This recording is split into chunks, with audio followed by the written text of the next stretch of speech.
Okay, everyone, let's go. Welcome. Happy Friday. Yes, exactly.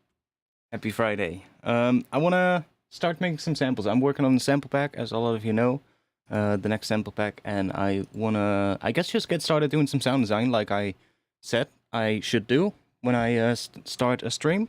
And yeah, let's do that first. So let's just make a couple of well, drum sounds for that, because it's gonna be a drum sample pack, and we'll see where that leads us.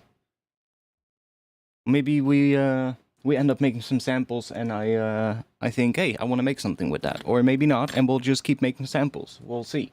I do want to make. I can give you a little bit of an idea of what the pack is all about. I'm working on a drum sample pack right now, and it's gonna be. If you are a little bit familiar with the packs that I made in the past, I have done one pack called Artifacts Neurofunk Drums, which was a pack basically aimed at drums, for drum and bass. And I kind of want to do a new version of that pack, but then better. Probably going to be a different name as well, but just bigger, better, and more up to date. Just basically a pack filled with everything you need for drums. Not just for drum and bass, I guess, but just for bass music in general. And I already made a whole bunch for it, but I still need to do a lot, so that's what we're going to start with today.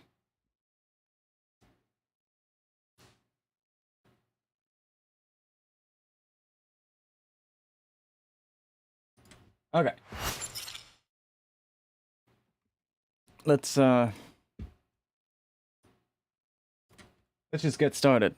Somebody in the Discord was talking earlier today about a specific drum thing. I'm not sure if he's already here. If you are here, just say hi in the chat or something, and just say like, "Hey, I'm here."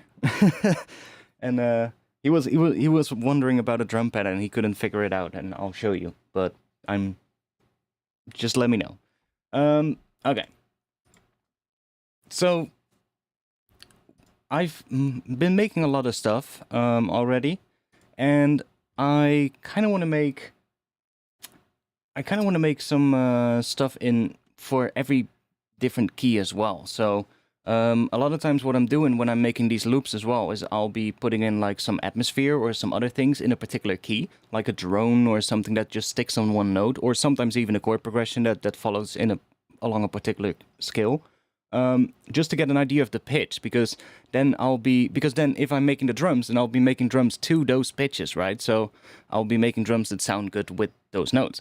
And I really want to have like basically as many different kind of things in it so that it's really usable. And it's not just like one of those packs where all the snare drums sound like basically just copies of each other. No, it needs to be like it needs to have like a ton of different types of sounds, if you get what I mean. The loops as well are going to be really.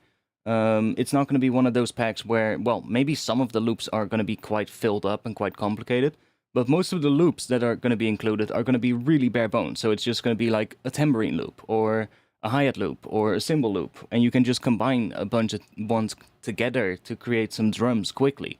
And that'll be pretty handy. There'll be like some fill loops as well, or some quite a lot actually, with like different lengths, and they'll all be labeled with the different lengths as well. So you'll be like, okay, I need a 2-bar fill. Okay, let's go there to the pack, 2 bars, and you'll drag in a 2-bar fill and see which one works.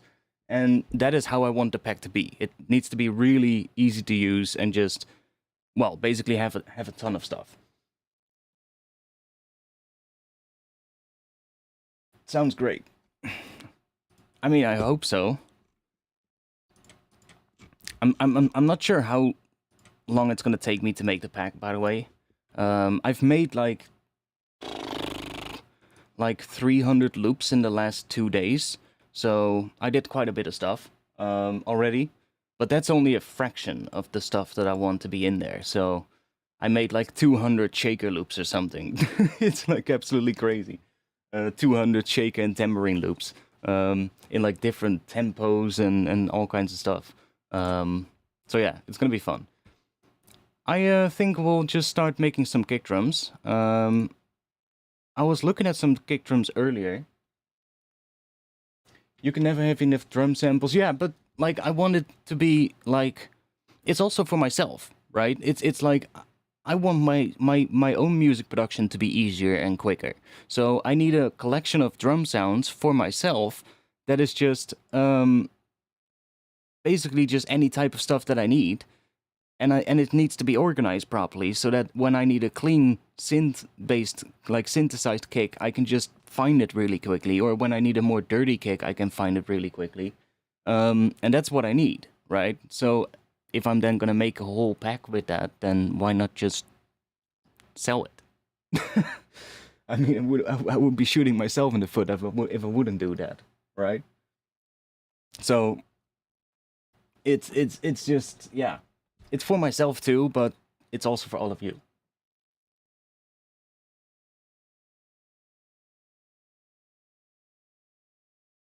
Majestic, let's go. I think you're the person from Discord who was talking about the drum pattern, right? Let me quickly. I think that's you, but let me say yes if that's you. I'm gonna quickly check if I have a good break that is kind of something. I mean, that's kind of the pattern.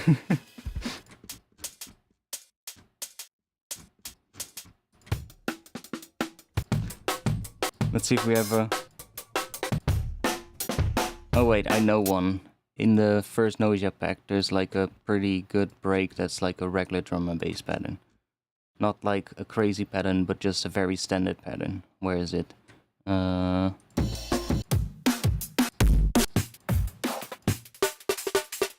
that one. Yeah, that's a pretty standard pattern. It's a completely different sounding break. But yeah, this is gonna be really simple to make that pattern from. I'm not sure if you are the person, but I think you are, and if not, then we can refer the person who it is for to this section of the stream. Just tell him to go back to the first part of the stream if he comes in. But the pattern he was talking about is from a drum and bass track, and like this is a very standard pattern, right? With the kick on the first downbeat on the, and then on the offbeat between the 3 and 4, and then the snare on the 2 and 4. That's just a very standard drum and bass pattern. And then that pattern in that track you were talking about was literally just this, and then taking another kick, dropping that here.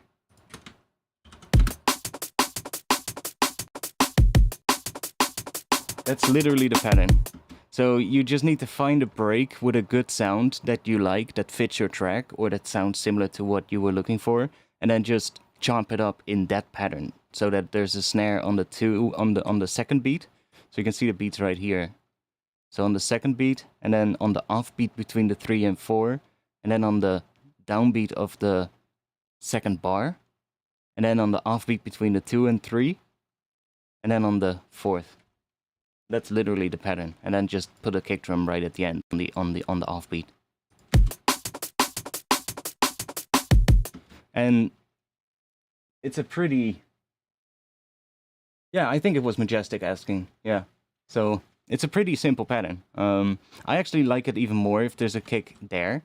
So like right there. That's even more cool. That gets a little bit more swing. You can have that little gap in between, which can be really fun as well. So it really depends on your tune. But the one that you were talking about did it like that, which is pretty fun. Anyways, let's make ourselves some drums. I'm gonna start making a kick. I'm just gonna start making a... I want to have a nice dirty kick, and I'm just gonna see if I can synthesize some kicks. Then we can... oh yeah, I already have a serum.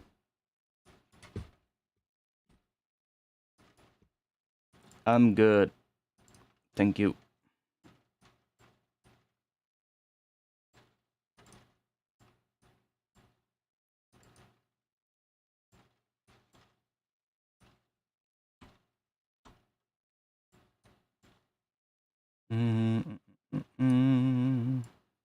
What should we do? Let's do that. Let's put a note in.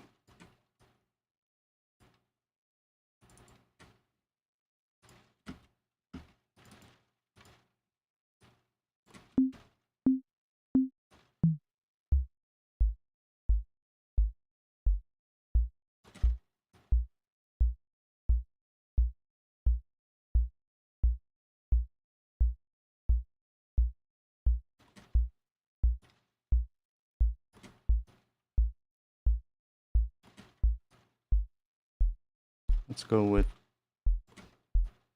something around F-ish. It should be around F.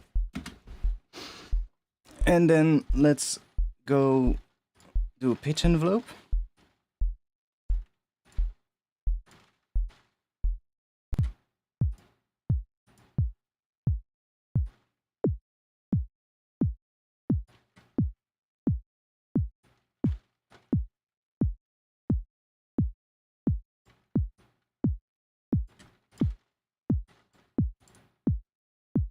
Wait, I can just do that.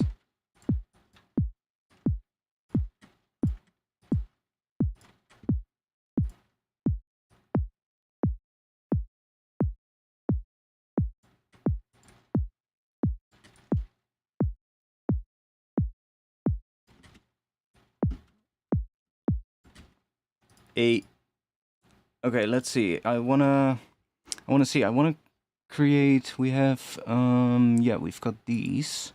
So, by the way, well, I'm just gonna see if I can do it like this. I should be. What is that one?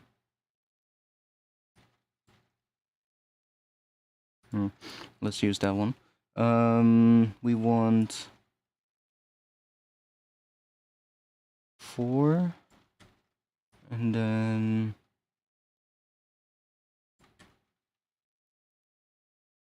2. Yeah.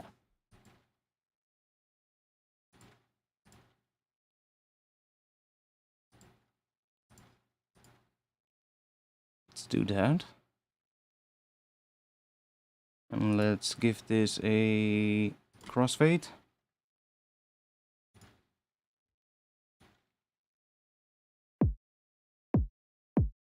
It's quite a nice distortion. You can do it with a wave shaper, of course, but like just doing it in the wavetable itself is much better because you're doing it at the oscillator level, so it's much cleaner. You don't need distortion, so it's quite a nice.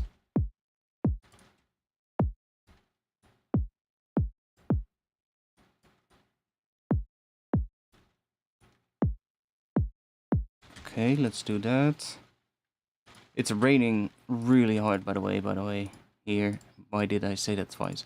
It's raining really hard here. There's a lot of wind and rain, and I'm not sure if you guys can hear that through the mic, but I hope not.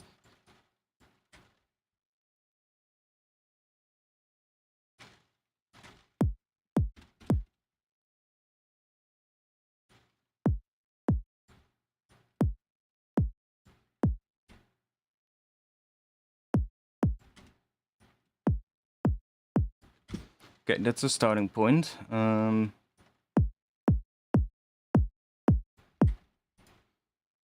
we go. And let's, I want to see if I can make this one a little bit dirtier, but before we do that, let's just, clip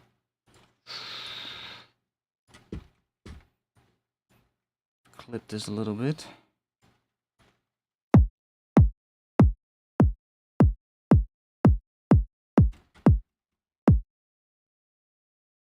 Perfect weather for dark DMB. Yeah, I guess.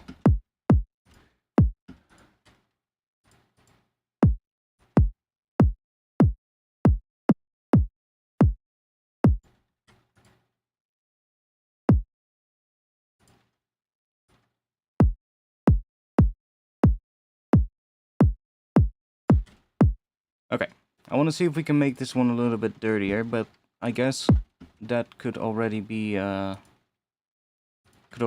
kick that we can bounce.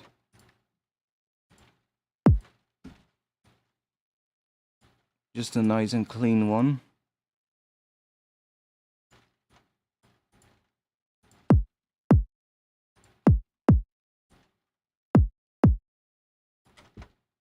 Not much of a transient actually, but still sounds pretty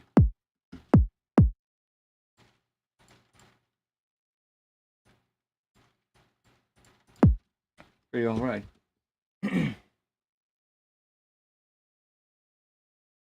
Oh, that's fine, that's fine. Oh, he won't hear that, of course.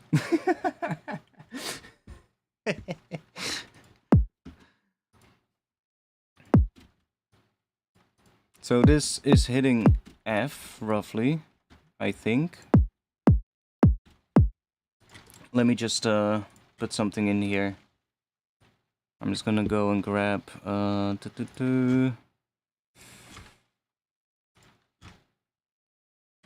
Let's just grab an operator.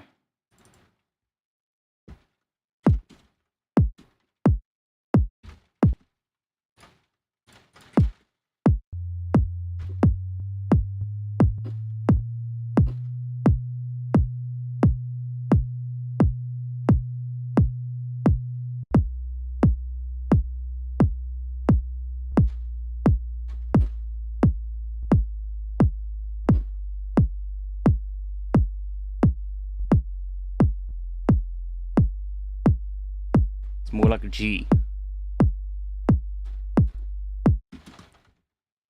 Which is fine. Let me, I have a handy little tool that I usually use. This one.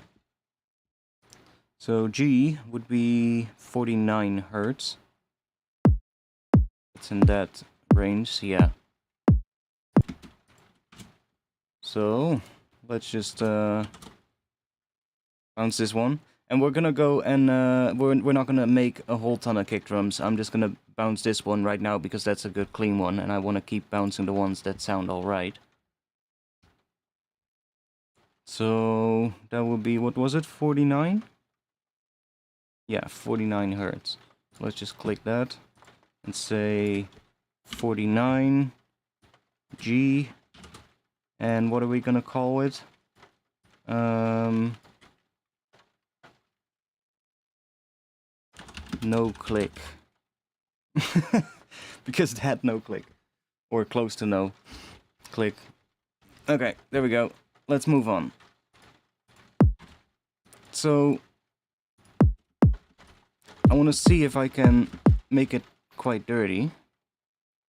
It's actually starting to rain really bad right now. Okay, let's use this reverb and let's turn this off first of all. And let's go put it on convolution. So we're only going to use the convolution reverb. Let's put that at 100 and let's just group this.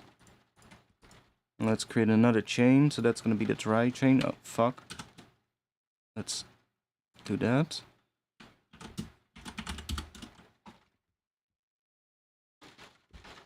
Yeah, it's good to have them labeled, you know?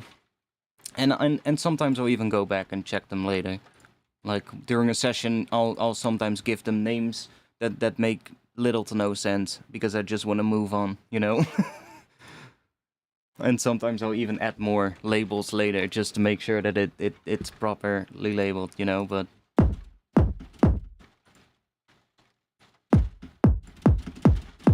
Okay, we don't want to have stereo.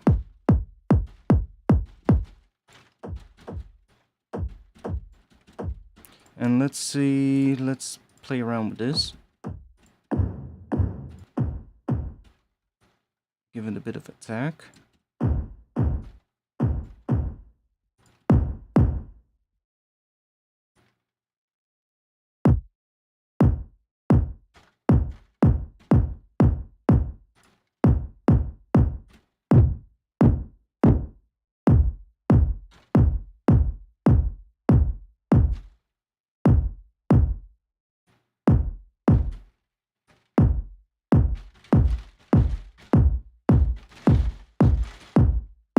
Actually, I usually like doing this with a different EQ, because then I can see the pitch while I'm doing it. And since we're doing it parallel, we can just do that anyway, and then I can also see the reverb at the same time, which is quite nice. I can just do that. And then we can see down here what the pitch is while we're moving it, so I can say like, okay, we want to have a G. But I can also say I want to boost the F, for instance, and see if we can get F out of it.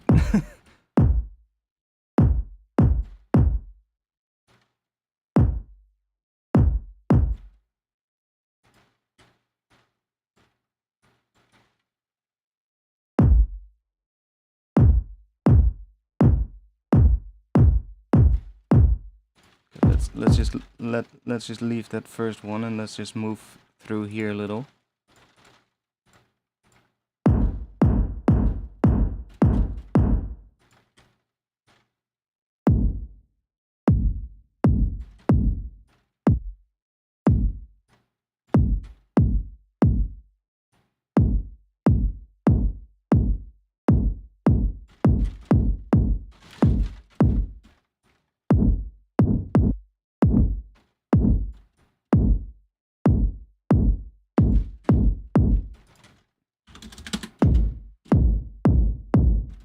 Oh, that's better. Having it a little bit bigger.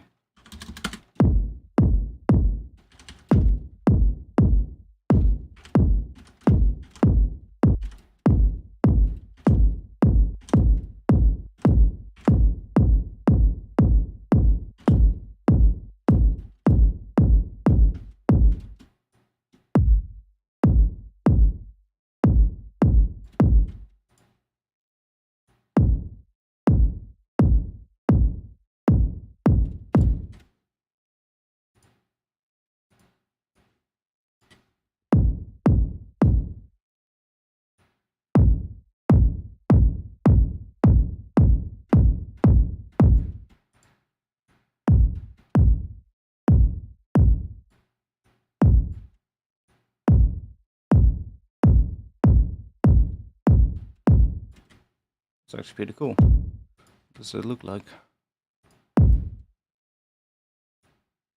It's actually not bad. It's way too long, but it's not bad in terms of like the low end. Do you normalize sample volume so all samples are the same volume? Yes. I do. There's one thing I absolutely hate, and that is using sample packs that have like samples that are like suddenly like 8 or 10 decibels quieter, and you're just trying out different samples, and you come to a pack where they're not normalized, and you drag them in, and you're like, fuck, I need to bring the volume up for every single one of them. That's so annoying. Same thing with when people make packs.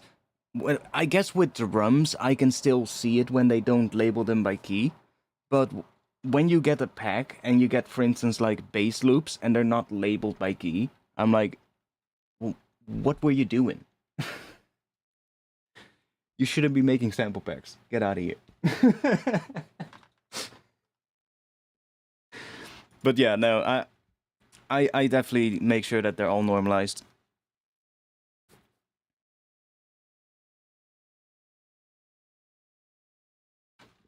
Yeah, exactly. Like labeling them. I didn't do it back in the day either. I was just have like a sample. Awesome Reese-based.wave. Great. Thank you, mate. And it's like you'll never use it again, right? It just gets lost in the pile of unorganized samples. And these days I try to organize my stuff, so I'm not sure. Like you can't see it right now, but like I try to organize it quite well. So, like even if we go into my own folders, right? It's like stuff is quite organized. Drums, and then we got all these different folders. So it's like, and I've only started doing that since like last year or something.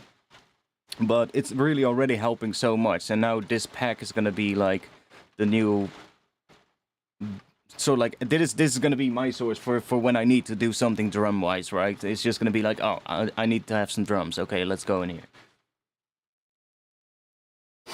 here. But naming them properly is definitely a big part of that.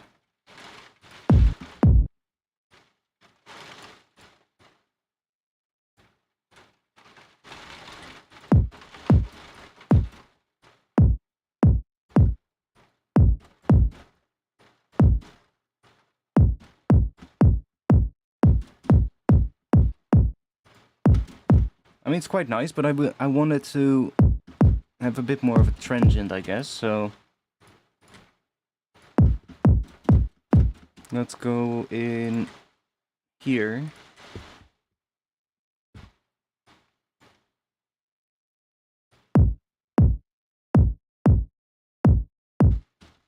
That doesn't even make too much of a difference now. Oh, wait. Of course it does.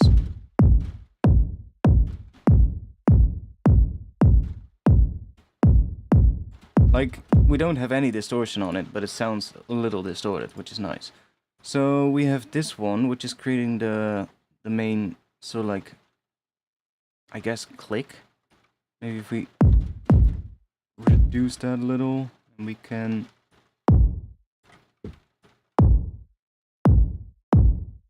Cool.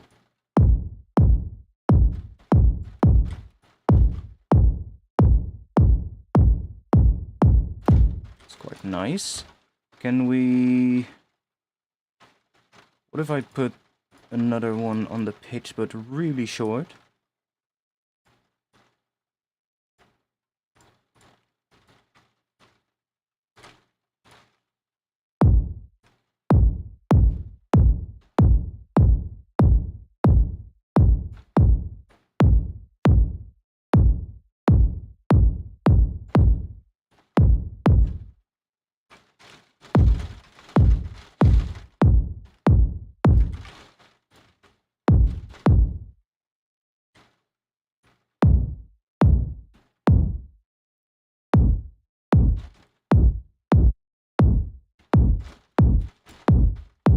Huh, that's also pretty cool.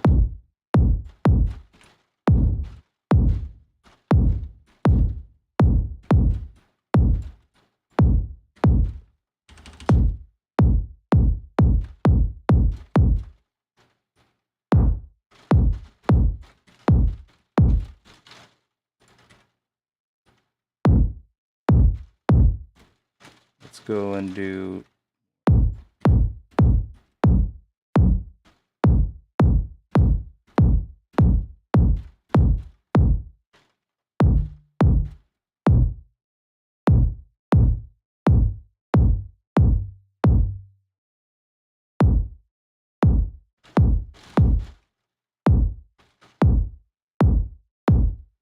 Ooh, yeah. It's kind of cool. And then...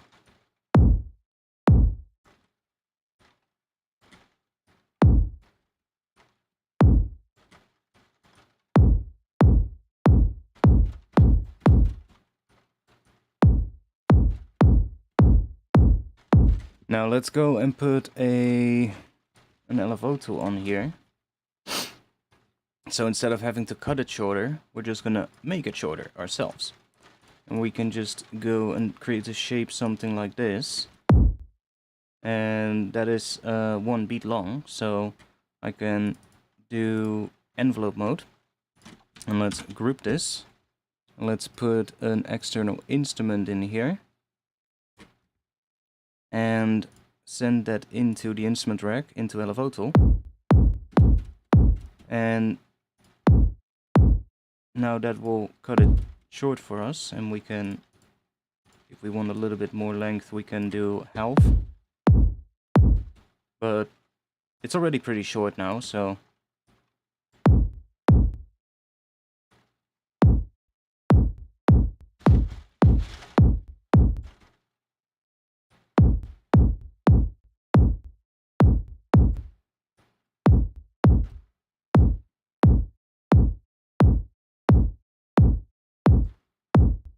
Yeah, and it's good to have like a whole lot of variety of different types of samples.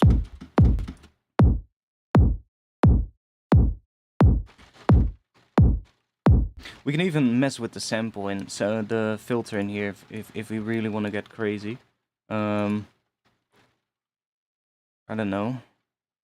Choose low pass and let's see what happens if we give it a bit of resonance.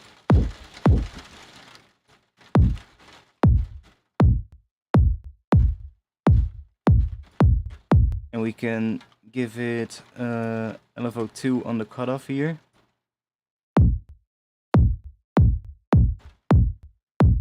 And let's go into LFO2.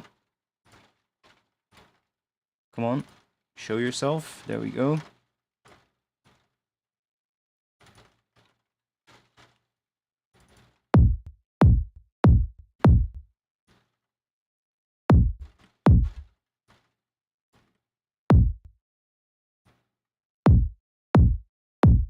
And let's go and where... Oh yeah, here.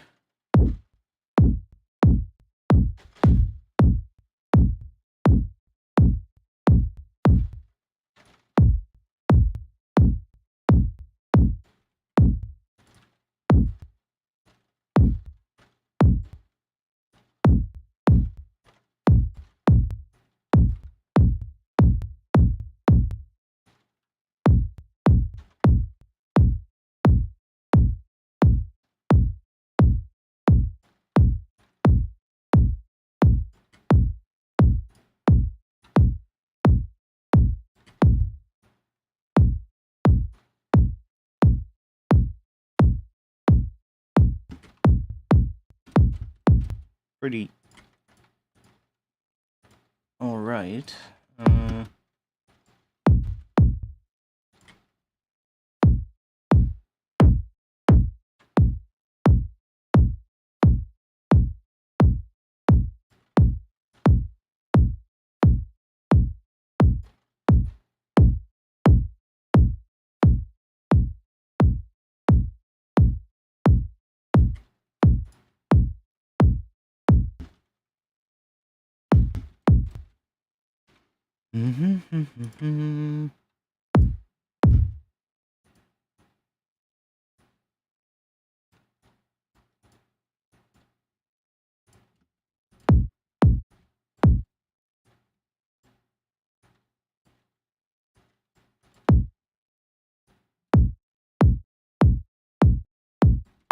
Now it has a clearly more of a click as well.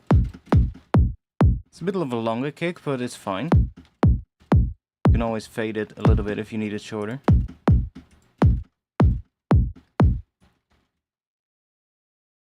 Oh yeah, it's still G. So let's just bounce that one as well. I'm gonna put this one in... Oh, I wanna have a different category for the dirty kicks, so I'll just put, I guess, dirty here. So that the dirty kicks are gonna be separate from the clean ones. Or the clean / synth-based ones. But, ooh, maybe I should call the synth-based ones clean instead. Even though they're not technically quote-unquote clean, but they're quite clean compared to some of the others. Right? Because then those appear above the dirty ones in the folder. I can fix that later, it doesn't matter. That's a decent kick. Oh yeah, I got a response from Ableton about the volume of the browser being quieter than what is in my DAW. Like, if I play this kick back here, that's the level. Look here, it's nice and loud, it's hitting 0. Right? It's hitting 0. If we play the same sample in here, it's 6 decibels quieter. I asked Ableton about it, I was like, why is that? It makes no sense. Apparently it is to prevent distortion, but if you're working in 32-bit float, then how much does that clipping matter, right? So, I don't know, but I'm just gonna bring the preview level up to 6 decibels, and then it's the same level. So, apparently it is by design, but it still sounds a little weird. Okay, so I do kind of like that kick. So let's go into the serum patch now, and let's see, because I wanted to make some drums in F first, because I've been making some snare drums in, what was it, some snare layers. I can show you one that I made real quick. I'll put a shaker loop in first, so that I don't play just that snare pattern by itself on stream, because then somebody might go and rip it before the pack is out. Let's just grab one of these. And then if you'll rip it, you will at least have it ripped with the shakers as well.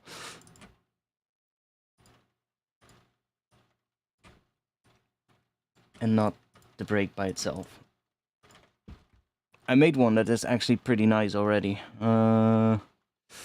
Which one was it? It was... I think it was this one. I've been making some snare fill patterns, and I want to make a lot of these, so a whole bunch more of these kind of patterns.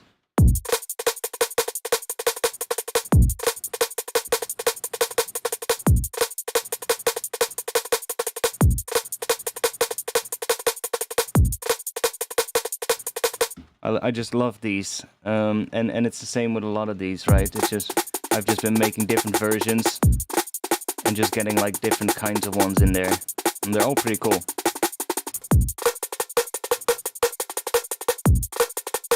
And just leaving out space for a kick drum there on the first beat, because I quite like that. There's a couple of weird ones as well. But yeah, I've been making a ton of those. Browser needs to have a simpler for browsing samples to see how it would sound pitched or warped. Ah, yeah, that would be cool. That would be cool, yeah.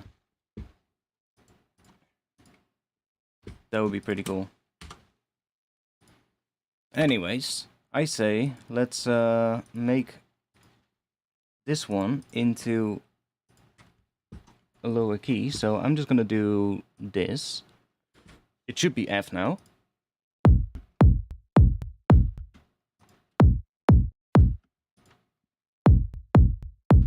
I think I actually like it more like that. It's a bit different because it responds different to the convolution reverb now.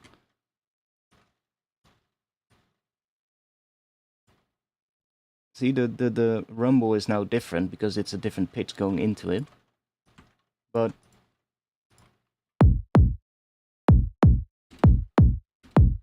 they're both good. But this is now hitting F, so let's bounce that one as well. And say F. Oh yeah, this is gonna be... Oh, see? I left the no click in. That's not supposed to be there because it's definitely... This one definitely has a click, so that's something I need to fix later, but whatever.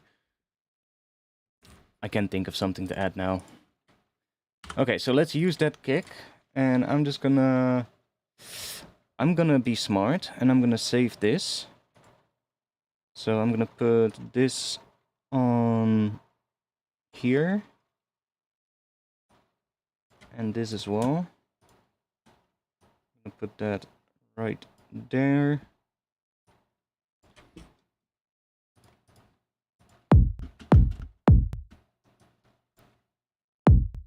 And let's just save this thing.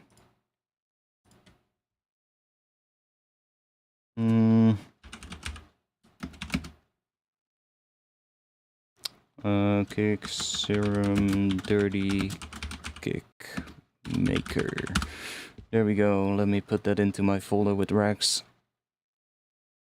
so that I can get it back if I want to make more. I've been making these as well. These are really... Oh, by the way, I need to switch back to the other view. I found on Freesound, I found this... there's this guy called Quartertone, and he makes these packs. Oh, I have one open right here, where he sampled a Pearl drum kit. So just a Pearl snare, and it's literally just a Pearl 13 by 3 inch very high pitched, and then multi-sampled. And then you've got all these different samples, which because of the free sound numbering is of course a mess as well. So let's say you got, for instance, see all those samples, and you can just say like, okay, I want the tight snare, so TSN, and then let's do a head edge strike or something. What was it? HDE. And then you've got all the ones from that one, and then I just put those into samplers. So I just I was like, how can I use that? And I was like, oh, that's actually pretty good, because in sampler you can do things split by velocities, because those are just the different velocity layers that he multi-sampled. And you can just take that. Oh wait, I just made them already. So Rex, where are you? There. So if I just say, I don't know, tight snares, and then I just drop them in here, and on the velocities I just split them up like that. So just selected them all and did the distribute ranges equally. And then now if I play them on my MIDI controller, then for every velocity, or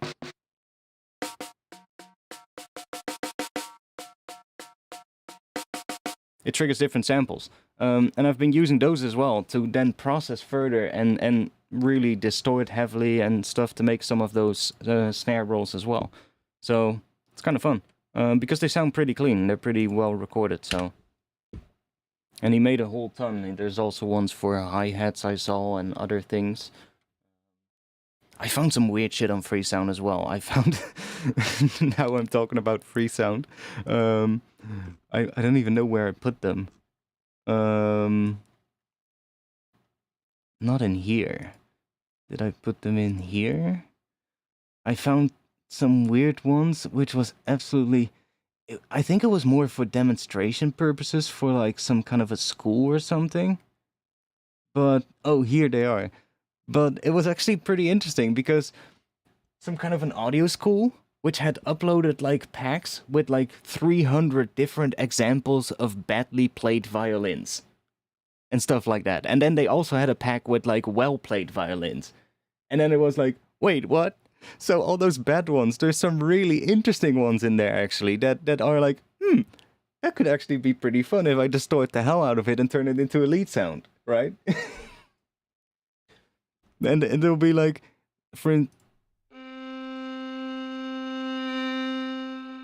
these are alright, but then there's like other, and they're all labeled by key.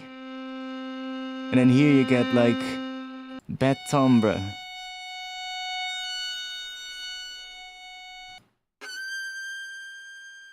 And some of them actually sound pretty cool.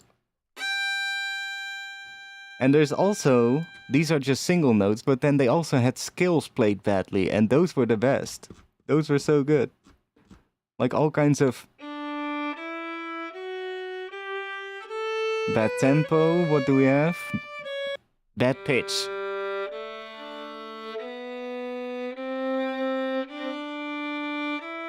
And I was just going through some of them, and some of them were actually pretty cool. And I was like, oh, hey, I see some use for that. That's like Il Gates's 123. Well, in theory, you can put 128 times 128 samples into a drum rack. I'm not sure, my math is not that good. What is 128 times 128? That's a lot of samples. Because every drum rack's drum slot can fit a sampler device, right? And you have 128 drum rack slots. So you can put 128 samplers in there. And then every sampler can theoretically also contain 128 samples split over the 128 different velocities. So, in theory, you could put a lot of samples into one drum rack. Now, is your computer gonna like that? Probably not. But I've been making some loops for the packs, and I literally have a separate project file for making just the shaker and tambourine loops. I have like a whole collection of like just sourced tambourine samples and stuff that are just really cleanly recorded. Some of them are even from like old sample CDs that aren't even sold anymore. And I like there's like one folder in there that's like from 1995 or something, and it's like some old sample CD. But a lot of these are pretty good for like making the samples and loops with for the packs because they're really clean, and I end up processing the shit out of everything. So they end up sounding completely different, and they won't even, you know, it won't even remotely sound similar. So I've been making some loops for the pack, and like just having like a couple of tracks in there with like with like drum racks with 128 samples in there, and my PC was just at some point like adding another track in Ableton, and it was just like yo, wait 5 seconds. It was going absolutely crazy. I don't know. It's just and I have a pretty good PC, but still.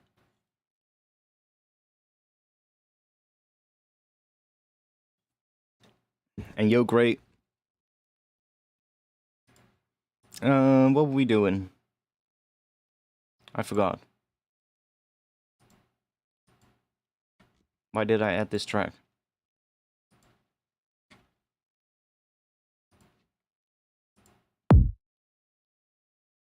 I don't know.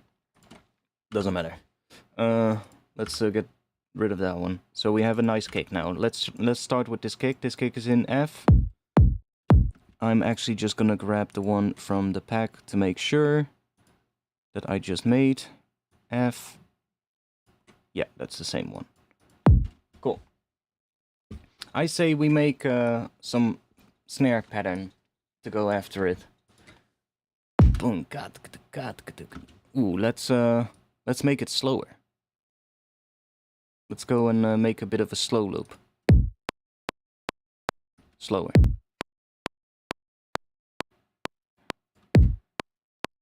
$134.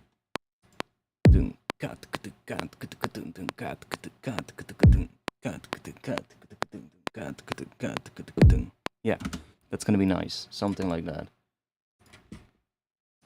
And that's also something that I do a lot, because I also will be... I've also been using Addictive Drums for a lot of the loops, for instance. And Addictive Drums has this one issue, or, I mean, it's to be... well, it's to be expected, right? But you can only pitch the samples up with like 12 semitones, max. And a lot of times I need to go beyond that to get them into like drum and bass territory. So a lot of times what I'll actually do for making the loops is making them at a slower tempo, like around 100, 140 or 130 or something in between, and then pitching them up to like drum and bass tempo later to get them to the pitch where I want them to be. Speaking of sample CDs, check out Static XCD. Yeah, Internet Archive is great. I've got the 90 sample CD folder right here. It's right here in my browser. X-Sample, is those, or X-Static, there we go, X-Static Goldmine, I already got them. Yeah, the Gold Baby ones are really good too. I have a lot of the Gold Baby packs as well. Those are pretty good as well. They're like really good, well-recorded samples. And a lot of them have been run through like tape desks and like hardware tape distortion and stuff like that, which is pretty good. Good starting points for making drums with, because they're pretty much unprocessed in a lot of, well, except for maybe then the hardware processing on it, or like maybe they've been run a little hot through a desk or something like that. But other than that, they're really clean. And they're not layered. There's no like hi-hat layers on top of them or anything like that. So they're really good for that. And yeah, it all depends how you use them in the end, I guess.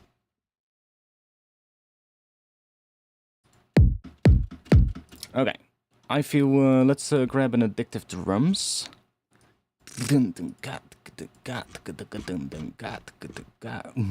Yeah, let's go do this, and we're gonna start with some snares. Now the one thing is though, I don't know what pitch we need to be in. for this, but it doesn't matter too much because we can use a frequency shifter to get it into the right pitch for the key of F. It's just we need to make a nice little pattern, so let's just grab ourselves a snare.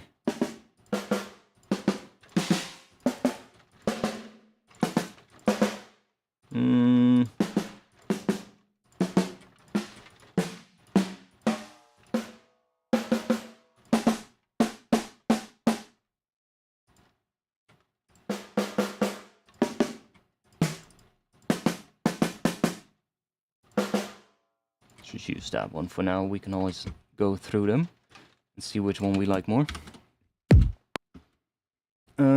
So we want snare here. Why do I don't hear it? Because we're too low. There we go. So we want the snare there.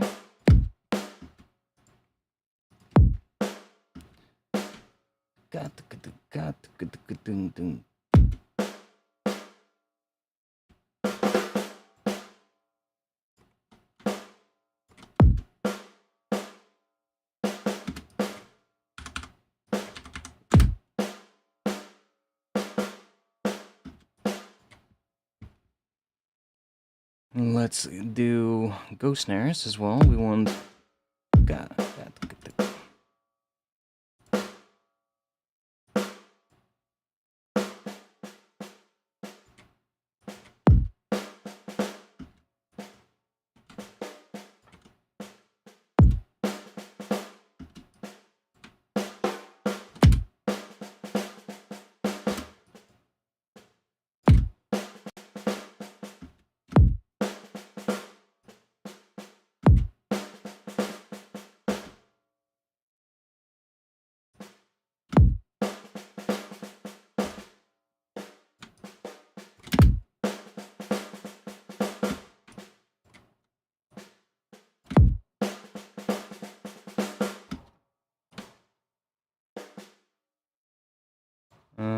we can grab this again. Let's do that for now. And then maybe do a little thing at the start here as well, because I like having that, so that you can chop it off if you don't need it, but if you do need something like that, you can use it. And it's nice to have it included, because it's really difficult to make it, and make it sound good. It's better to just have it, which is a little 30-second note. Something like that.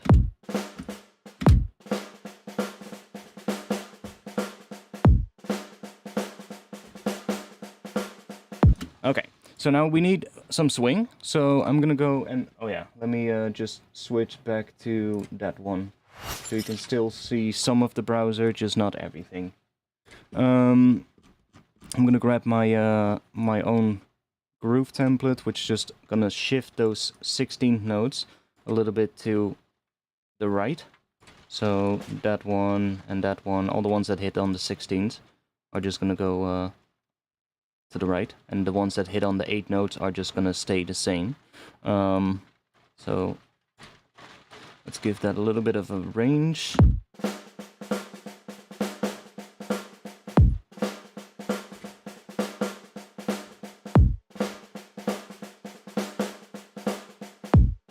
Okay, and to give us a little bit more of an idea what this would sound like with some extra stuff, let's grab just one of the... No, let's not grab one of the loops. Let's grab a sampler. Let's make a loop, because if I'm gonna grab a loop from the pack, then I'm never gonna end up making more stuff. So let's make something. Let's go for, I don't know, maybe one of these really old Dora Malaya samples. And take some tambourine.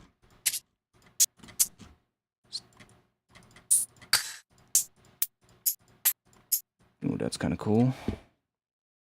And let's do...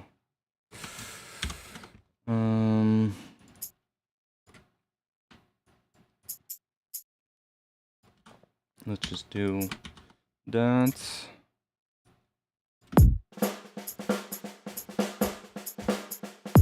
Let's go in here, make it a little louder. And let's pitch it down a bit.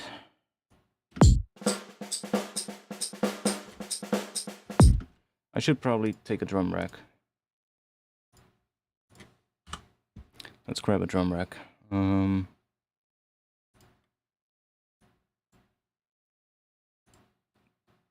Drum rack. Let me just grab a whole bunch of these. Yo, Kenny.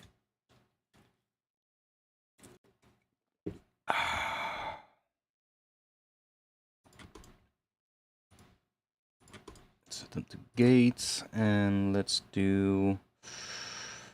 I'm gonna map this to macro 1, macro 2, and let's do the transpose as well. And I guess the volume. Great. And then we can drop. We can drop something in here. Fuck, I keep hitting Control F. And let's go and bring this down a bit. And let's find something.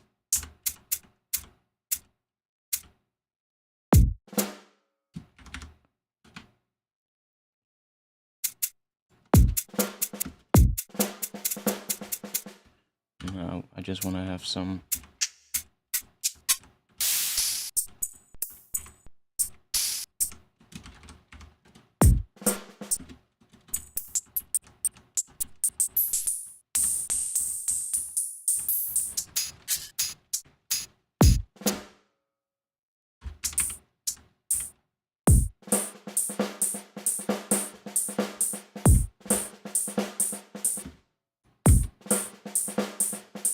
Oh, wait. I need to do map to all siblings, map to all siblings, map to all siblings, and map to all siblings, so that all of these are gonna have the same thing on it.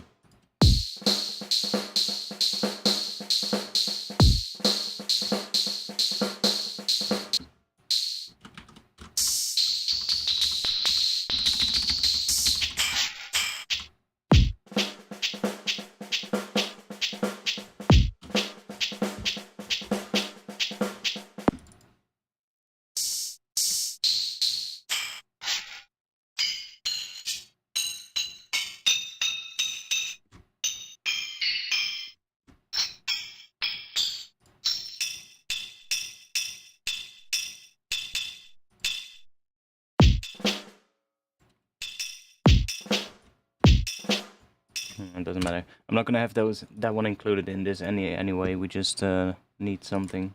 I'll just drop one of the pack in then, because I want to make the snare thing. I don't want to make this thing now. I've already made a ton of them. I'll just grab one from the pack. Shakers. Let's do, I don't know, maybe that one. Just set it to repitch. Should already be a little bit lower pitch then. There we go. Okay. Now for this. So I'm gonna start with bringing the room all the way down, because I only really want to use one of these, I think.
Oh, this one.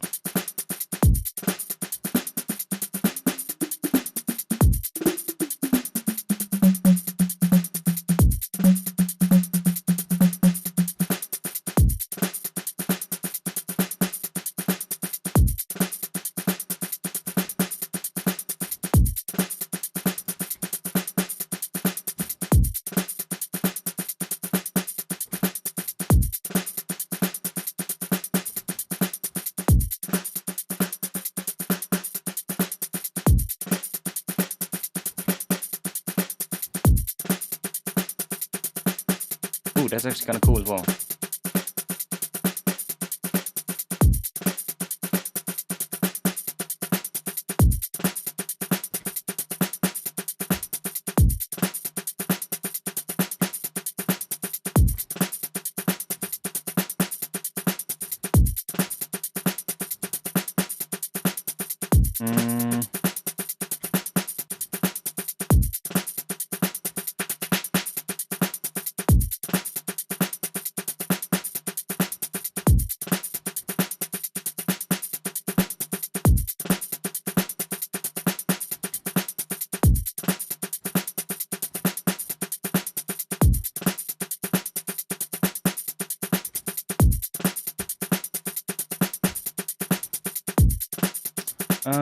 Let's try this out. I want to see if I can.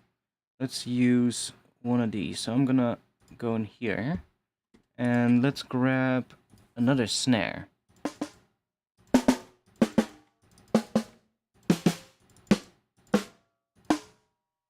Doesn't really matter which one, I think. Just one of the more resonant ones. And let's map that to here, and then probably the rim shot.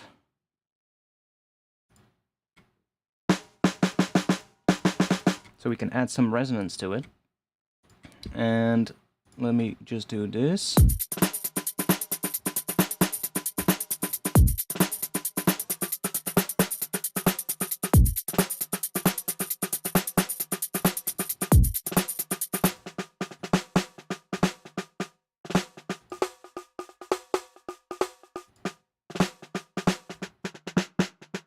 That one sits right there. I'm actually gonna be smart. Let me go in here, reference line,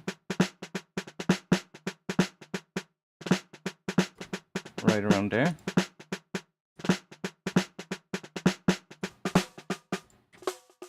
That one is way higher, but it doesn't really matter. As long as we find something that sounds good with it. We can have an extra harmonic there, for instance.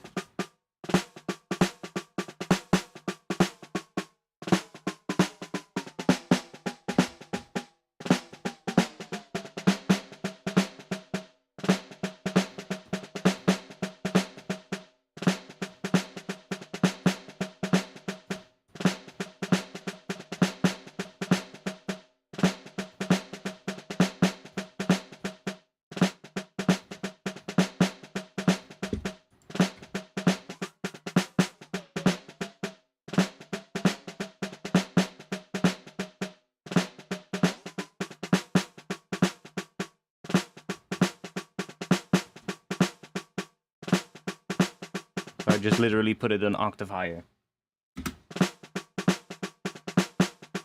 See if that works. We cannot use the tone shaper on the flexi. Okay, well that's fine.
Like, I'm tempted to put it that high up, but we're gonna pitch this up in the end anyway, so it's gonna end up being higher pitched than what it is right now.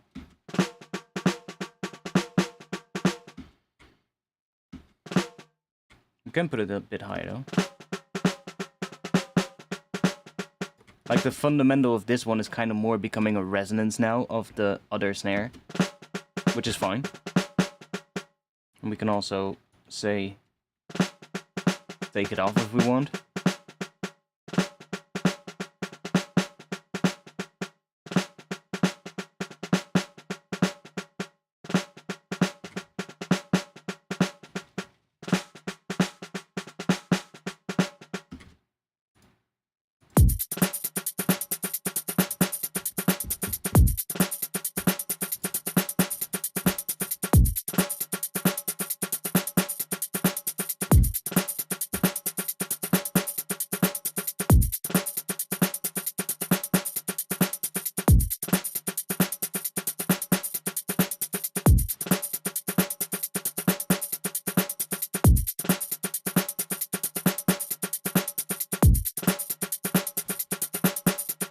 Okay, let's grab the bus and let's take the snare drum. Let's send it to the bus. And let's make that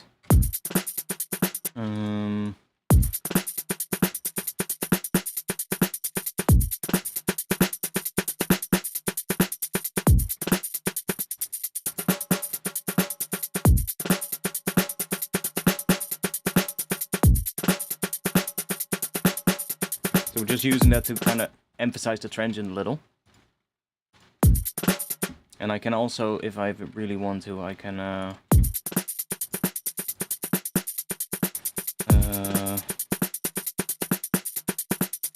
really make it really like a very sharp transient.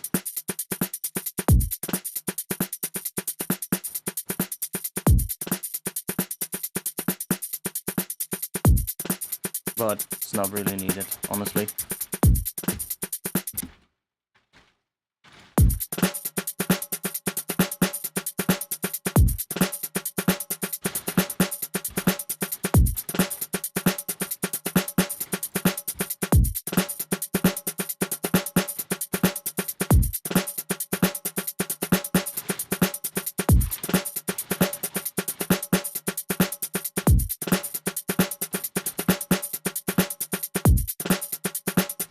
I'm gonna do that after, so let me just grab... This is a good moment for a Pro Q. Holy shit, it's raining so loud I can barely hear myself talk. I hope you guys are not hearing... well, I guess you have a little lo-fi rain ASMR today. So, great thing with this is we can... do dynamic EQ.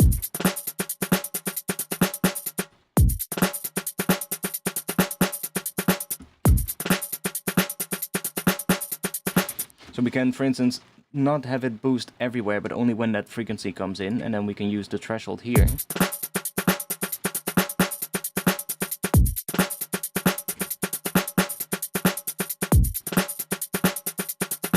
And you can also do that with, for instance, like the fundamental. Like, let's say if the fundamental drags out for too long, which isn't necessarily the case right now, but let's say it is, you can just do this in opposite direction with a little bit of a narrower Q, like you were gonna really heavily boost the fundamental, like that, and then just drag this back down. And what the effect of that is if we then make sure that the threshold is also set in the right way, in the right position, what that then does is then every time, it's basically always cutting, but then every time that fundamental hits, it brings it up. But then as soon as it goes back below the threshold, it cuts it again, so it kind of shortens the fundamental, while still keeping the first part of the fundamental, or the loudest part of the fundamental, at the same level. which is really interesting. So it's really handy way to kind of clean up a snare drum if you have like a process snare that or something one that you made and the fundamental is too long. You can just do this.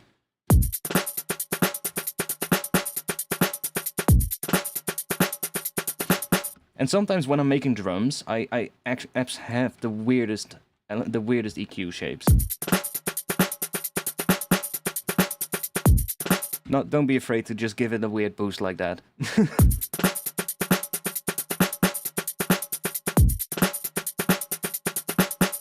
Just to see what it does.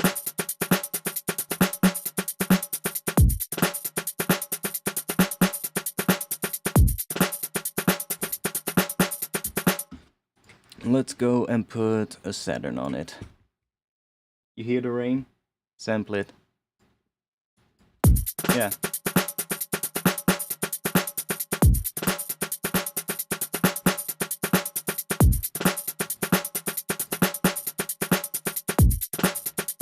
So...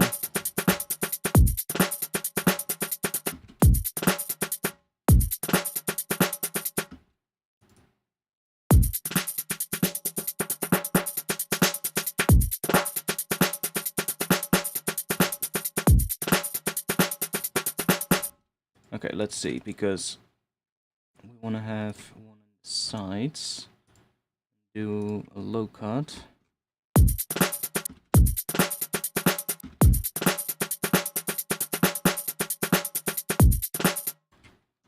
Does this even have stereo width, or... Oh yeah, it does.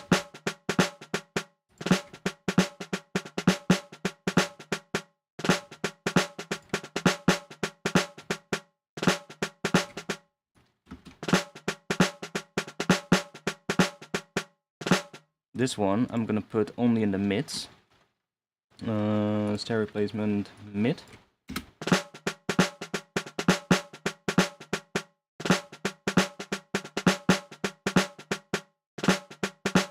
It's actually hitting on F now. Or F sharp more. It's kind of...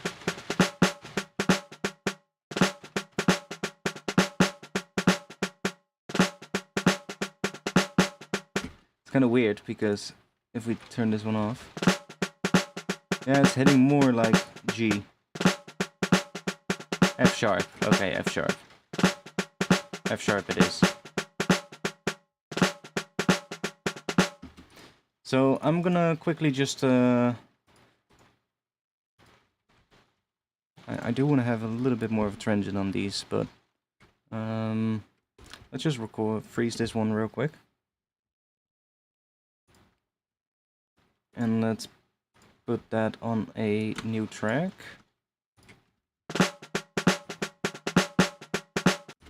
And let's set that to repitch in here. Let's hear what that would sound like if we go to 172.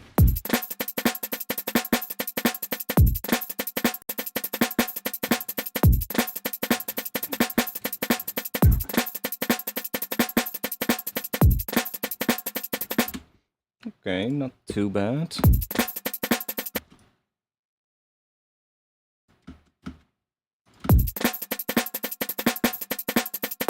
It's kind of hitting around C now, I think, which is good as well. Let's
another resonance that's quite long that I don't like. Where are you? Is it that one? No. It's that one, probably.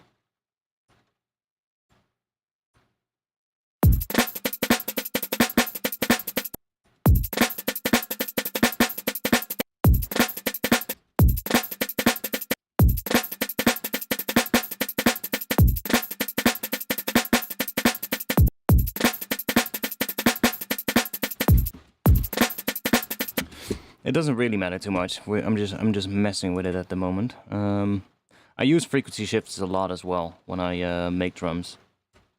Just take like a frequency shift and just start shifting it around.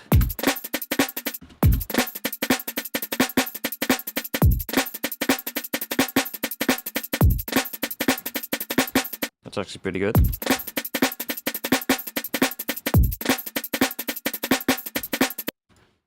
Let's see if I can use maybe...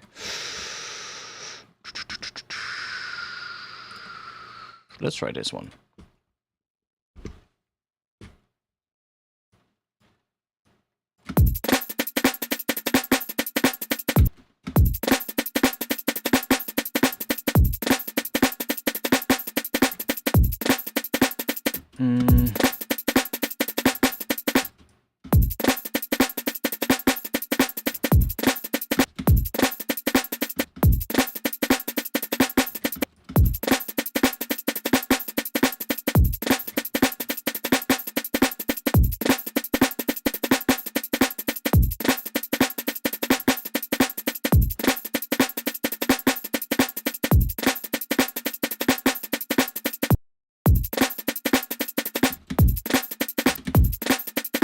So I don't want to have it too much on the lower. And this way it...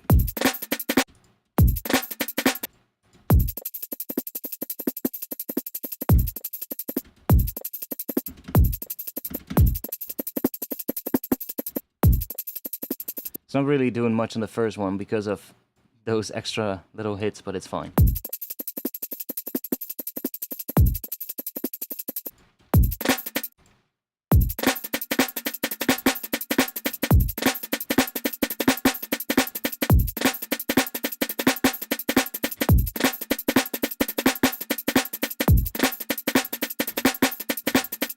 Let's try... sometimes a vocoder can be pretty fun as well. So having like a vocoder somewhere in here, maybe really early on in the chain. And then let's set that to, I don't know, modulator maybe. And usually it's gonna sound pretty weird at first, but...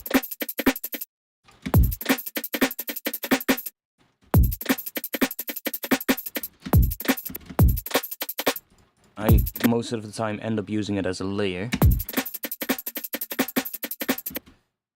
And let's group that.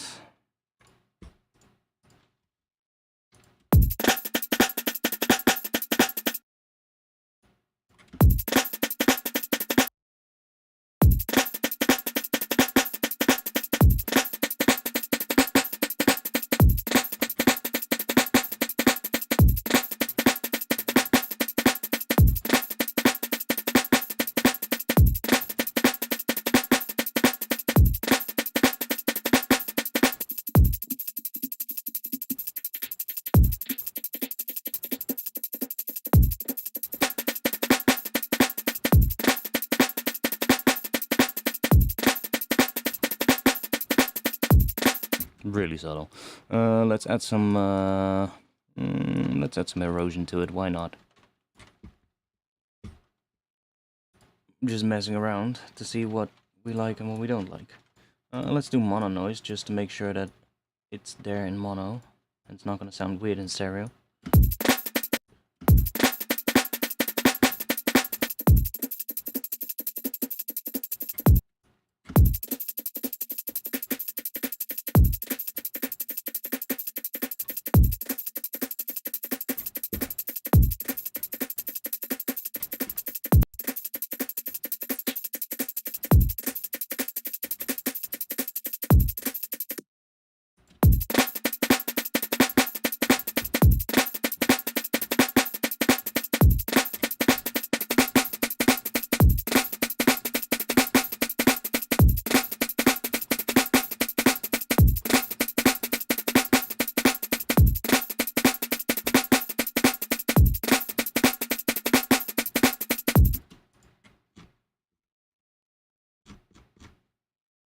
Okay, so what do we have now in the sides?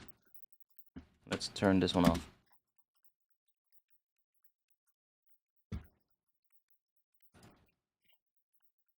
Okay.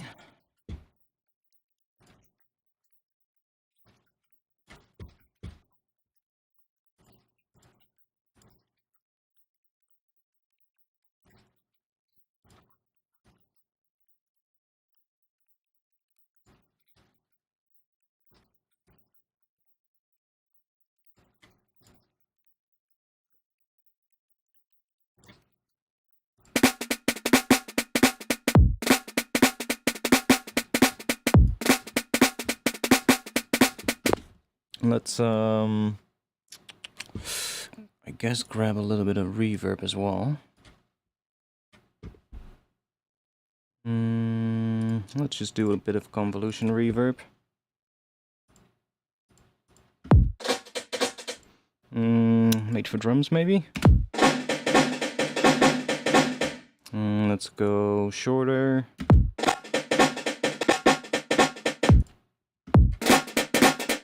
Sounds like shit right now, bear with me.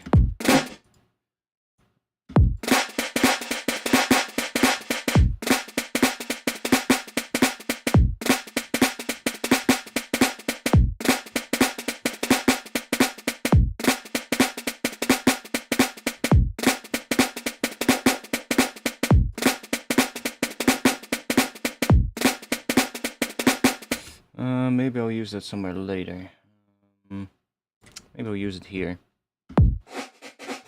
So that it doesn't get frequency shifted.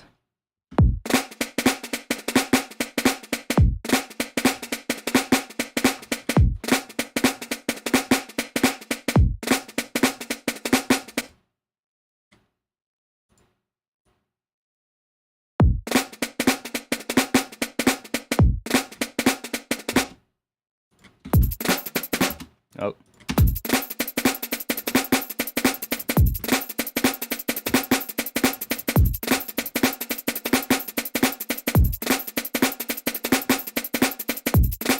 Oh, I want to try something.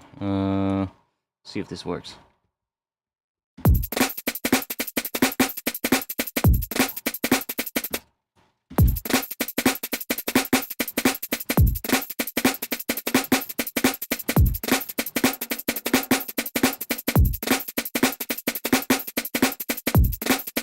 Kind of works.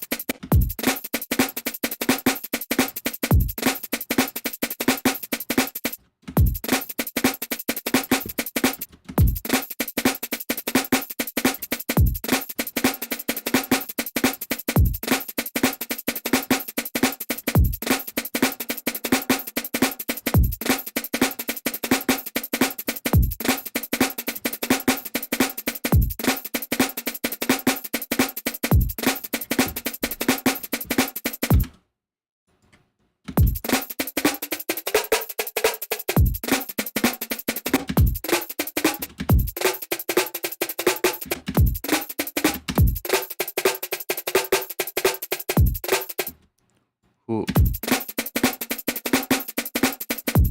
Is there's no EQ afterwards with some crazy boost, right? No, only in front of it. Yeah, only in front of it. So if as long as I shift after that, it's fine.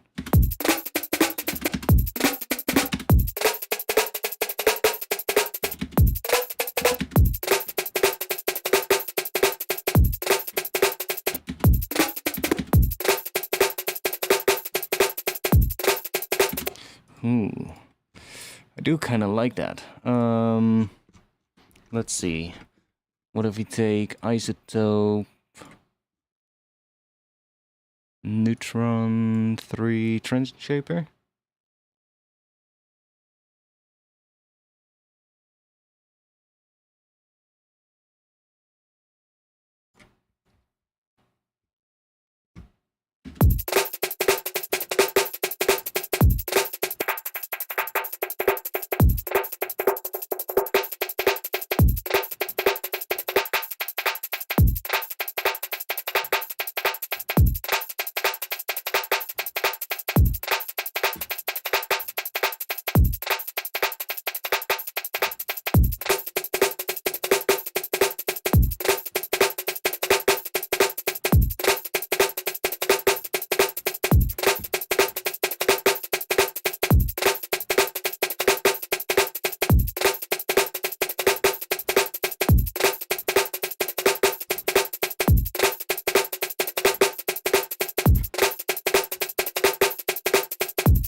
want to see if I could. I guess it works a little.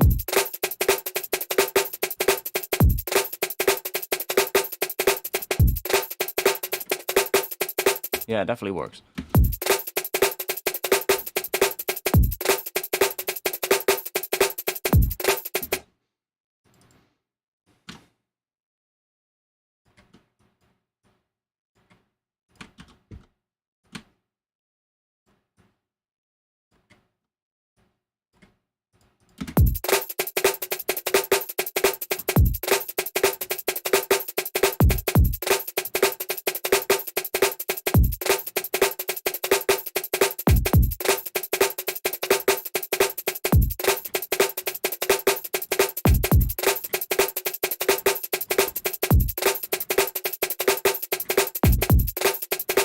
I guess I should just bounce that one. Although I think... Oh wait, I have a good idea. What was the original tempo that I did? 135, right? Or 134? Doesn't matter too much. 135, I think I did. Okay, I kind of like that one, so let me just bounce this one as a loop and say export. And let's go into here. Let's go to fills. Let's it's kind of another one of those no kick ones, so what are we gonna call this one? What was it made from? I think I used the Ludwig one, right? Oh yeah, it's a layered one. That's a good one. It's a double snare. Yeah, let's call it that.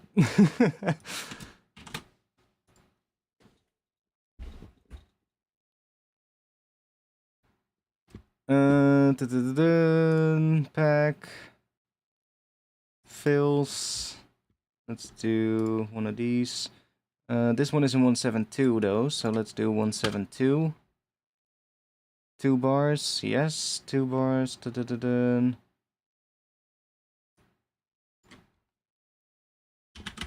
Layered double snare.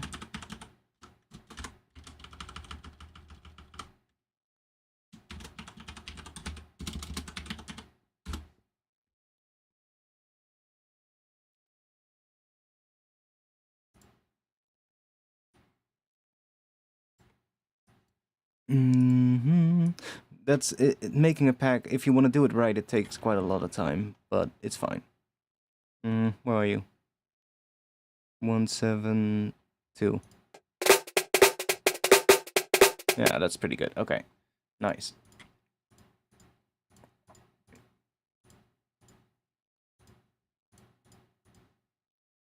So I'm gonna go back to 134.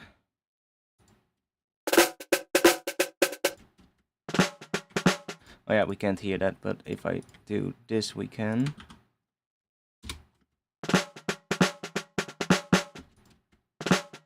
Yeah, same page. Okay, good. Let's make a variation on this one. Because I actually didn't do this properly. Because I've just used one snare drum. And this is not gonna trigger correctly. Like what you should do actually is do this. Because this one, D1 and E1 is the same snare. It's the same snare. So what you should do is do this. Alternate the two to get the right thing. So that it doesn't cut off the note when a new one is triggered. But I want to make one that is a bit more, I don't know, a bit more hectic. So with even more ghost snares. So like a really rolling one, like basically just almost like 16th note ghost snares in there. So we're gonna go.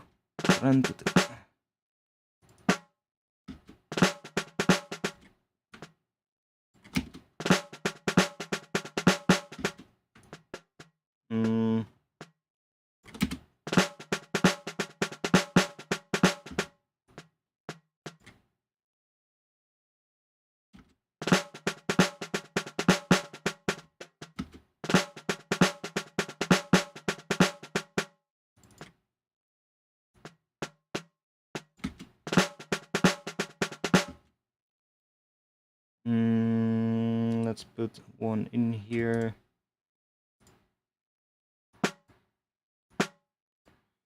Come on.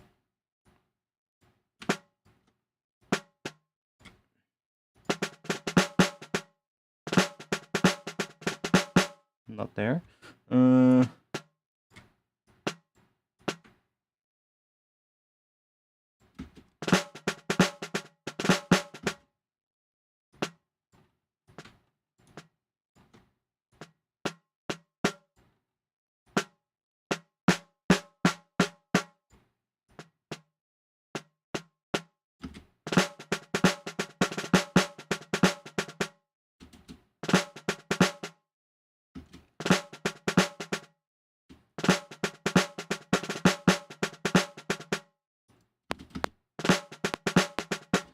I can do it on drum and bass tempo real quick and then go back to that one.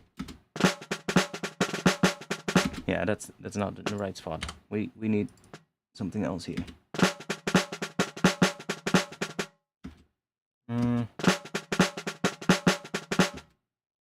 Maybe right here.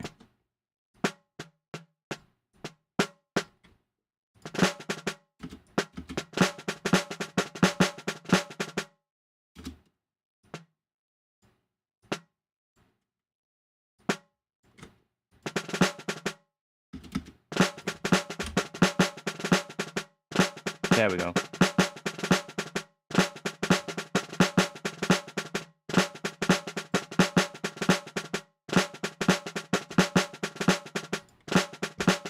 Okay, 134.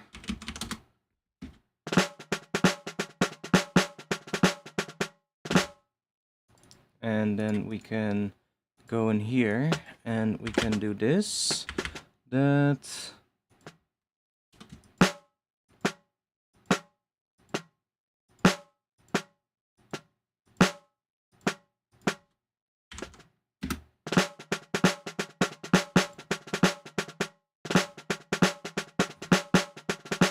Now it should theoretically sound even better, because we're alternating between the two, which is basically, I think it's just a round robin or something, which is fine. Drink.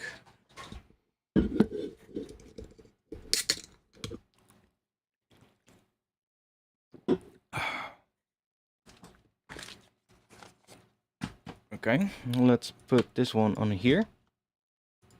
So now we just have that one, and then set this to repitch.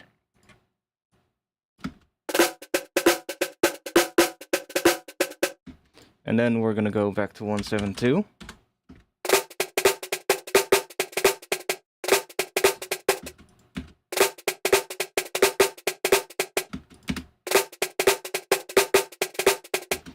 It needs to be more. The ghost hits can be louder on this one. So 134 again, and let's go unfreeze this one. Let's just go in and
maybe the other way around.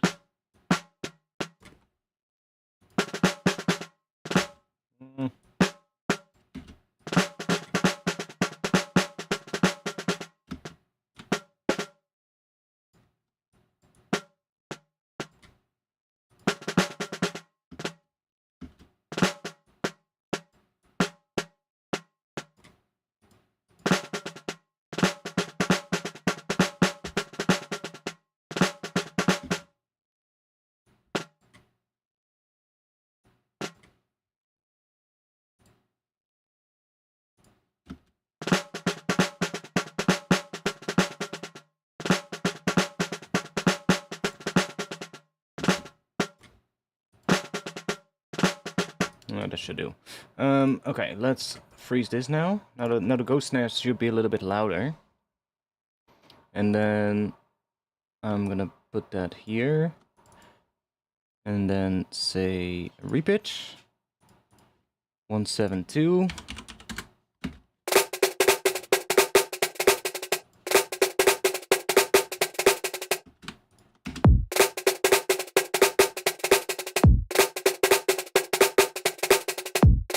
It's a slightly different sounding pattern now as well, but that's fine.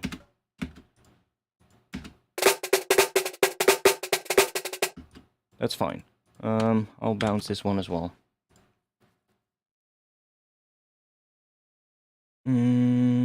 Double snare.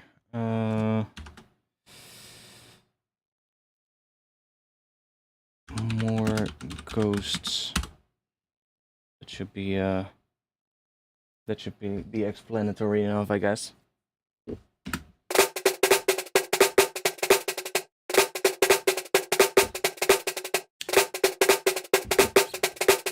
Yeah, okay, cool. And let's go back into addictive drums, and I'm gonna go and mute Flexi 1. Let's mute that one. And let's go back to 134.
Come on.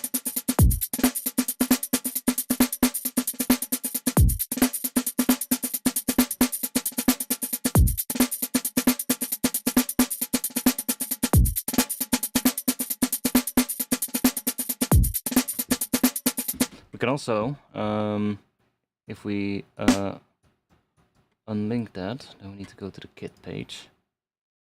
Or we link it to something else as well. We can just do here. We can go into extras and grab something like that. Or grab a hi-hat. That could also be cool. Go into hi-hats and then grab one of those with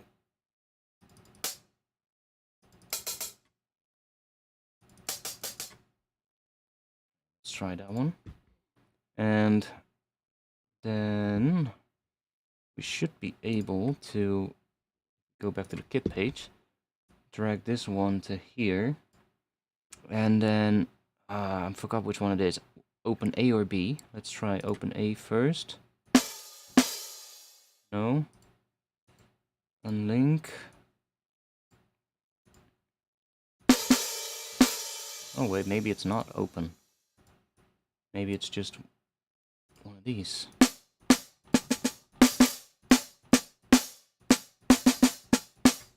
It's alright.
Okay, let's see what happens if we now freeze this one. This is a different snare. So we're gonna get a different sound now. If we put this on here and then go back to 172 and set this to repitch. And let's turn the shifter off. I can actually turn everything off.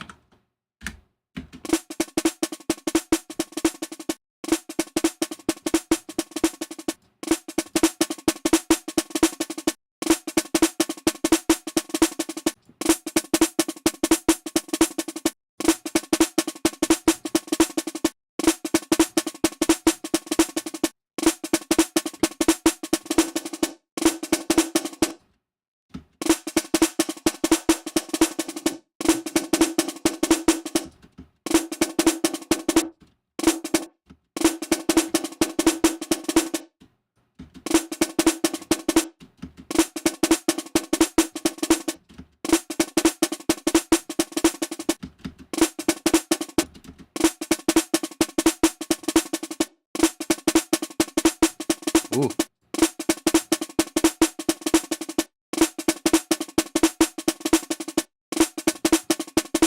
That's nice.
There we go. That's what it needed. Just a bit more consistency.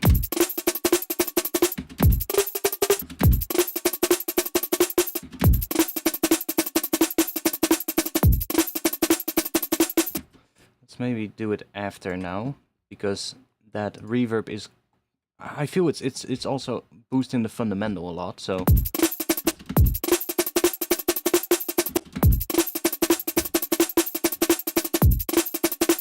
Ooh, that's close to F actually.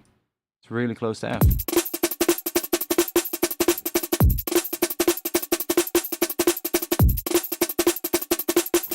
Almost F. Little. That would be F.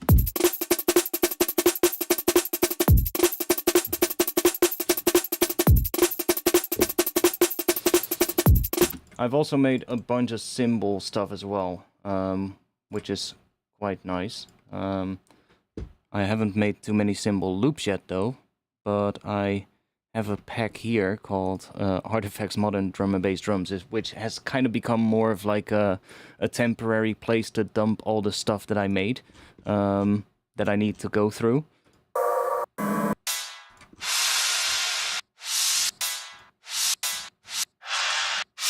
These are synthesized cymbal hits.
let's just grab a new one.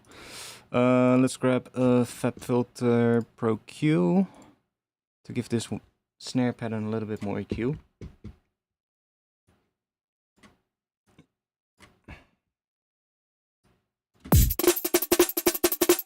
Because it needs a bit more around here.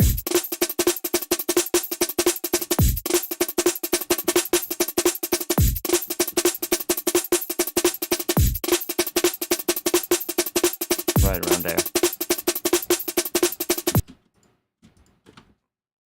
I think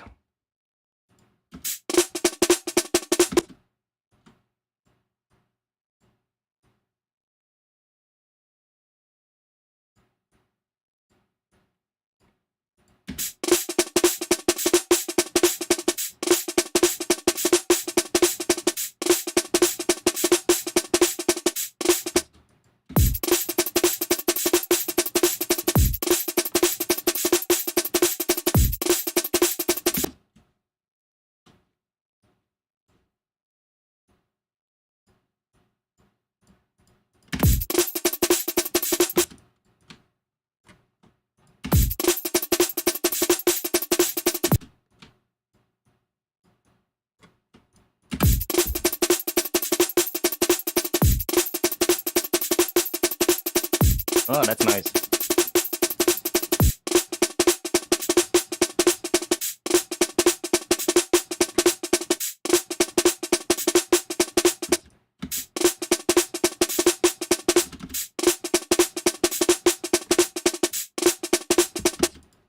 What happens if we a little bit of this on here?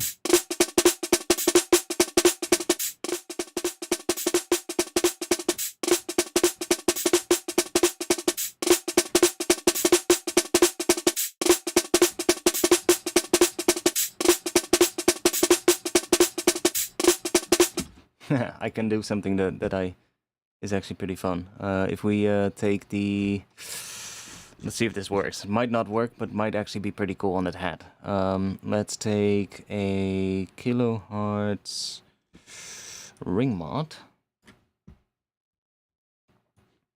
And let's set the input to input 3.4. And then in here, I'm going to select the kick drum. The dirty kick as the input. So that's now feeding into here. And it's doing that to the hat.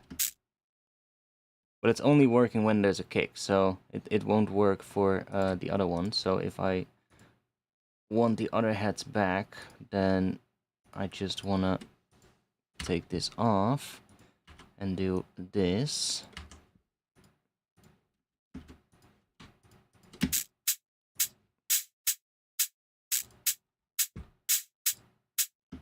And then we can give it some distortion on that kick. It's now basically responding to the kick drum. So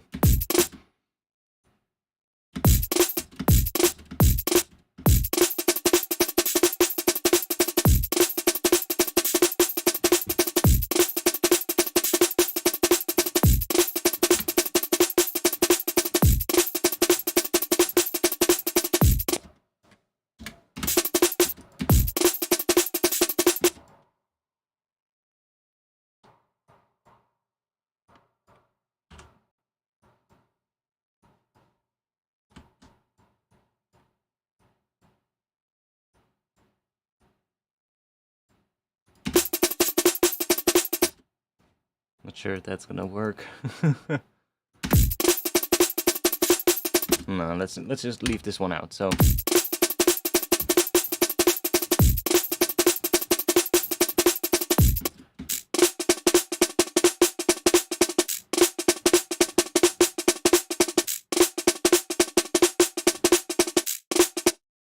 I mean, I can put the kick in there as well. And just make this a break.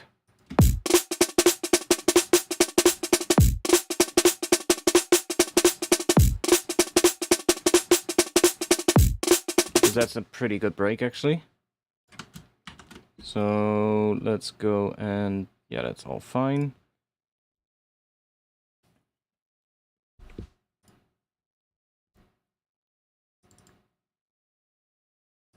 172.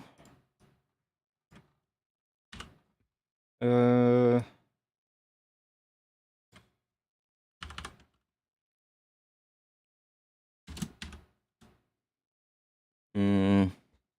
we gonna call it? I think after this I'm gonna make some other stuff. Not drums. Well, we might still make drums, but let's just make a bit of a tune or something. Let's see. Snare. Something. What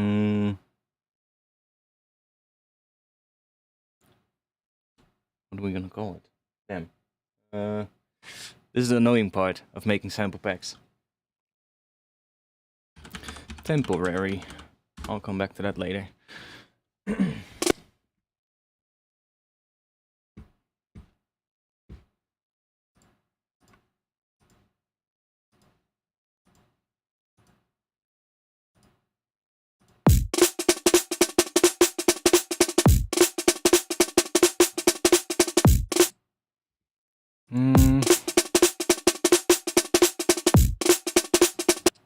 I probably want to bounce it without the kick though, because then you can put any type of kick in there.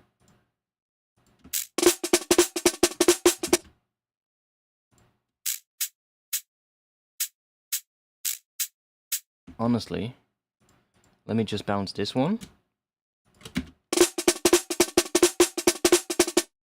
So that one is pretty alright. We'll just put that in there like that. Then we don't need the temporary part, I guess, but whatever. Let's remove this one. I guess that one can go into the fill category because it's really similar to those fills that I made. And some of those fills can also be used as breaks if you add a kick drum to it. It's just like some of those fills are pretty much like a break. Oh yeah, and then I need to tell it as well that it's 2 bars because I want the fills to be sorted by length.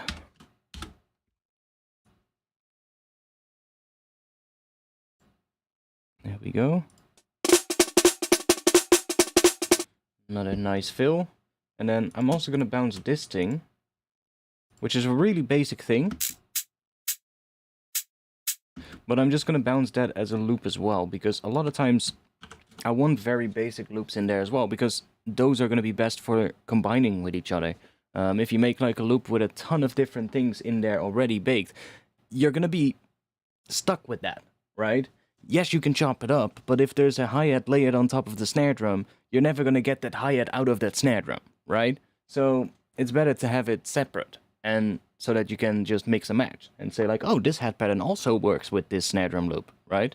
It's much better than having like, I don't know. That's why I also don't like having like those shakers in the break, like the tambourines, because if that's in there, you're gonna be stuck to chopping it up into 16s if you're gonna chop it up, because there's gonna be 16-note shakers everywhere, right? And that's gonna make it so much more difficult to chop something up and make it work in a track. So I won't have those included in any of those files, like any of these. Like they're all basically just snares, right? It's just a snare drum pattern. And these as well. This one's a little bit weirder, but it's all just regular snare drum patterns, and then there will be a different category for hat patterns. Okay, so I want to bounce these two, I guess. Let's just do that. We're just gonna bounce it into the percussion loop folder. Percussion loops, and we're gonna do 172, so let's just do 172. What is this? This is kind of like a symbol, but it's not really a symbol anymore. So, it's more like yeah, something else. So, extra, so that those extra ones all appear at the bottom of every tempo. Let's just say that is gated cymbal ring mod downbeat. That should be good enough. Okay, cool. We made some more stuff today for the pack. If I keep doing this every day, then eventually we'll have the final pack done.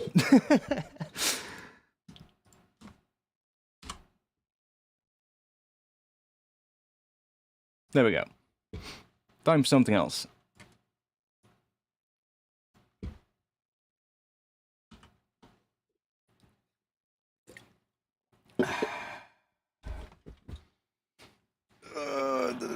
What should we make?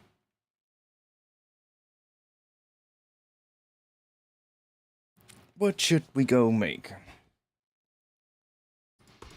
Let's just load up a piano to begin with. Let's grab a piano.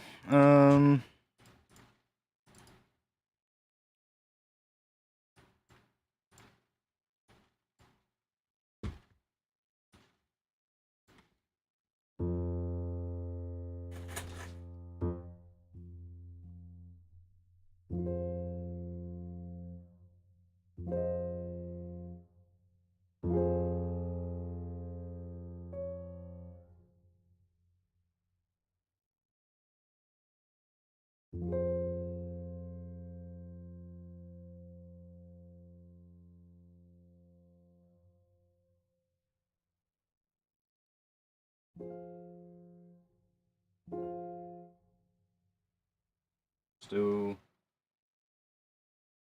Oh, that's pretty nice. Let's grab that one. Do this. We have that chord. I'm just gonna make ourselves a little thing that we're gonna use. And we have that chord, and then let's see. If we're gonna do something in the key of F, then we can do. Let's think. We can do F minor, C sharp major. Let's think. If I do.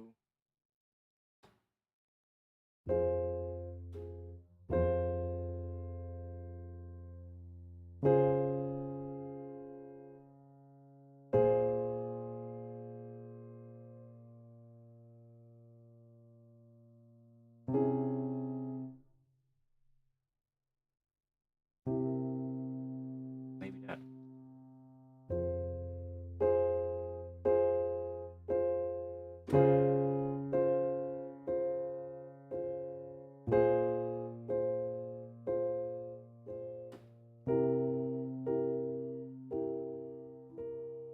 It's kind of a nice progression. Let's just take those take those 4 chords for now. I'm not going to use them like that, so don't worry. I'm just looking for some chords to start with. We can just say, so we have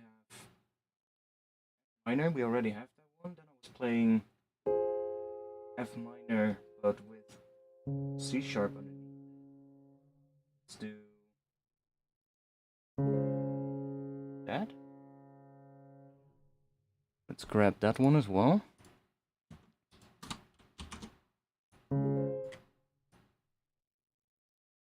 And then we want A sharp, that same thing on top, so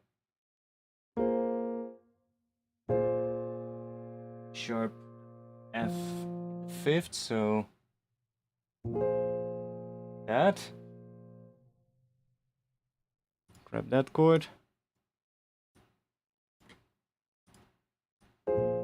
Maybe some of you already know what I'm gonna do, but... And then we need one more chord, which is C major.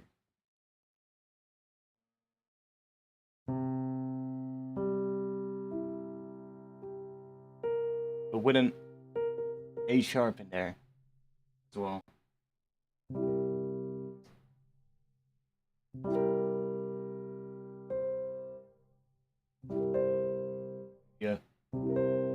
final C as well. Let's grab that last one.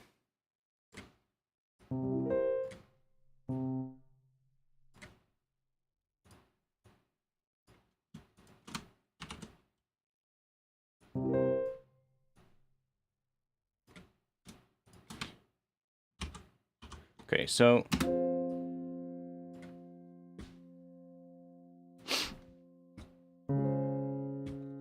let's play around a little bit here. So I want one note to really stick out in any of those chords. Maybe in this one it'll be that one. And then the bottom one here, so F, because that is the third.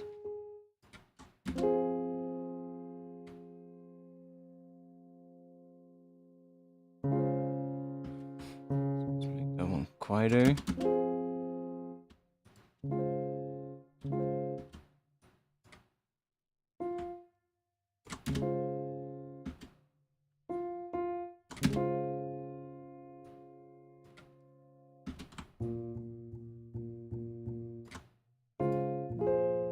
And then here,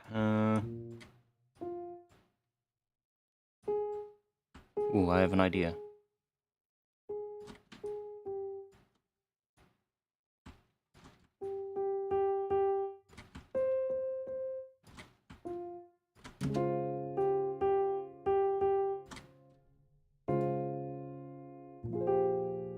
That's nice. And then here, the top note, I guess, C. It works kind of well, because that's also the root. Or maybe that major interval. Or both. That actually sounds pretty cool. I'm gonna bounce this. Before I do that, let me go into here and let's mess with this a little bit. So a bit brighter.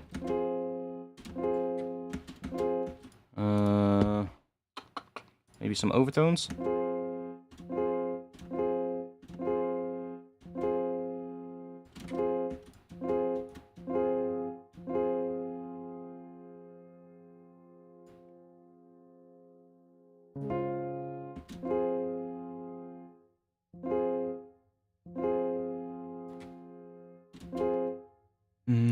Then here, not gonna mess too much with this. Maybe we can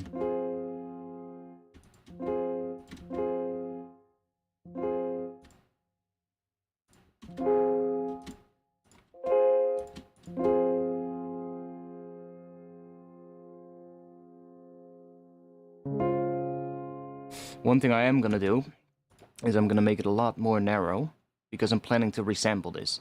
And I don't want the final thing to become too wide, so I'm gonna start with something more narrow. That way I can also hear that in mono or more mono, it also starts sounding a lot more dull. So maybe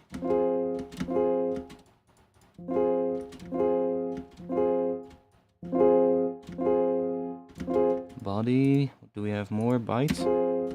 Punch? I might just give it some EQ.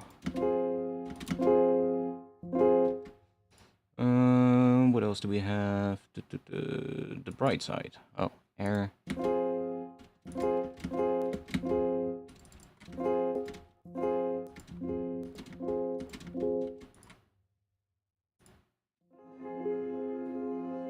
Oh shit! I didn't knew it came with these types of ones as well. Oh, that's actually pretty cool. Not for what we need now, but that can be pretty fun. I'm not going to use the style thing. Let's just do this.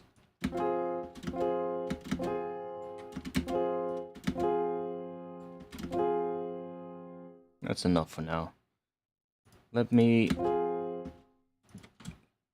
bounce this. By the way, let me check real quick if they're all relatively the same level. Because we might have to some compression. No, that looks pretty good. Why is that one so short though? What? The fuck? Okay. That's weird.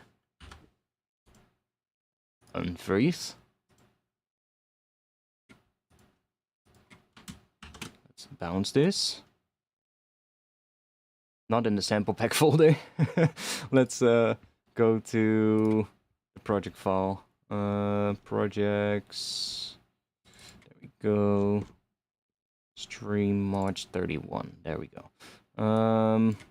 Just call it piano F minor 1. Because we might need some other ones as well.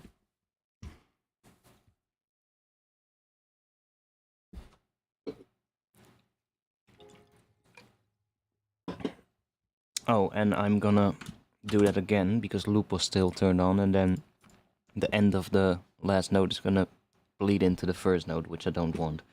So let's just do that again. Overwrite this one. And thank you all for subscribing. Thanks. Okay, let's go and grab pigments.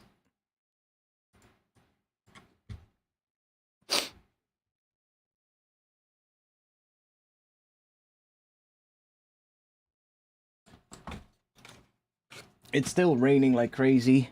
It's gotten a little bit less, so I don't think the mic is picking it up anymore. Earlier on the stream, the mic was picking it up all the time. I don't think you guys hear it that much anymore, so should be better now. Okay, so I'm gonna go into the project. I'm gonna drag this piano in here, and I'm gonna set this to Granular. And let's just switch this. We don't have to do this. We can just leave it on C, but for my own sanity, put it on F. Let's go in here, and let's give ourselves a little pattern. So, sure. Intro. Let's move that aside, and then let's make our intro right here.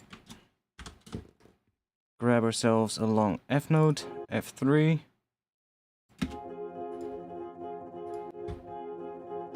And let's start messing with this one. So I'm gonna go and put this on here. And I'm just gonna give this some automation. So I don't want to have it right at the start though, because there's a little bit of attack to those notes, as you can see. So I want the position to be somewhere around here, which is probably gonna be 0.1 or something on the position there. So let me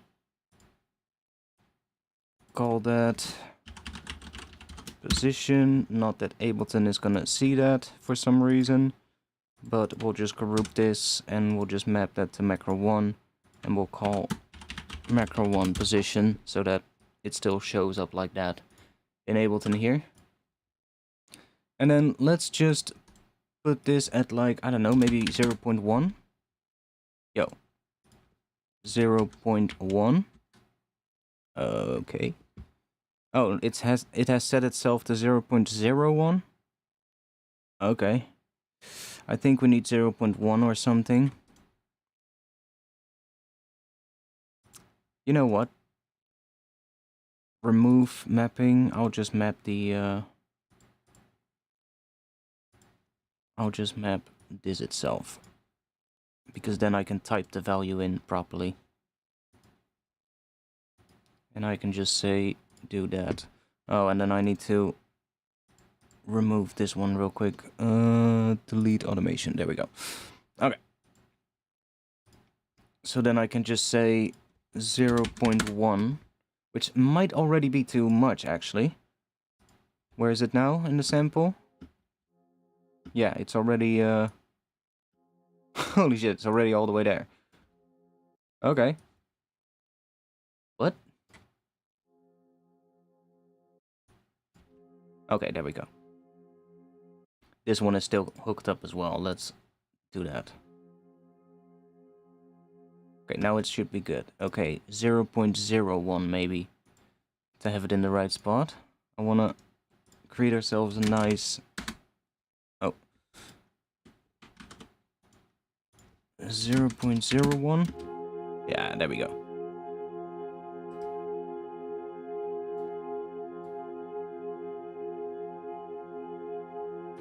Okay, let's go. Put another one here. And then let's do this one. 0.26. And then we'll do 0.51. Oh, fuck. 0.51. Then we'll do one more at 0.76. And then now we should get a granular version of these. Ooh, that second one is nice.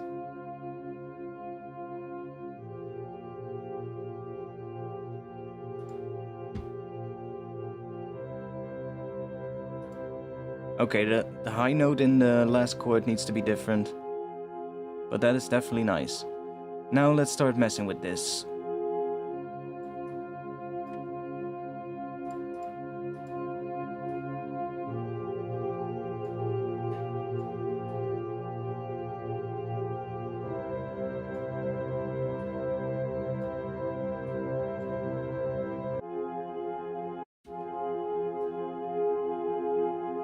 And now, because I made the input very narrow and almost mono, there's a little bit of width, because we need a little bit of width so that we get something stereo in the end. But I made it a lot more narrow than it was before, and because of that, I can now bring the width all the way down here. And then it's basically as narrow as I made it, and then I can just use this width to dial in how much I want. So if I want a bit more, just put it somewhere around there. But because the input is almost mono, it's gonna work when we sum it to mono in the end. It's gonna sound slightly better. In mono still. So it still sounds pretty good in mono. Whereas if I would have had like a really wide piano sample in there, then as soon as I sum it to mono, it would probably lose all of its body and it would sound really thin. That's why I did that. Okay, so in here, now we can start doing some cool stuff here, because this is fine, I guess, but, I mean, it's still a bit boring. Ooh, that's pretty cool too.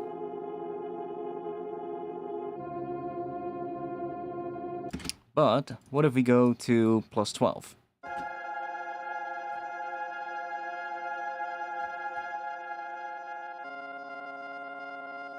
Ooh!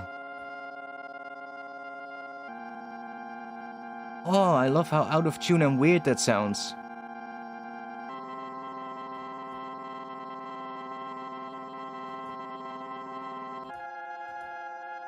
Oh, that's actually nice. Subtle differences.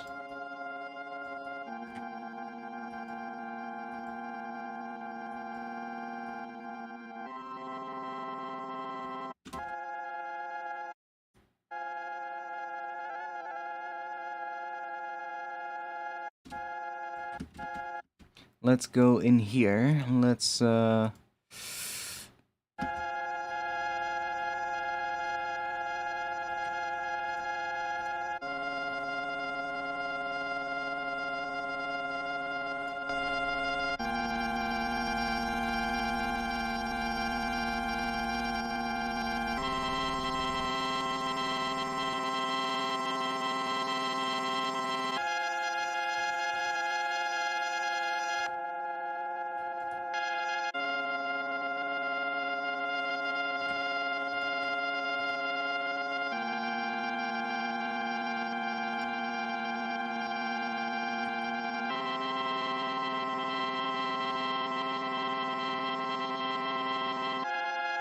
other idea. Let's not do this here. Let's go in here. Let's grab a... Where are you? Pitch delay. Let's shift that up a full octave. And let's set the feedback to 0 maybe. Or just a little bit. But and then we're going to bring the send up here. We get that, and then we can do a really short time. And then we're gonna grab ourselves a... Oh no, wait, we don't have to do this. We have a shimmer reverb now. That's fucking even better. Take a shimmer reverb.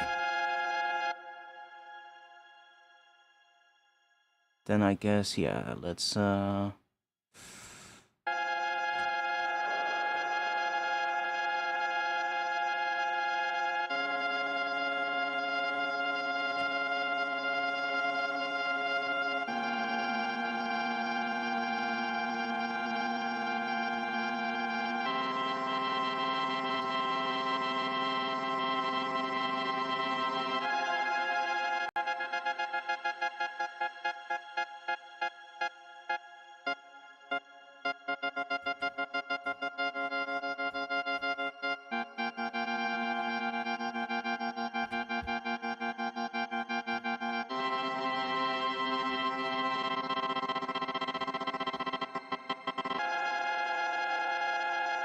That is just...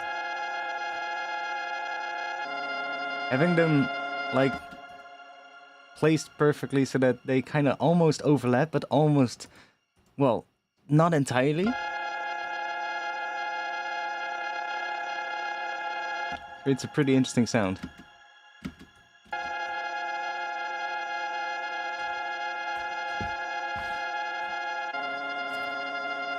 It almost has a vocal quality.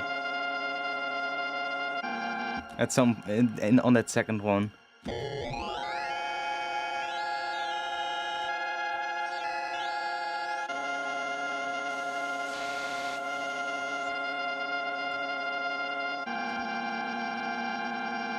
Now that's not gonna work, Resonator, because we're not feeding any changing notes into it. So that one won't work, but we might be able to use the chord thing. See what happens now. That's not gonna work, only if we do the octaves, maybe.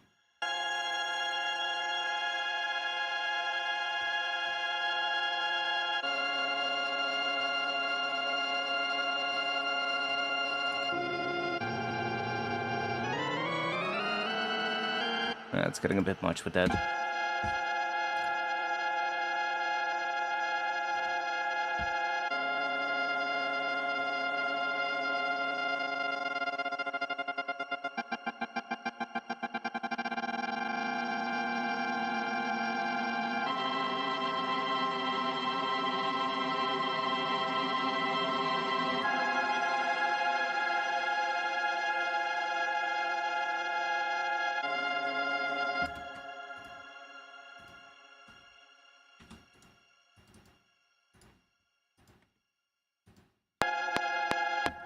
Okay, let's think.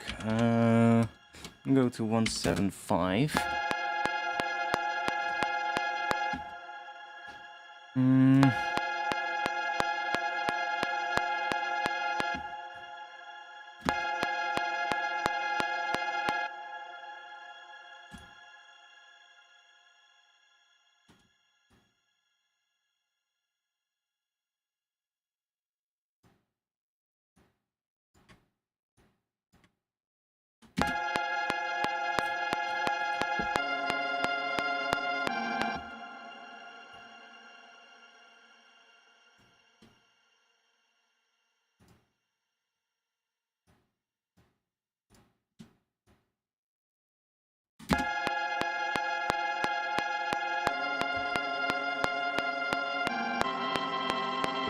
Yeah, we're gonna change that last one, for sure. Let's go in here, and I want that one there.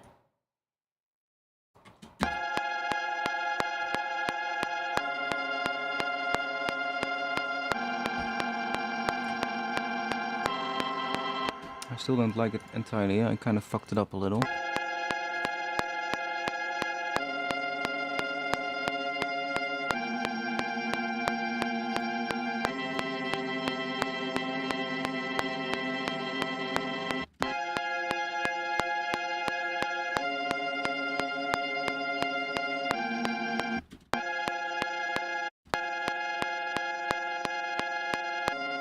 There we go. There it is again.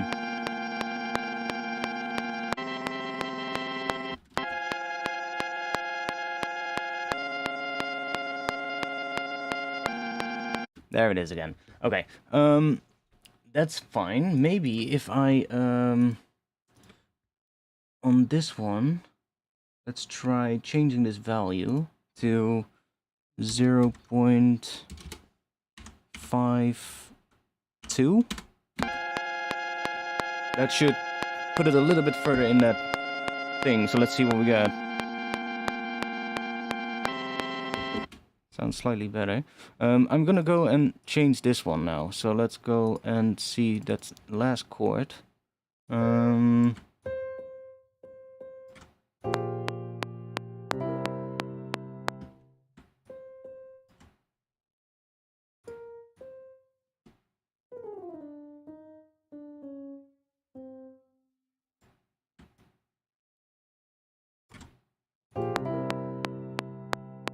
Let's try that.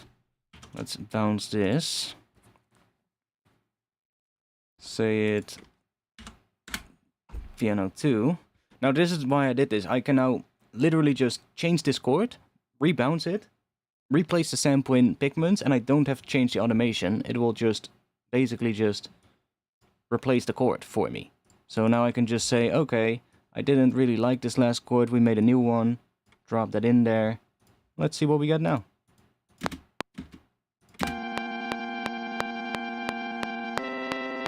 Better.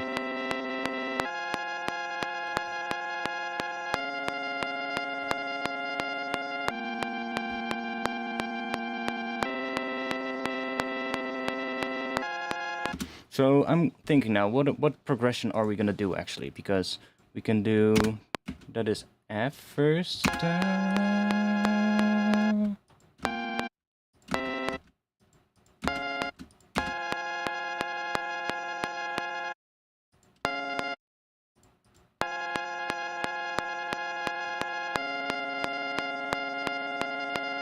I kind of want to have this one as the third one, I think. So more like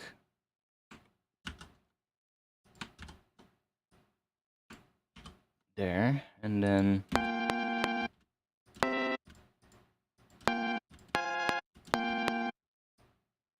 let's see what we get if we do these two the other way around.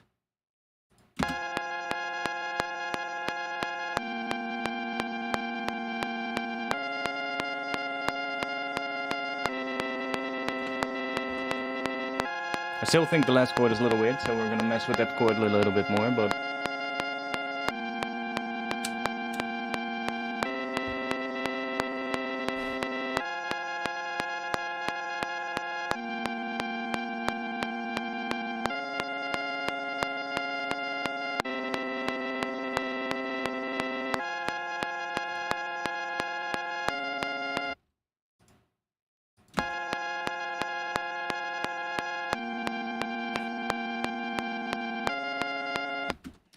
it's probably better if we just leave it like this, and that I just change the order of the chords here to whatever chord progression we actually want. So that's fine. I want F first, and then I'm gonna go and just chop these up. So we have F minor. This is C sharp major. This is A sharp minor, but with F minor on top, but it's basically A sharp minor. Like an A sharp minor 9th or something like that, but it doesn't really matter. And this is C major, so let's just call that C major. Now, let's see. F minor to A sharp, that's a 4th.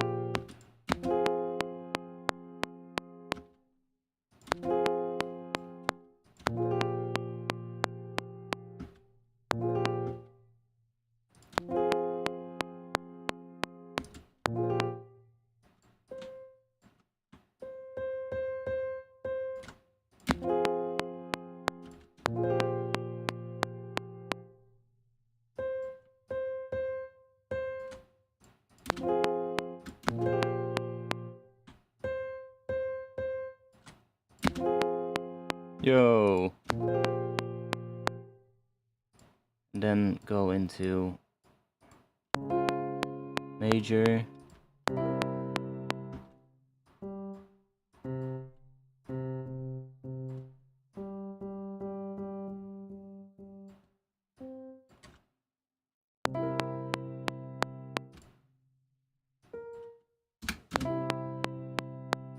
try that maybe. So I'm gonna just bounce this now. It's called number 3. I'm doing good, I'm doing good. We've made a whole bunch of samples earlier, and now I'm just trying to make something else. Let's replace this one again, see what we get.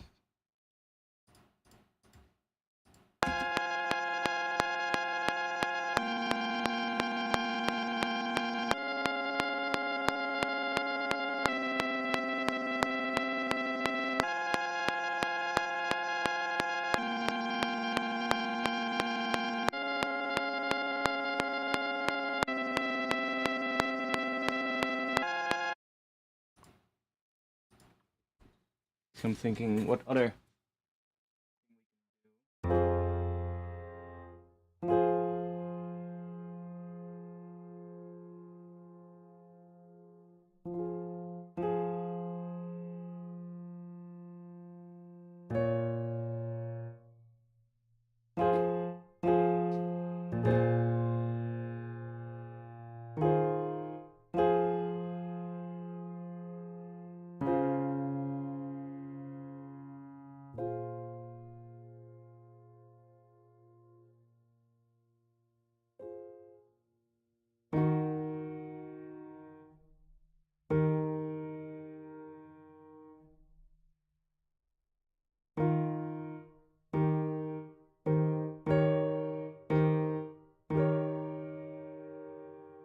D minor or D major 7.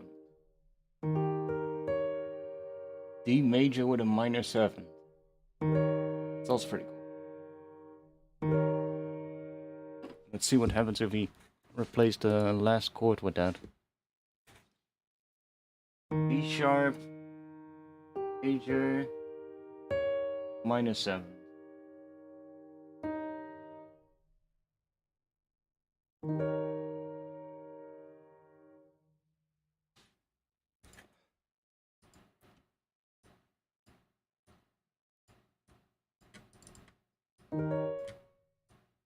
See what we get if we use this one. So that is, oh, that is D sharp minor, or no, major. Yeah. I was gonna ask you, when making snares and kicks, do you tend to use linear phase when compressing? What? Linear phase when compressing?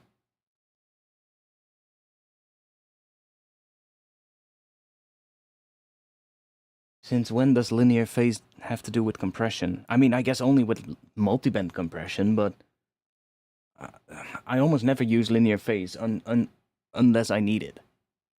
Which is only when it sounds shit, when it's not linear phase. More often than not, I won't. I'll just listen to what it sounds like and I'll just make it, you know. Like when you're designing drums, it's not that bad if the phase shifts. You know, because that phase shift might just result in something that sounds slightly different than what you had before that sounds better. So it's just about, I never use multiband compression when I'm designing drums, or almost very rarely.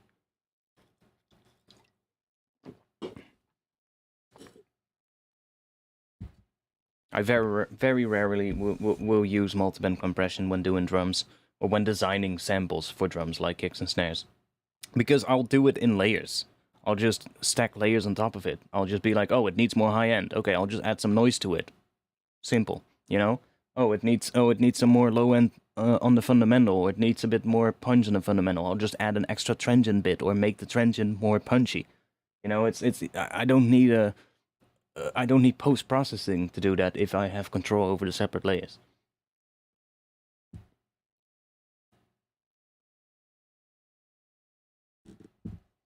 Like multiband compression would be handy for me when I would be working with like stems of a track and you're doing a mix down and you don't have that control. That's when a multiband compressor could come in handy if you need to fix an issue. Like if you, let's say you have a bunch of old stems, you don't have the access to the project file anymore, but you want to finish the tune, you only got the drums bounced as a break, and you're like, fuck me, the fundamental is way too long. How am I gonna fix this? Yeah, well, that's when maybe some multiband compression or multiband EQ even, like dynamic EQ with FabFilter. It's just a multiband EQ. That's a weird one. No, but just like a dynamic EQ, for instance, could work, or a multiband transient shaper. And yeah, sometimes it might sound better if it's in linear phase, but sometimes it might sound worse. The thing is with linear phase, especially with making drums, a lot of times it will do more bad than good. Because the downside of linear phase is that it creates pre-ringing. And when you're making drums, pre-ringing is the last thing that you want. Because it basically creates sort of like some ringing before your first transient. And that throws off, for instance, any compressor or a transient shaper that's after it. So I'll almost never use it, linear phase, unless I really need to get something to be correct, or if it just sounds weird if it's not linear phase. I feel like with making a sustained bass sound, I'll be much more likely to use linear phase processing than with like something really transient heavy, because of that pre-ringing effect. So yeah, that's that, I guess. But like, even then, the times when the linear phase that I use a lot more is in FabFilter Saturn. When I do like a sustained bass, for instance, and I want to distort it, and I want to retain the phase, even though I'm doing multi-band saturation, and it's doing like band splits, right? It's gonna phase shift around that, and it's gonna give you that sort of like similar shape as what you get when you put an OTT with zero amount on a sound. It's just gonna shift the phase, and it gets a particular look. And if I don't want that, and I want to retain the phase, yes, then I'll use Saturn in linear phase mode. But that's most likely not on a really transient heavy sound, because that's when you get that pre-ringing thing. So it really depends, but yeah.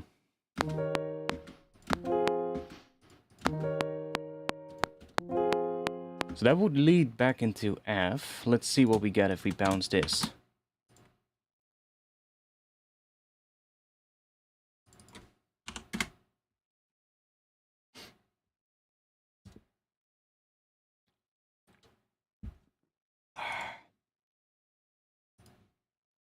So now we will get a different progression. For the last chord, at least.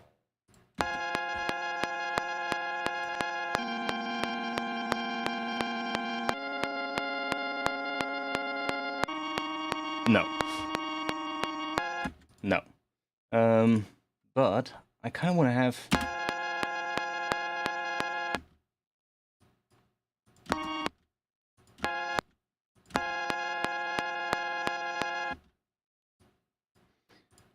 I'm gonna do something.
Okay, let's take this. So now we have more chords.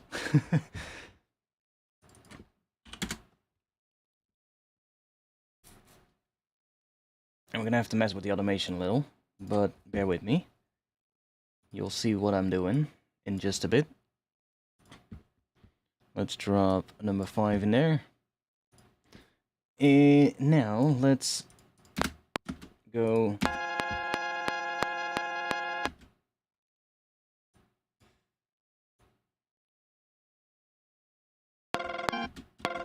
What the fuck was that? That's actually pretty interesting.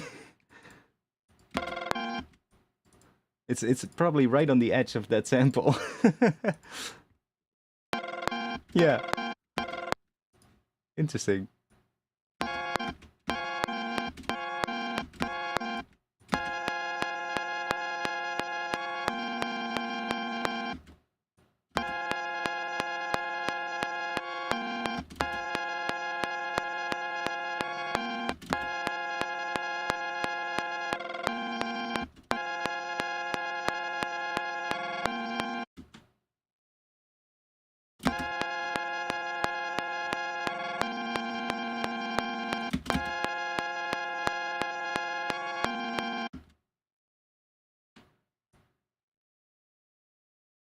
It's not doing exactly what I wanted it to do.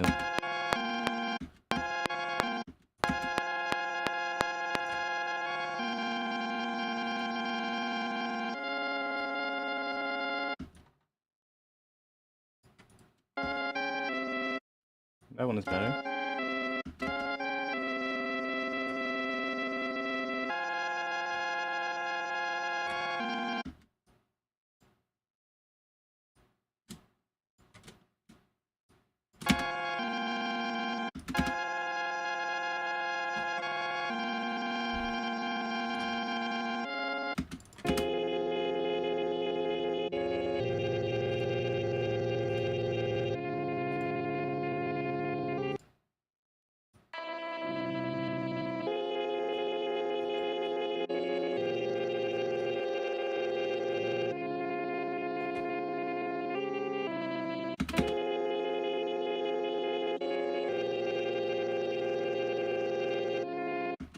Let's move the third one a little.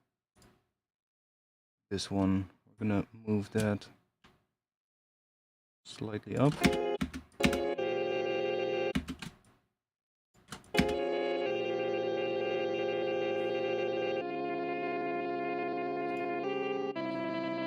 Okay, let's just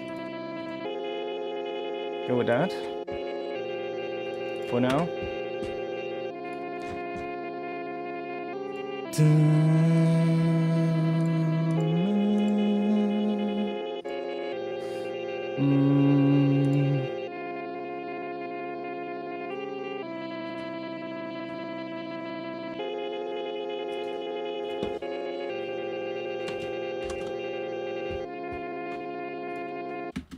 Let's see. So we're doing F first.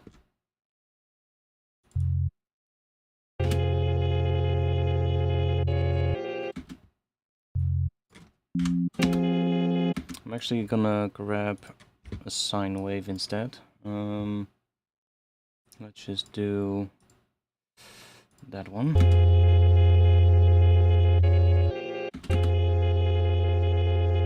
Oh, is it too quiet for you guys, by the way, on stream?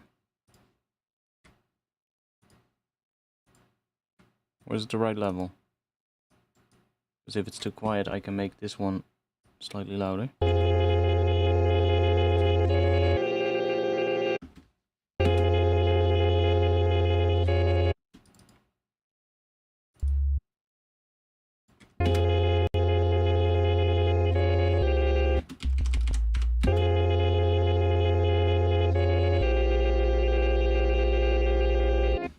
Ooh, that's actually nice.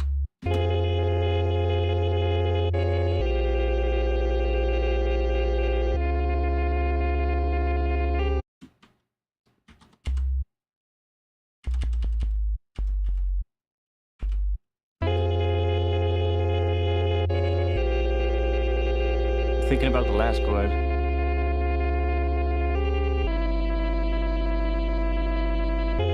So we go to G on the last one. We can do that. Or to G sharp. Could also be interesting, maybe.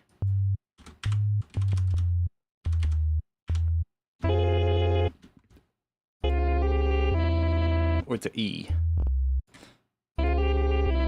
Or C.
That's actually pretty cool.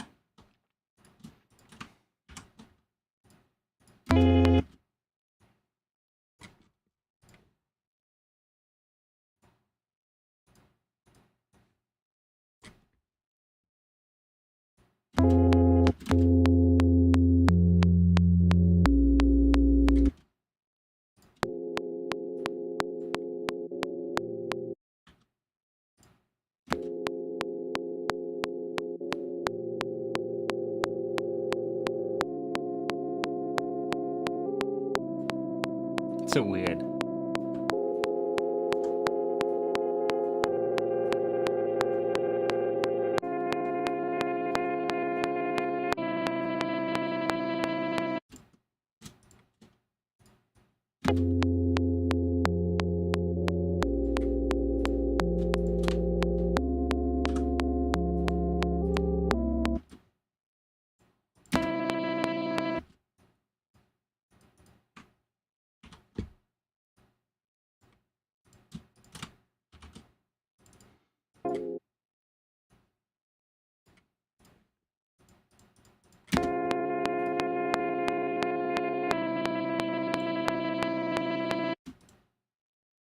We need to grab this and duplicate this real quick.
It's a very fine line between...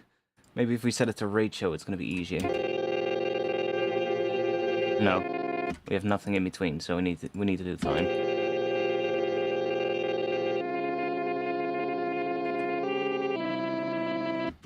I never use Gig 2, I only use Serum for my drums, most of the time, so I think that says enough.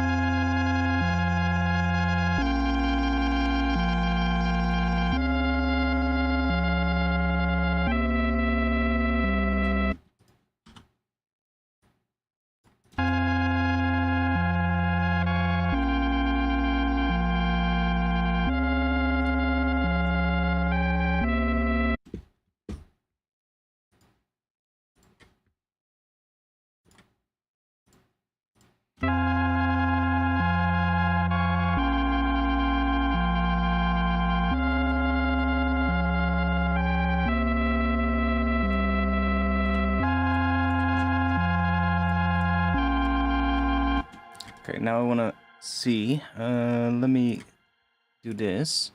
I'm just gonna go and drop this on here. By the way, I fixed... Oh, and thanks to the person who sent me Albino. I actually found the installation for Albino, the installation file on my old hard drive, but it was the legit installation file, and obviously the registration doesn't work anymore because I cannot figure out what my serial number is. And if I log into the Rob Papen website in my account, I cannot see what the serial number is because it's not in my account anymore. So I can't even install it, even though I have the old installer, the legit one. It's so fucked up. So, but thanks to the person who hooked me up, I got this one working again, which is kind of fun because I want to mess with it sometime. But remember, I also had the Absynth plugin from Native Instruments, and it had no presets. Well, I fixed it. I just had to open up the standalone and resync the browser because all the presets were actually there in the right folder. It was just that I had never opened the standalone and updated the browser. So now everything is here, which is nice because for stuff like this, let's say we want, I don't know, I'm just gonna see if we can find something interesting in here.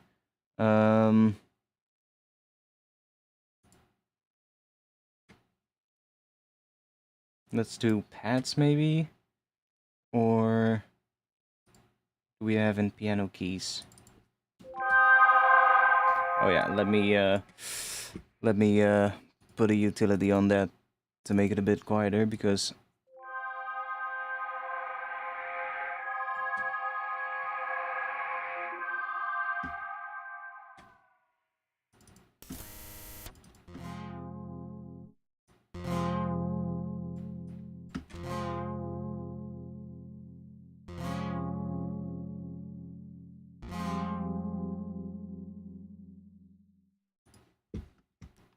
now I'm not sure if this has velocity tracking though, or if this patch has it set up. Probably not at the moment, but doesn't matter too much. Let's go to the pads.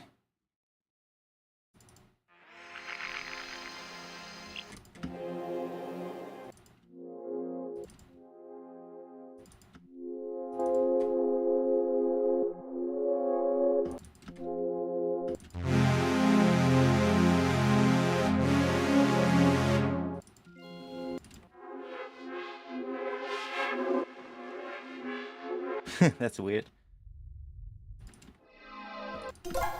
Actually, this one might work.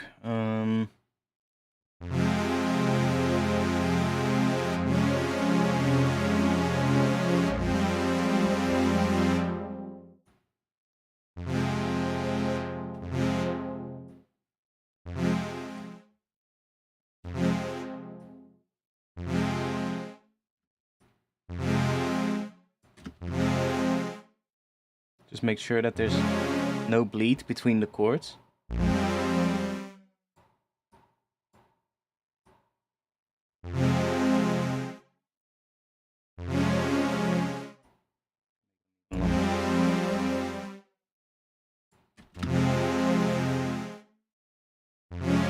It's fine. Let's see what happens if we bounce this. Let's do that. Let's call that somewhere pad, something pad. We'll just do absynth pad, and I'll keep the number the same so that I know that the ones called 5 have the same chord. I mean, yes, there's some old music on Spotify, but there hasn't been new music released in a while, and I'm working on that. But yeah, you can go to Spotify or my SoundCloud, but it's only gonna be older stuff. Let's see. Let's grab this one and let me duplicate this one.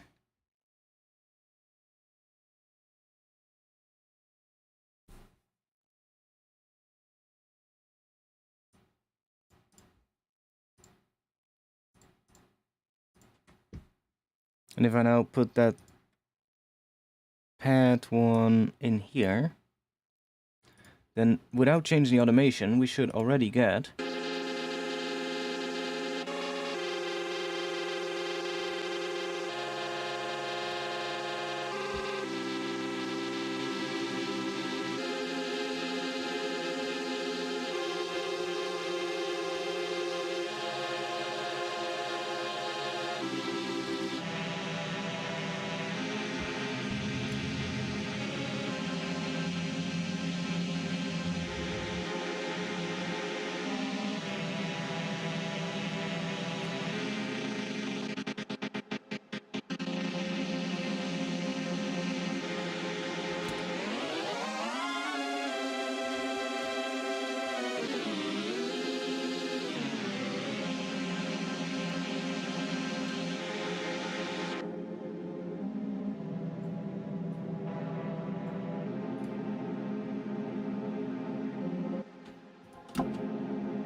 But it's a really fun way to make granular stuff. Like, I know that this one, I'm not too happy with how it sounds, but this is such a good way to do granular things. Just make the sample you put into the granular synth yourself, arrange the chords in such a way so that you automate it, and then all you have to do is just to mess with it, is just changing the chords. But as long as you keep the position of these chords the same, then the automation in here is just gonna be the same as well, and you can just mess with these chords, bounce it again, replace the sample inside Pigments, and see like, oh, does this combination of chords work better, or this one?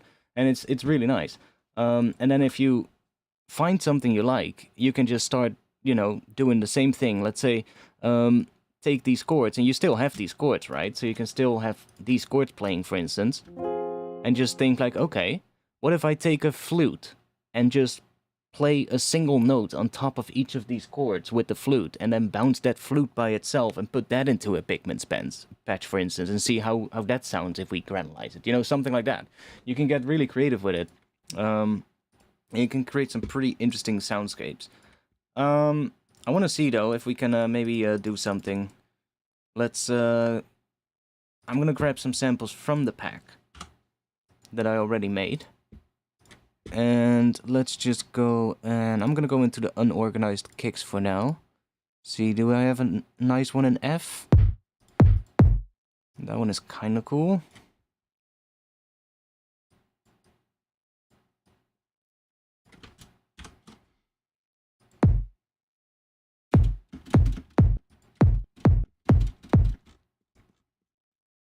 Can also go with C.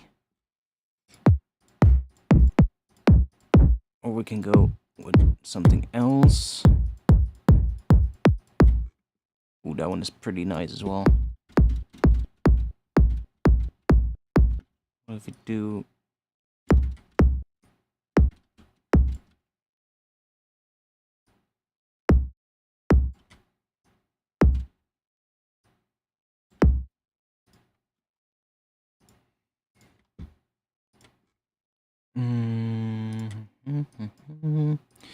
Let's grab some...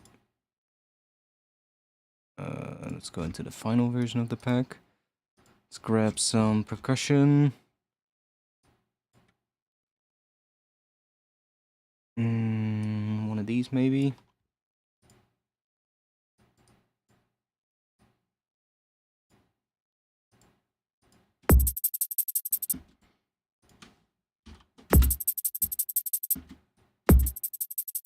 Okay, and then let's grab... I made a really nice break, which when I made it, I was like, oh, that would be a really nice one for a tune. Which is this one. I was just like, I need to find a good kick for it, but...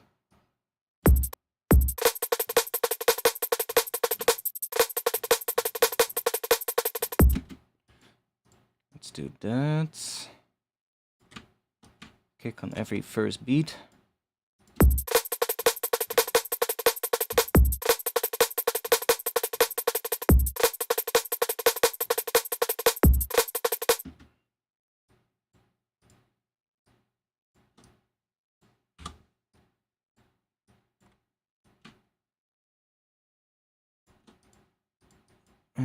Let's drop you there.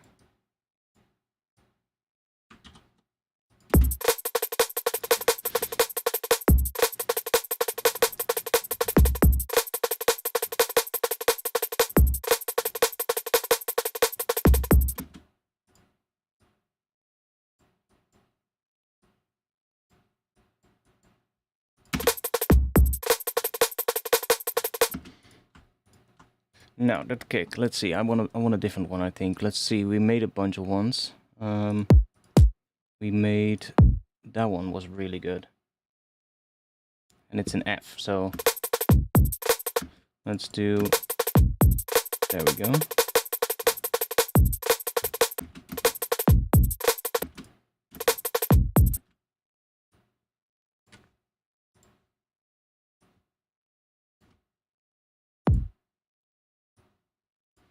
Why can't I see the velocity?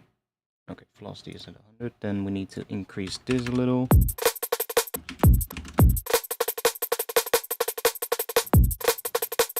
Like that. I love that drum pattern. So let's see if we can make something with that. And see if that leads us somewhere. So I want to see though, is this... It's hitting an A sharp, so... Ooh, we could also go A sharp minor.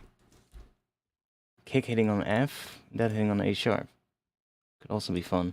We can also try using some frequency shifting on this one and shift it down to the minor third. See what that sounds like.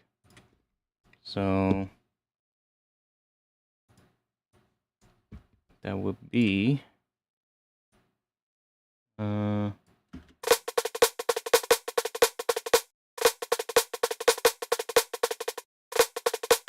there.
Let's think.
See what we have.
and there's no sidechain, so let me quickly do a snare sidechain because this is an audio, so we have to do it manually.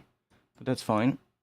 We can see snare there, there, and double one here, and then we get that and that. And here we don't get it.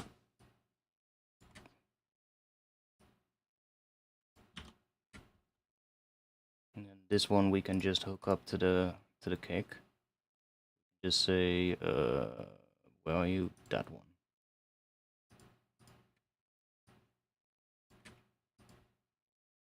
And then on here, let's drop just a compressor for now. That'll do.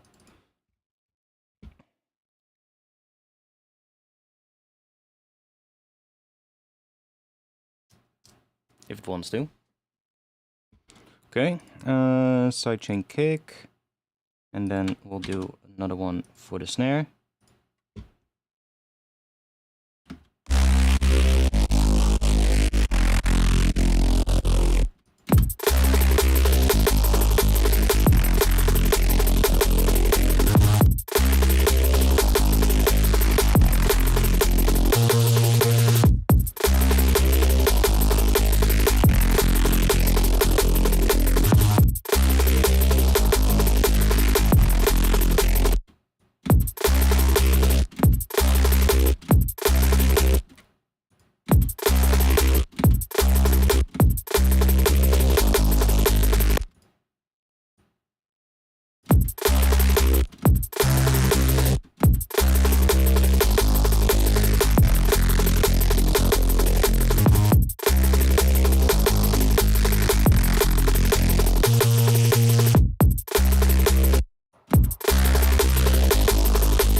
This one is going in opposite direction. Oh yeah, that's the comb filter. It's not being used.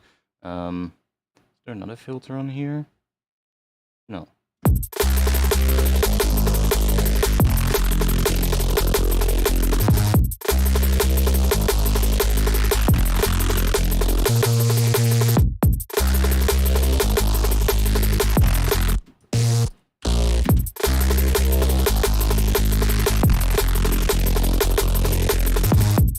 Not sure if I want to go for that such a vibe though. We can also do something else. Let's see if we can make a bit of a bass for that first kick to kind of layer on top of there and see what we get if we do that. So let's just go for a more, I say a more like really simple bass, honestly. Like just taking sine wave and then taking another sine wave.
Definitely not there.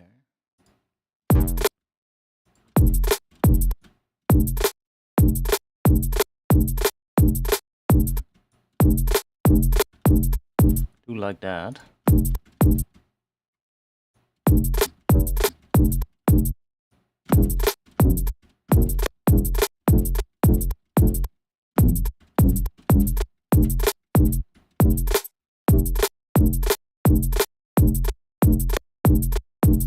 Let's I guess take a sub, direct out. Maybe we should give this some volume movement as well. It's pretty good actually. And then the sub.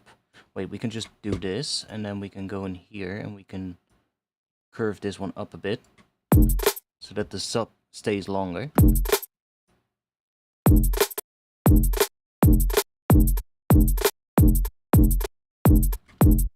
Now let's see. Let's put some reverb on it maybe.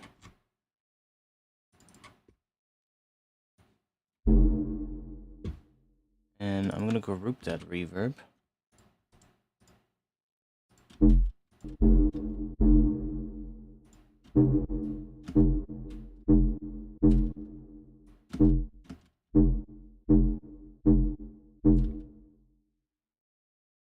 Let me... I'll just grab...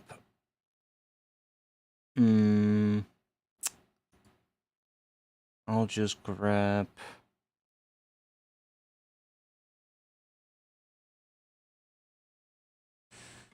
Compressor only has audio input, so that's a bit annoying. I was like, I'll just grab... Well, I guess we could do with a compressor, or we could just distort it afterwards and see what happens.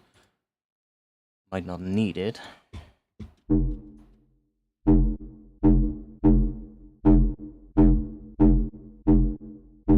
Like I said, it might actually be cool with a bit of reverb and then into the distortion. Can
That's a pretty decent tone as well.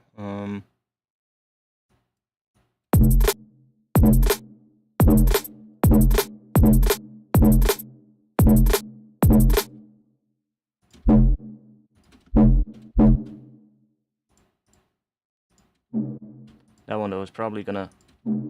it's not too bad. But it might be better to use the Ableton Hybrid Reverb for now, so that I can make it a bit more narrow.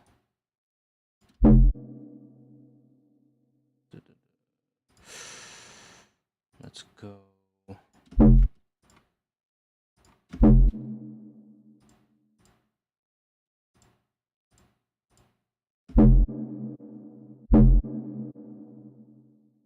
Sounds like shit. Why do you sound so crap?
Think about what kind of bass pattern I would like with this thing.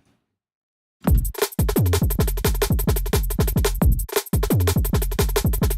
it's also kind of cool.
Patreon samples.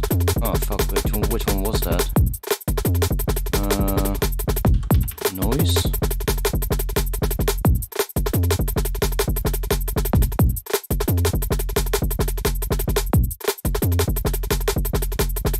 By the way, if any of you wants to have these, then go to my Patreon. I just dropped a new pack today. Ah, here we go. I just dropped a new pack today with atmosphere sounds. So if you want to have atmosphere sounds, go to my Patreon right now.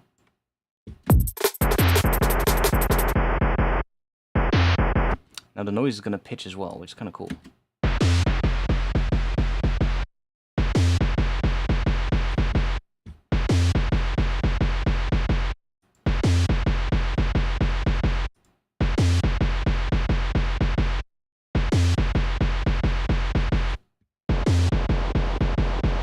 That, so that here, and we're gonna EQ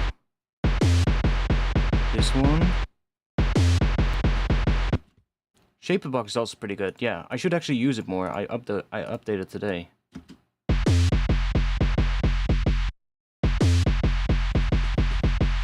And let's do something fun. Let's grab that kilohertz ring mod. I really love that ring mod has an input, so that you can set an input here. So you can just say track 22, and then the operator pre-effects. So it's taking this one now, the sub, into here, And then instead of having the sine oscillator on here, which if we... I'm not sure if I have to turn this one off for that. Let's see if I have to. No. Like this one, see, it's connected to that. So that's great, but if we change notes, it's not following along with it, right? It's not following along with any note, for instance. But if we let this listen to input 3, 4, and then select that one that I just had here, operator pre-effects, then now this one is feeding into this ring mod. And you can see the pitch is also grayed out now, the frequency. So it's not working, because it's now listening to the pitch of the sub.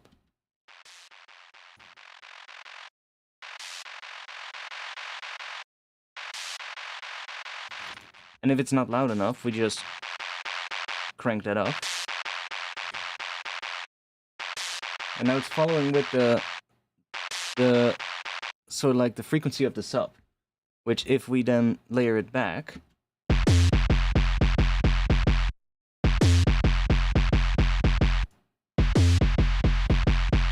you get the same effect as when you saturate the noise and the sub together, but without needing saturation. So it's not creating even more harmonics on the sub, for instance, and we can still saturate this together afterwards if we want. It's just another way of...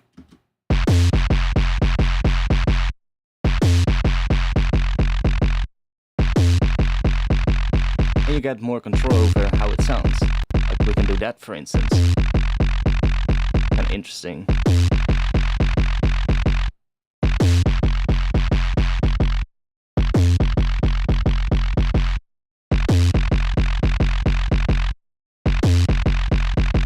Yeah, that's another way to do it. You can. That's what I sometimes do as well. If I want, for instance, the sub noise to be even lower, like we can do that here as well. If I just call this sub, and then duplicate this one, and call that sub low, and I'm just gonna put a pitch device on here,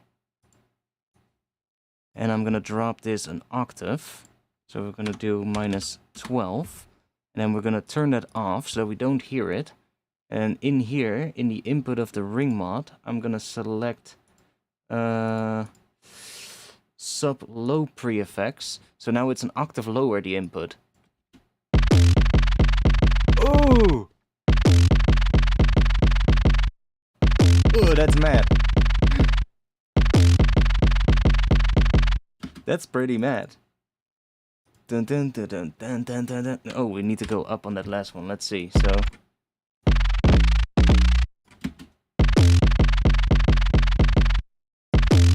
and it's still key tracked as well. So if I now go up to that higher note, it also goes slightly quicker, which is nice.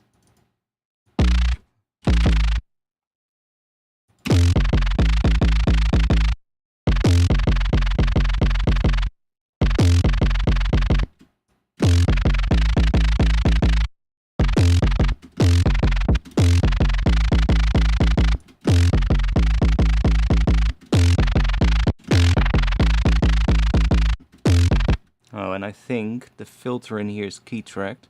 So let me just turn that off. There we go. There's our high end. I was like, why is there no high end?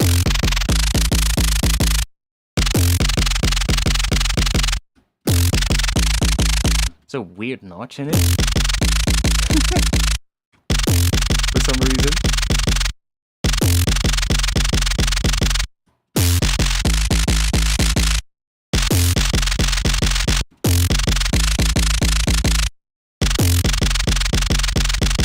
That's so weird.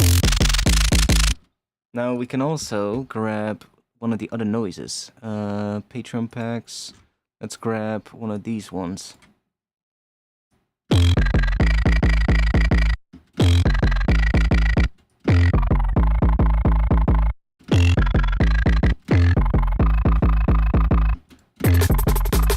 These are really weird.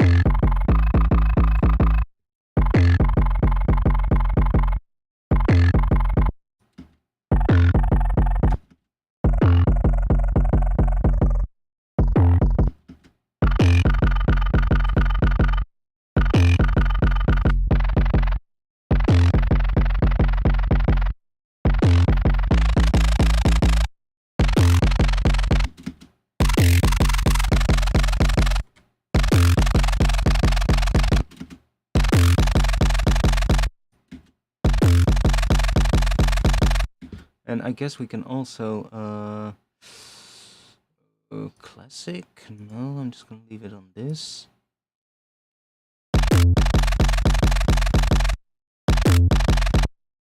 Oh, maybe we should put it on classic.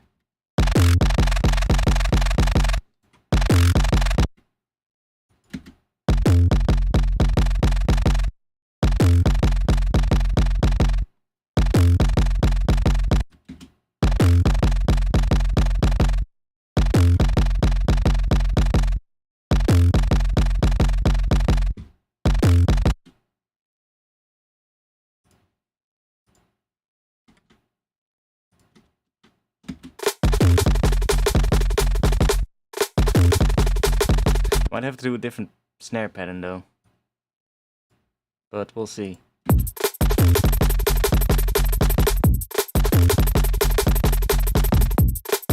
that kind of works, but this one needs more.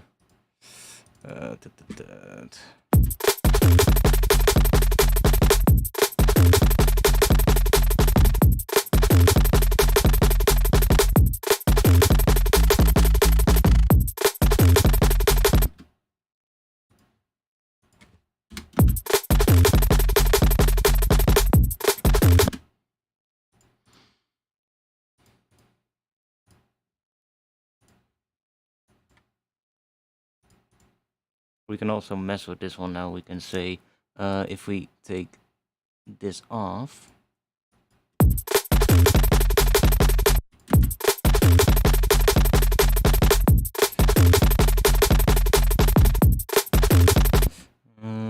We can, I don't know.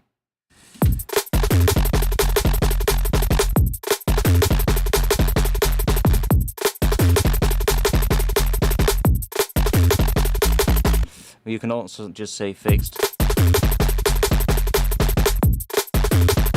Now it's the same on every note, so now it's going to be more like without key tracking, basically.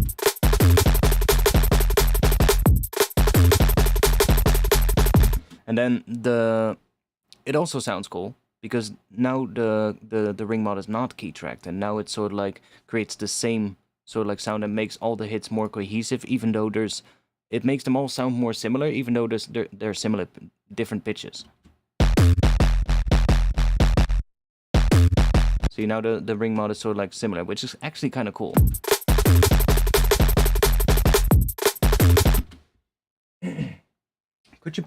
Could you push the noise into the ring mod hard to create smaller transient type sounds, then use convolution reverb to add tone to it? I guess, yes.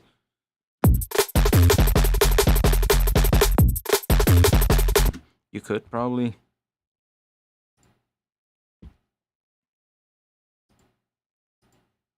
Like heck, I can even add, I don't know, duplicate this one.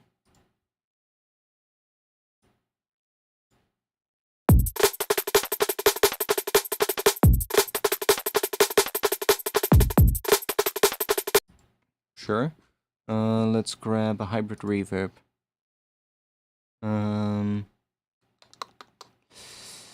Hybrid reverb. It's probably not gonna work because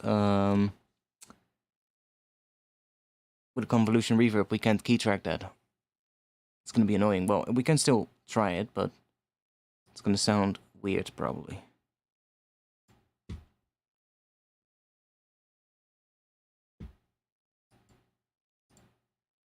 Convolution, and I have some impulses that I can try. Should we go with a koto? Why not? F minor.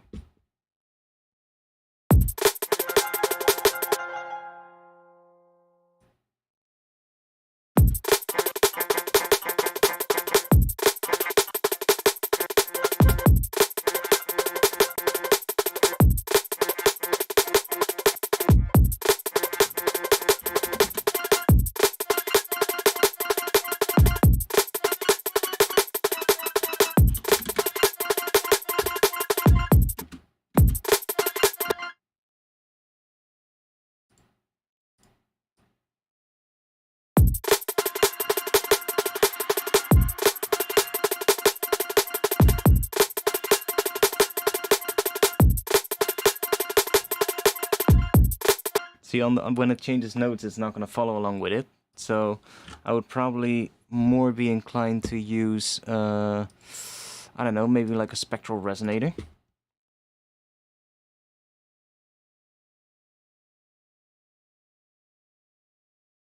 Which always takes, for some reason, a bit of time to load the first time, but I don't know why. And then we can just say, choose that, and then... Now that is following along with the pitch. And we can say, I don't know, 24.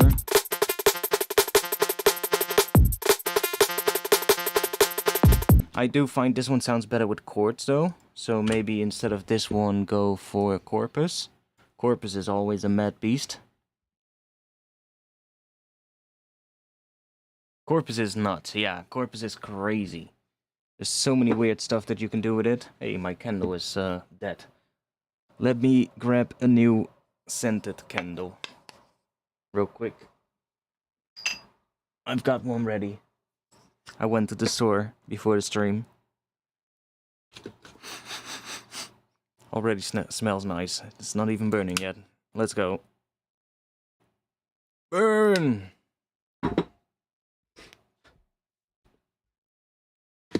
Is it stuck on load? What? This? No. I was lighting a candle.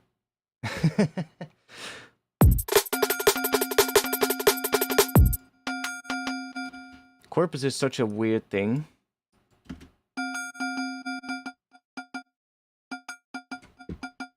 But like if we... I'm gonna...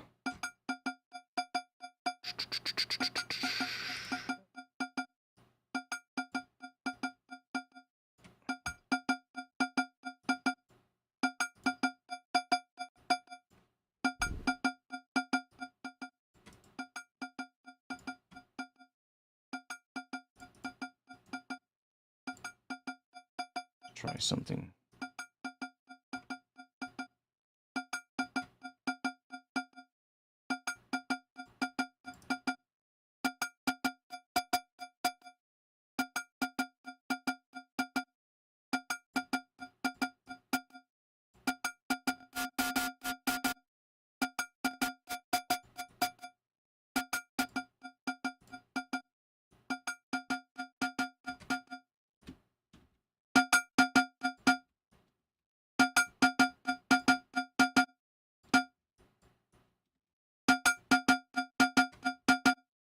Doesn't matter. Let's put some more stuff on it.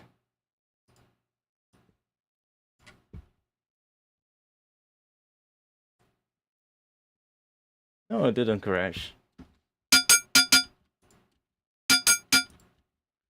It's always slow when it loads Corpus for the first time. Oh yeah, I didn't even do this.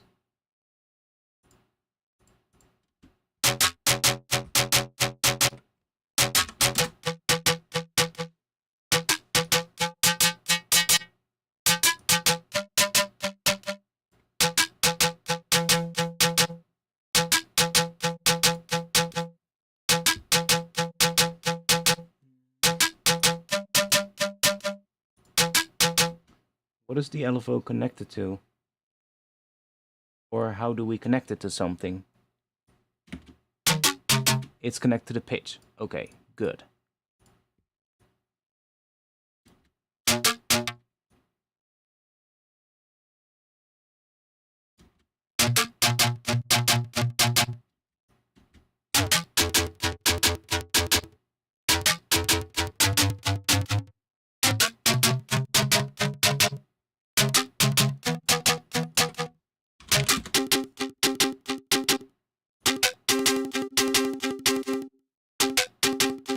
That's weird.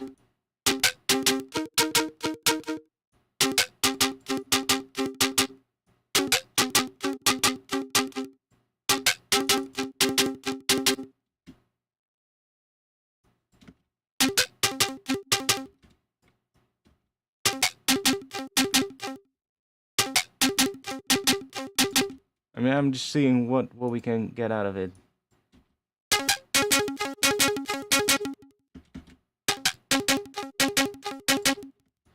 So now let's say we have,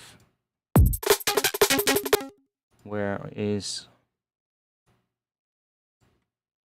what? Oh, I was on the wrong track.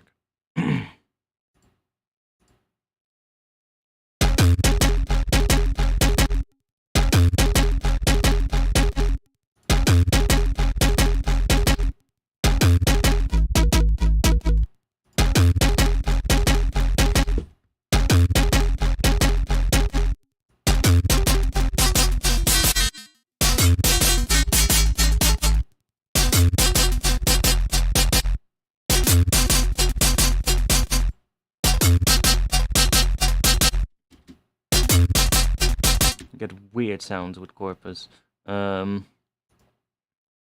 Played.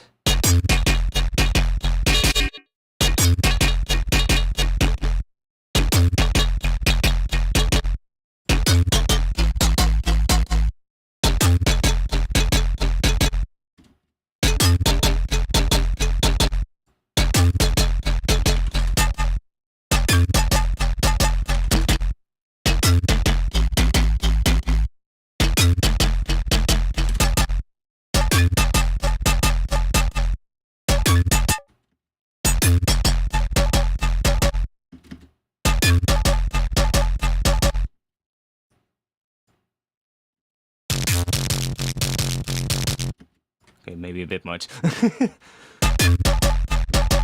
That's weird though.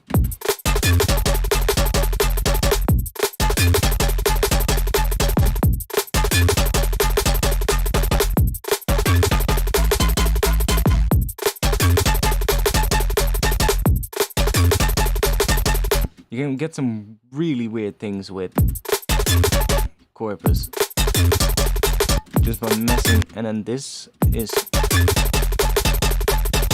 not really sure what that does. Position left and position right, okay. Not really sure. Ratio is really interesting. Get all kinds of, and then inharmonic, of course.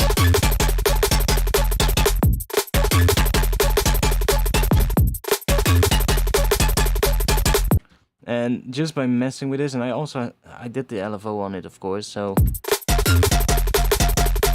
without it you get more like that. I wish there was an envelope that you could attach to it. That would be even better. So that you could do like, well, I guess we could kind of do it if we do it a little bit like that, and then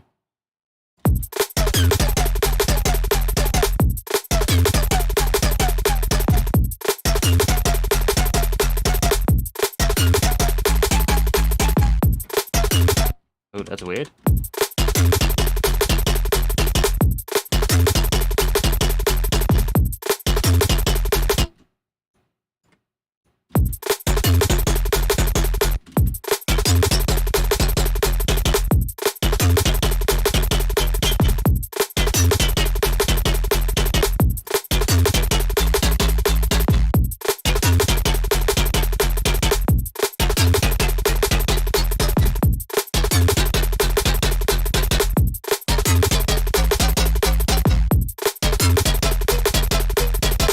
Like, you can even get like completely out of key because it doesn't really matter anymore at this point.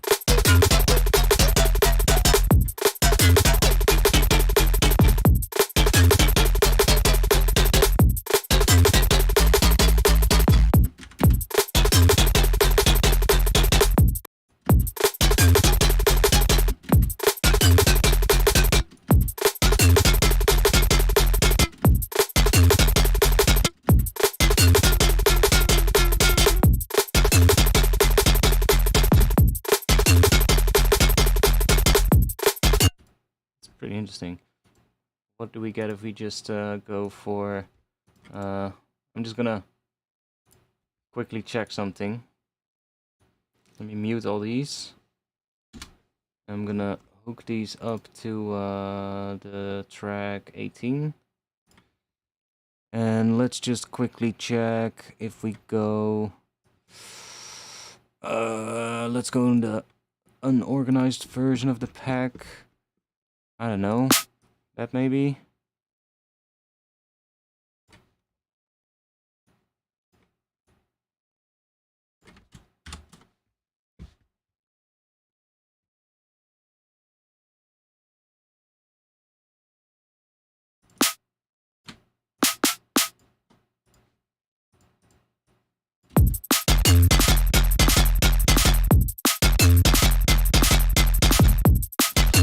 Ooh.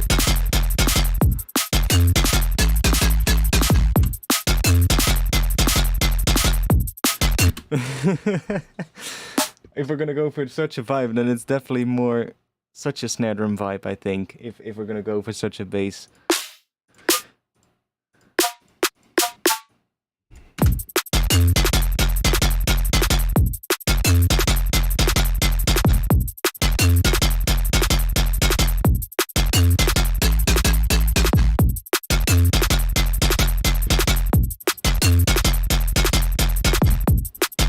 I mean, we could.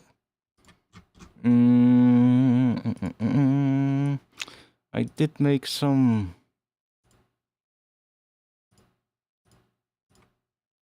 Yeah, I did make a few. Okay, nice. Let's see what we get.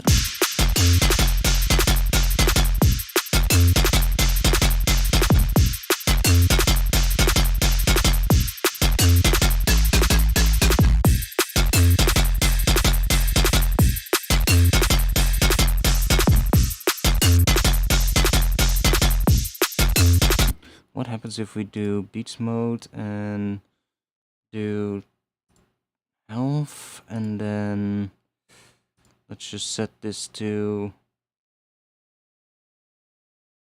8 notes. It's a little bit weird.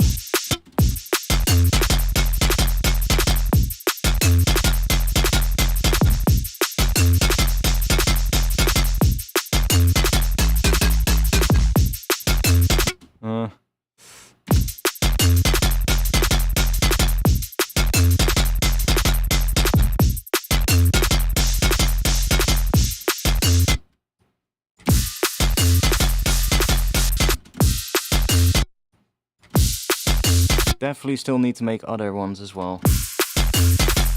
These are all very similar. They're all very much the same pattern.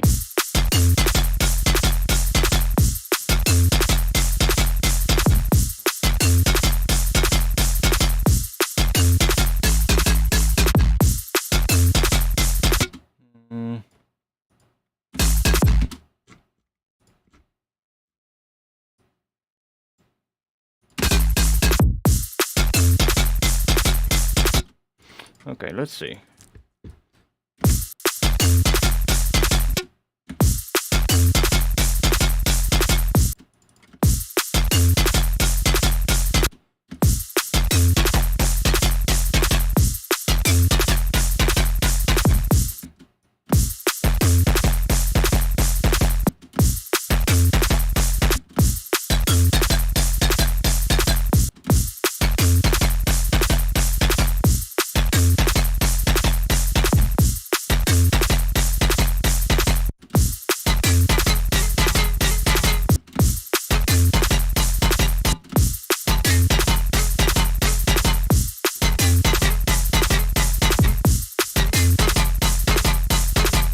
I can also try something else.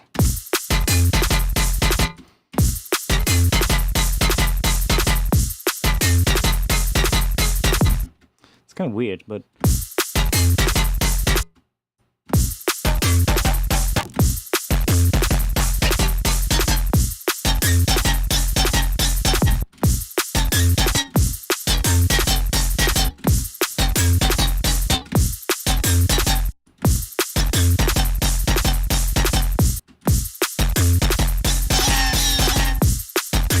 Sorry.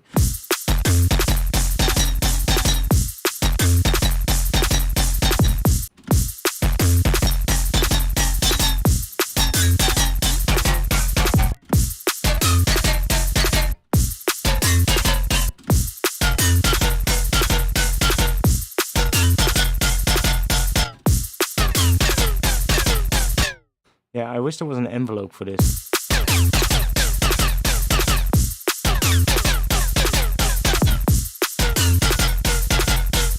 Well, I guess.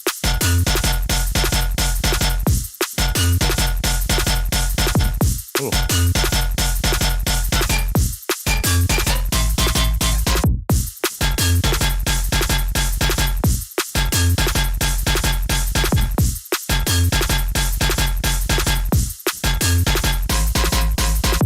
Whoa, okay.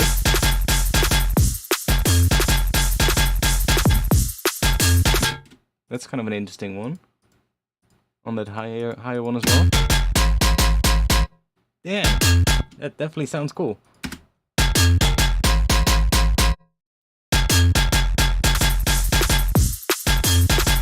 It's a bit loud, but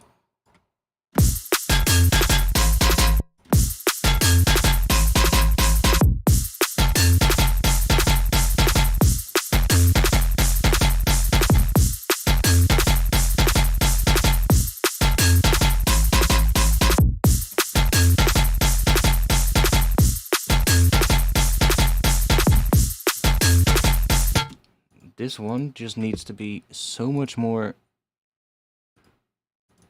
clipped or saturated to come through.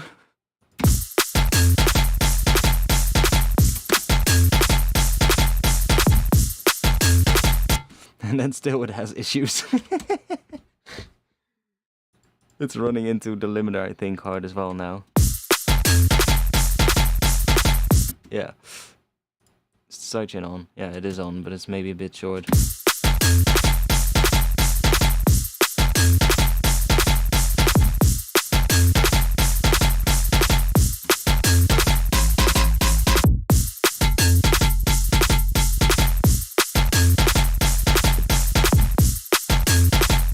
So that noise is also still doing quite a lot.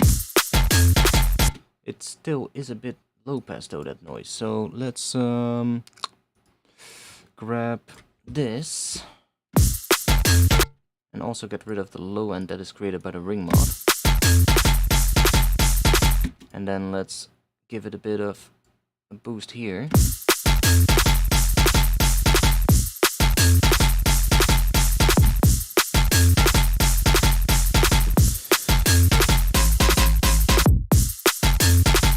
Now I do wonder if we can okay, I'm gonna close a couple of things down here.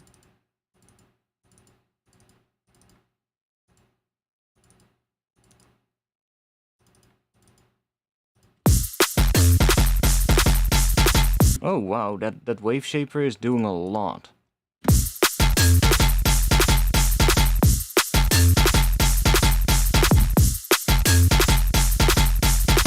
Even though this doesn't really sound like it's doing much, but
so this one, oh, that's also pretty cool. So can we,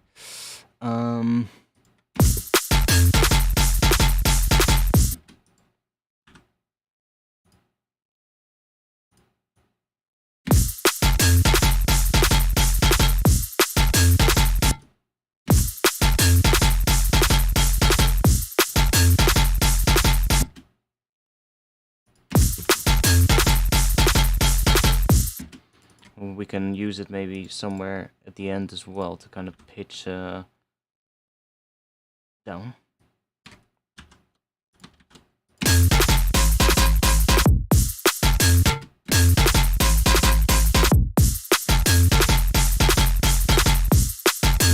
but I want to see if we can make it a bit more wonky, but in a good way. So I was thinking, what if I grab a shaper?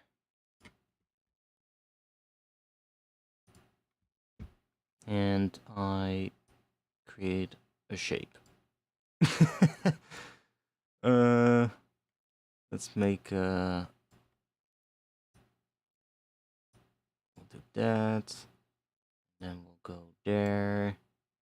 Then it goes down, and then goes up here, and then stays there, and then goes back down. I don't know why, but that's what we're gonna do. And then we'll do a slow thing. Even that. Let's just put this on something. I don't know. What sounds cool? I guess the ratio.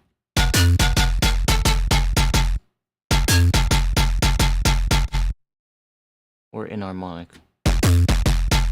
No, that's gonna completely destroy the thing. Or we can also put it on the fine tune really subtly. Let's see what that does. That's not subtle.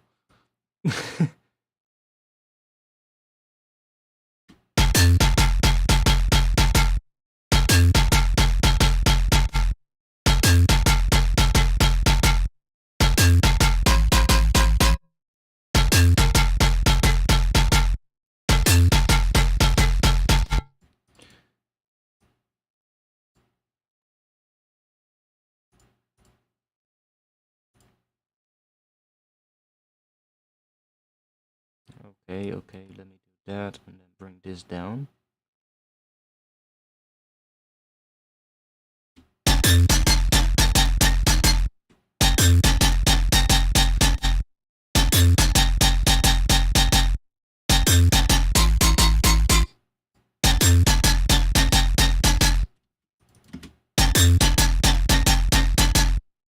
It's kind of weird.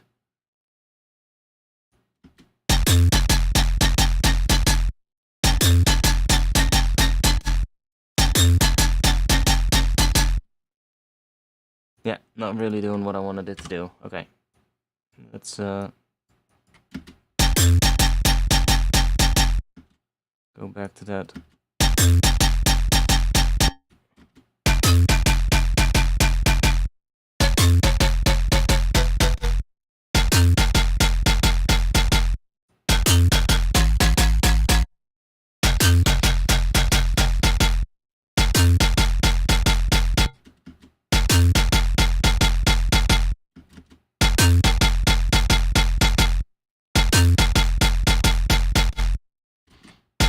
Yeah, so how else can we mess with it? Yeah, we can change the pitch, but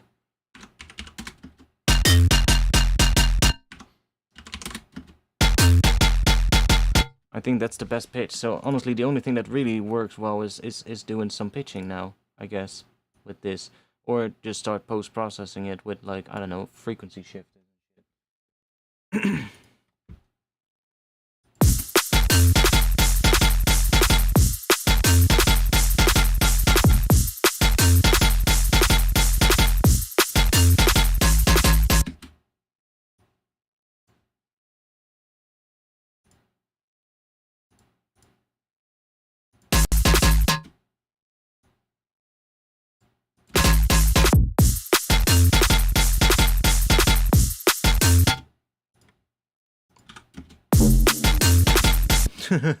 No. Disperser might help. Yeah, that's a good one. That's a good one.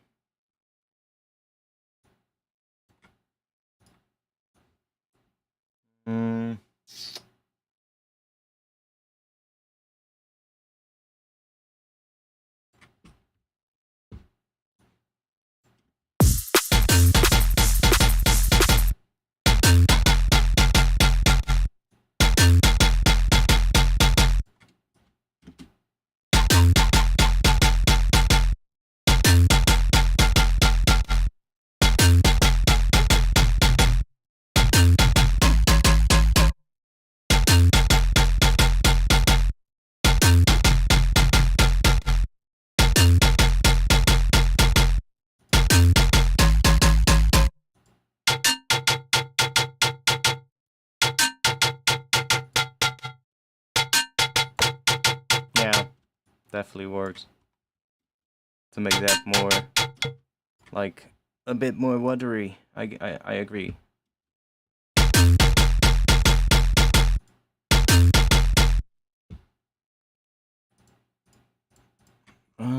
Let's go and see. I'm gonna go and check what happens if I put a good old, where are you? Shifter. Right here.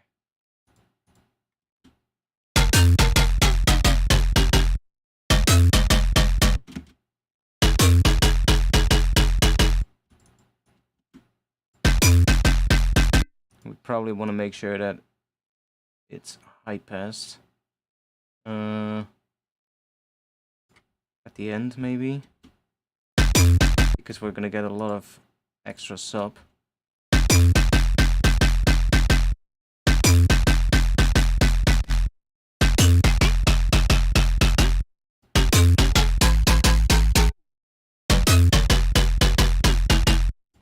You can get all kinds of weird.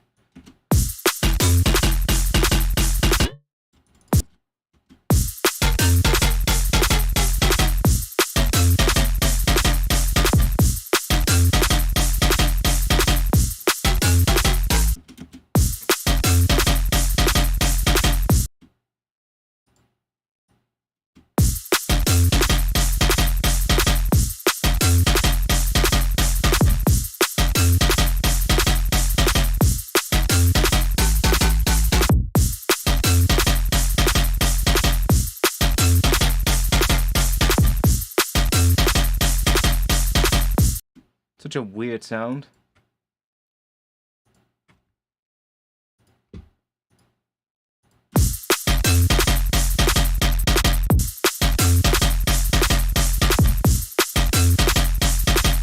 It's really wide as well. How does that sound?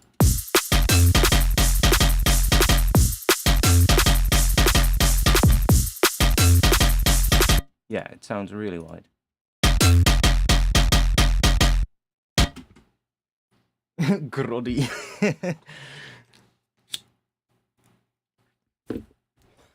Such a weird bass sound.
You can get all kinds of weird things, but that is also messing with it now.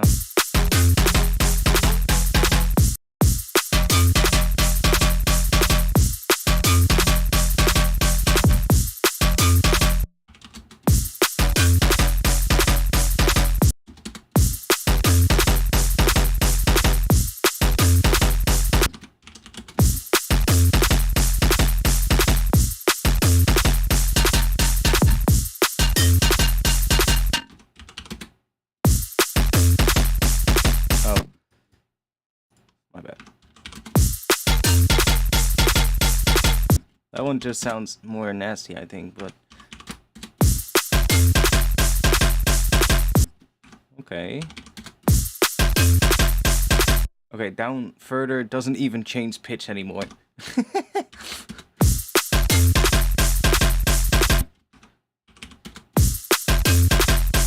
It's just the same pitch. It's just slightly different tone, but...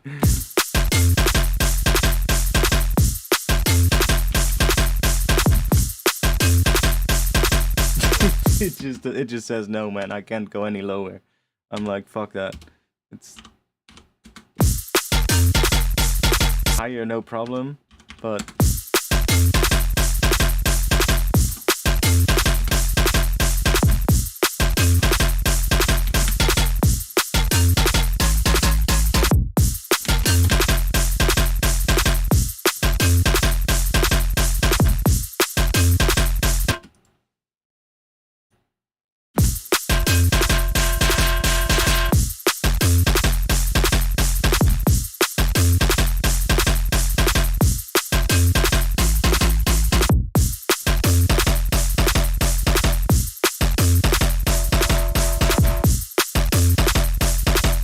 low is actually pretty cool too.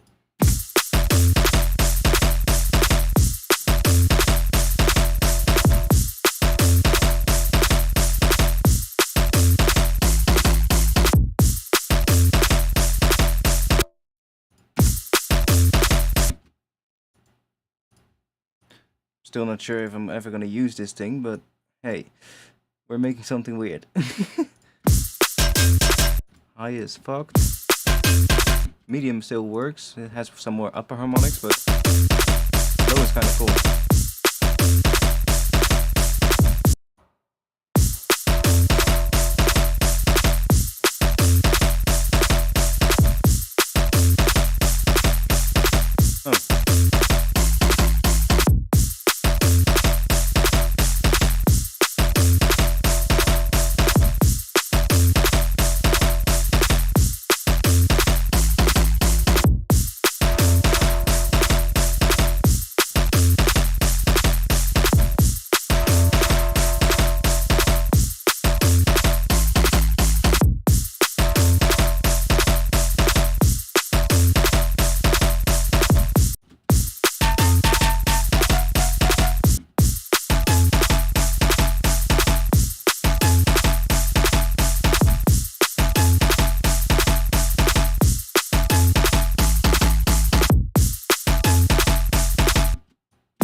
So many cool options here.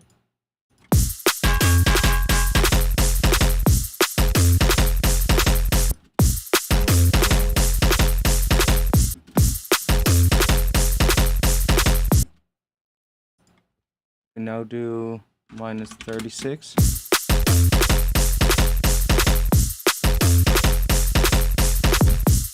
Minus 24. Okay, that becomes weird. But 36 is kind of... Or 48. Kind of cool.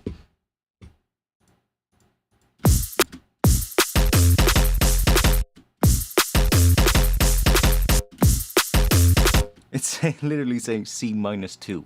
That's really low pitched. Don't think the LFO is even doing much anymore at this point.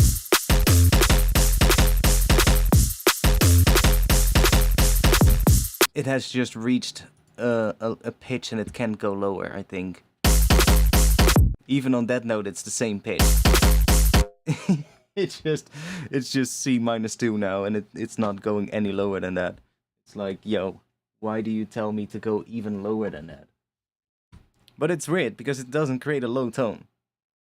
So I'm not sure why that is happening, but whatever.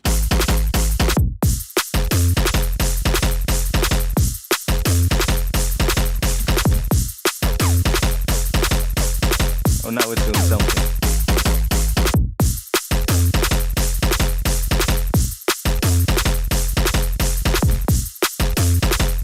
Fuck that one.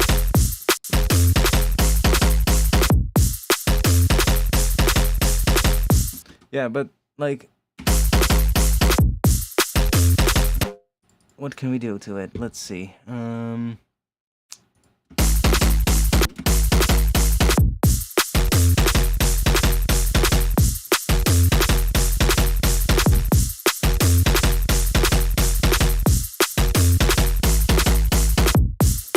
do like that one there.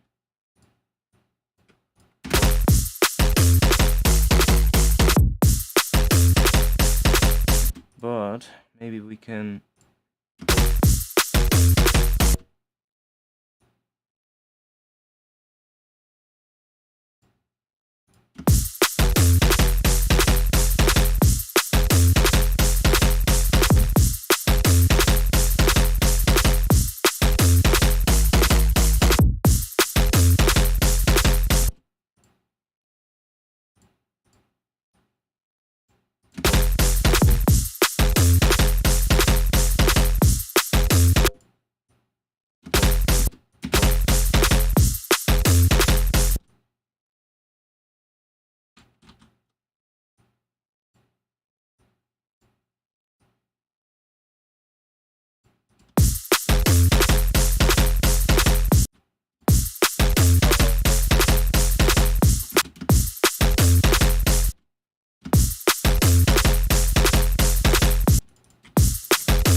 Yeah, it's such a weird bass sound.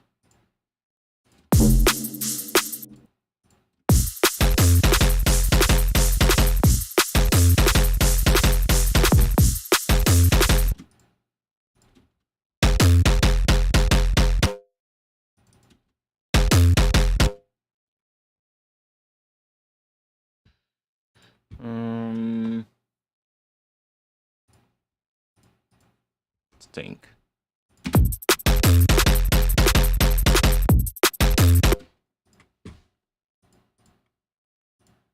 Let's do...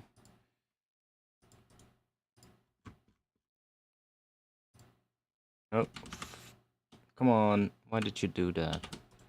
I just wanted to see all these. I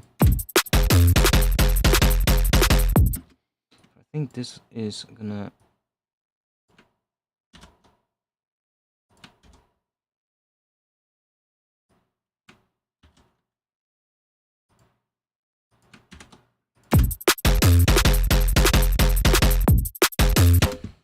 It's not really doing much. Wait, which one is it? That's the fine tune, right? Yeah.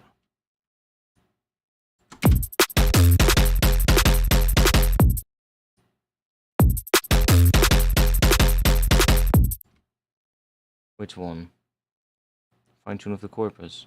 With a shifter here. I think this is the...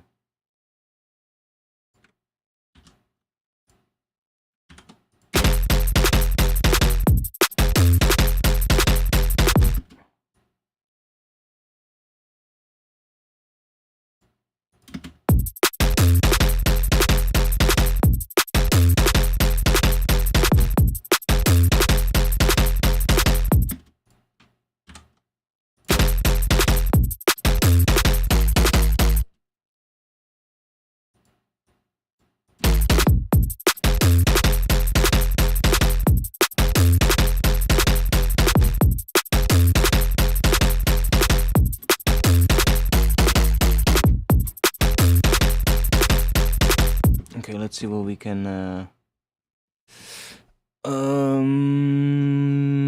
Well, I updated Shaperbox. Let's put Shaperbox in front of the saturator. And have they added new presets? 645? Sure. But doesn't matter. Let's see what we get.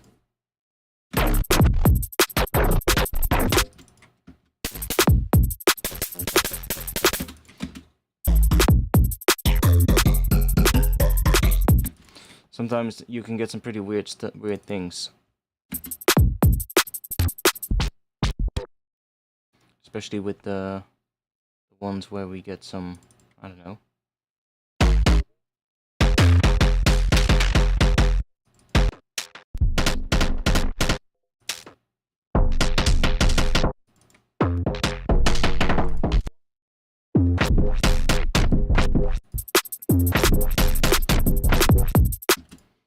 also get stuff that totally doesn't work.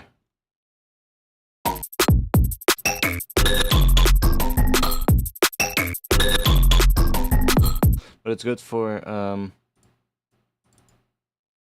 resampling.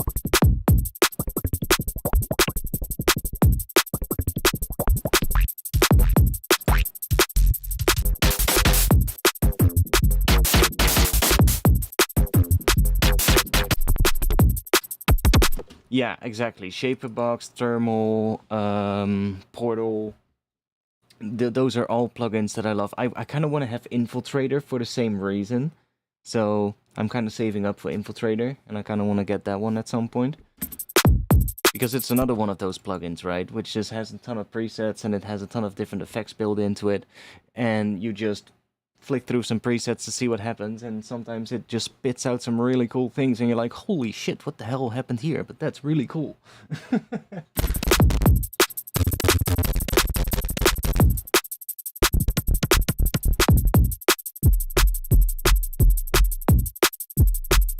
Okay.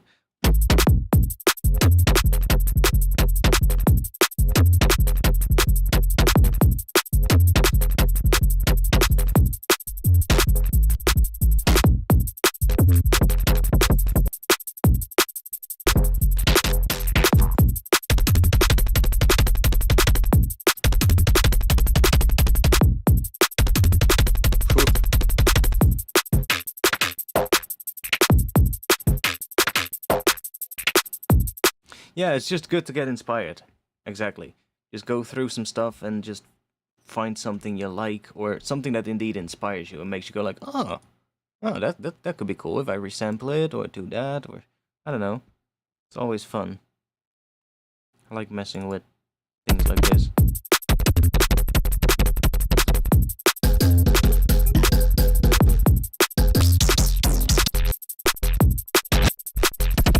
Because you don't really you don't really know what to expect when you click one of the presets, right? It's just like whatever the hell it's gonna happen, we'll see. One thing that I wish they had in here, I don't think they have, but maybe they can add it. Please give us a just a random button here. Just give us a little dice icon here. So that we can just click, blink, and it just picks a completely random one. That would be really cool. That would be even more fun than just clicking through a list. Just click the dice a bunch of times until you have one that makes you go, oh wait, that one is cool.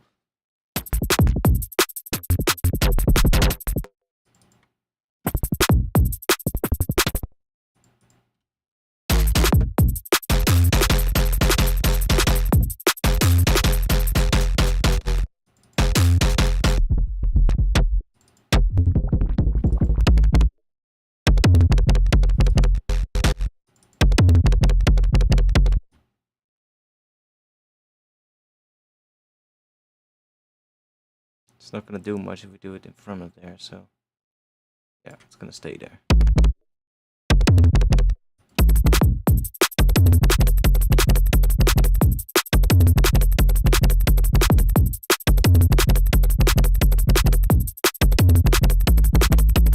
What's that even doing?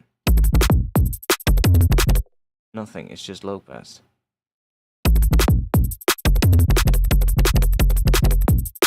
Oh, it is doing something.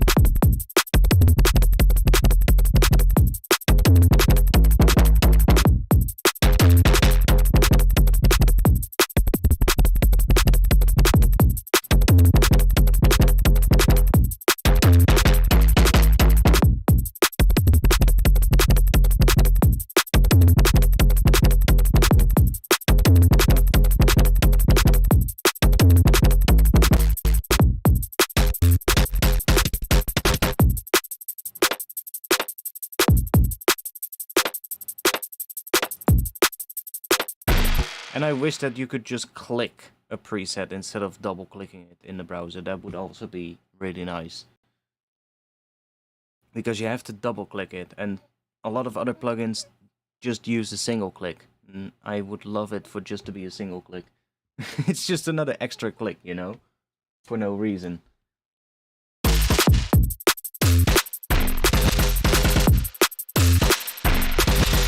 I can see why I marked that one. That one is good for resampling, because you get a completely different rhythm.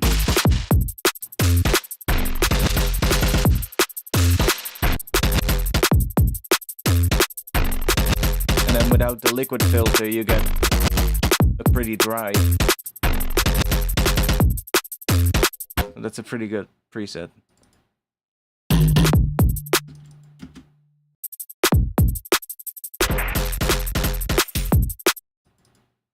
Yeah, so many good. Let's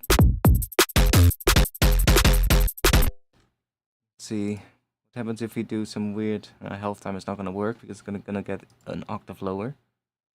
We can try though, but ooh, what if we health time the corpus layer?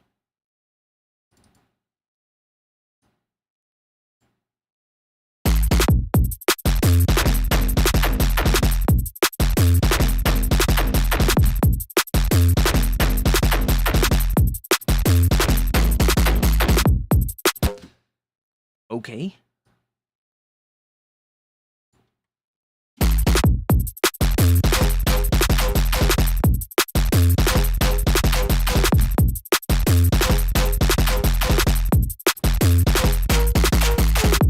What? This is now it's getting so fucking weird. The shaper box is health timing the thing feeding into corpus, so corpus is now creating a different pattern than what the bass is doing underneath it, because shaper box is changing the pattern.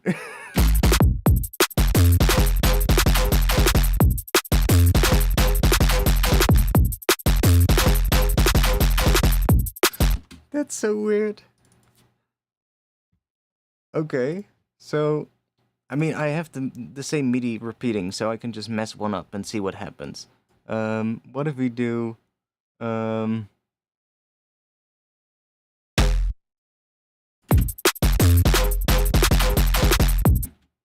That's just still the same thing, though. If we do this... Yeah, it just gets...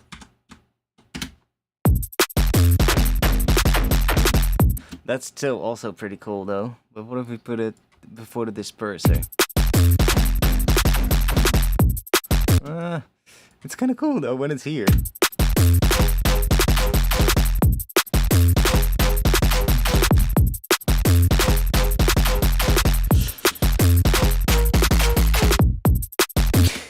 It's so weird.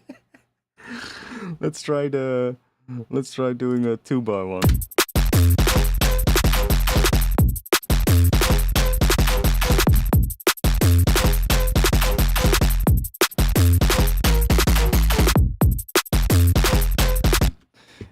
Yeah, it's so weird what you can do with long effects chains. There's just... Depending on how you move stuff around, it gets really weird and different and...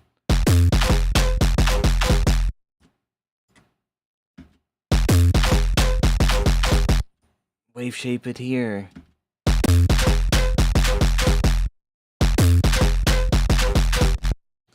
Give this more decay.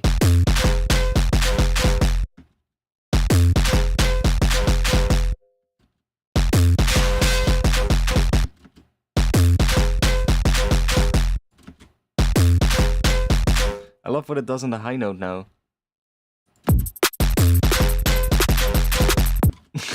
It's so fucked up.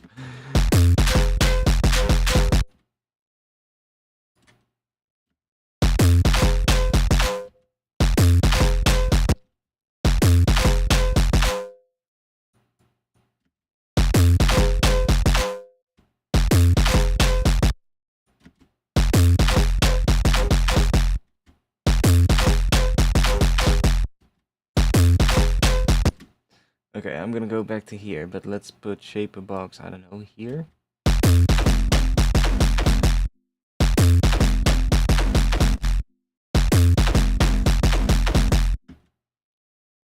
If we...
What the fuck?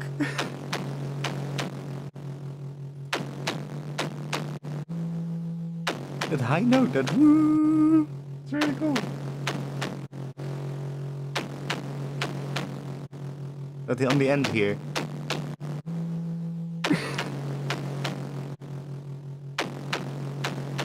I'm gonna make it accent. Like, oh, doesn't do that. Only when it loops.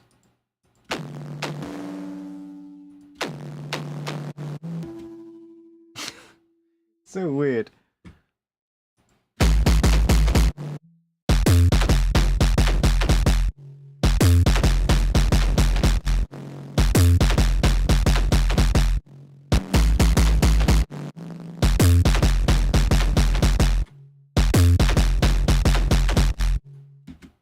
We can do absolute weird shit with corpus.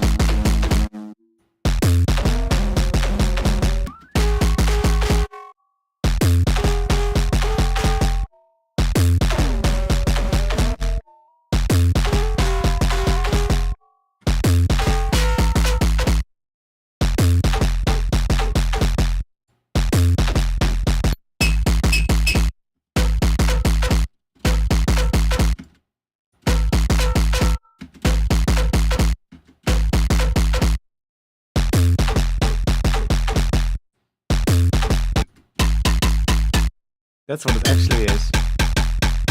But Shaperbox just makes it completely different.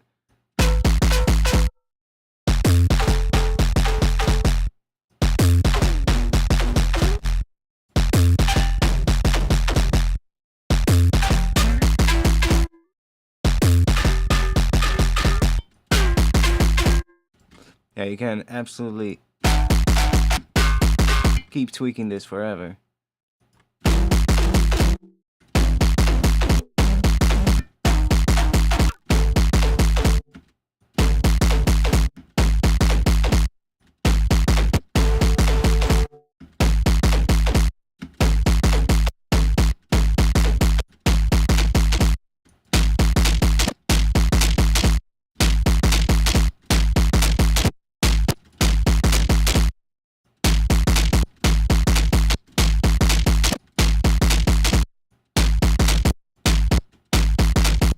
Okay.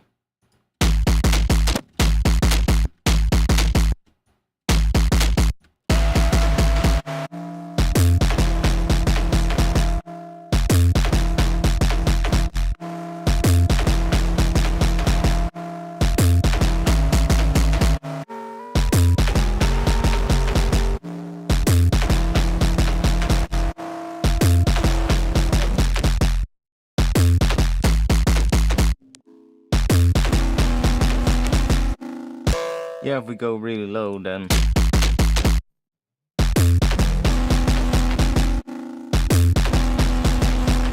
I forgot how we got that low, but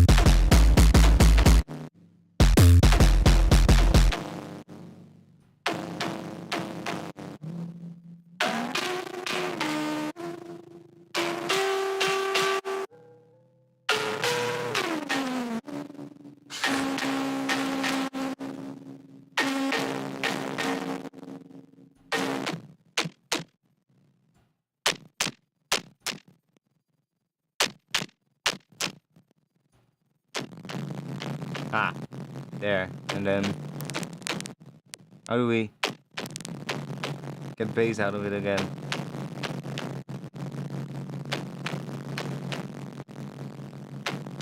Oh wait, that's probably not gonna work with the Shaperbox.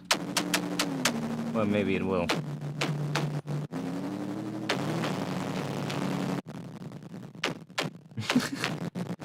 So fucked up. Oh, we also have a high pass on it, of course.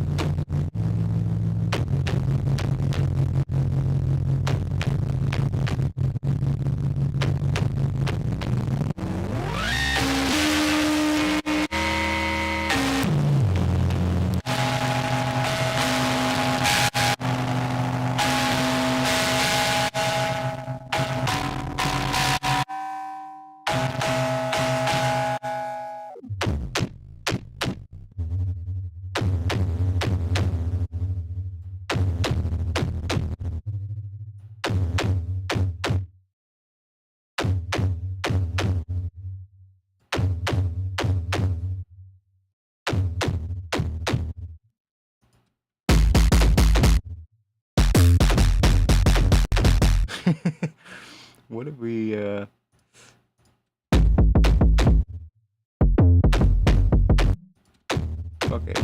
I'm just gonna work on this thing. This thing is weird as fuck, but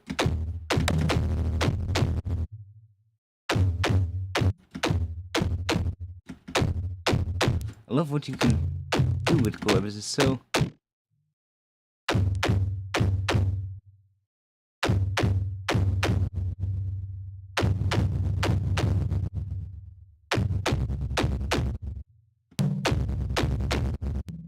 how did you create the bass? I don't know. Yeah, exactly.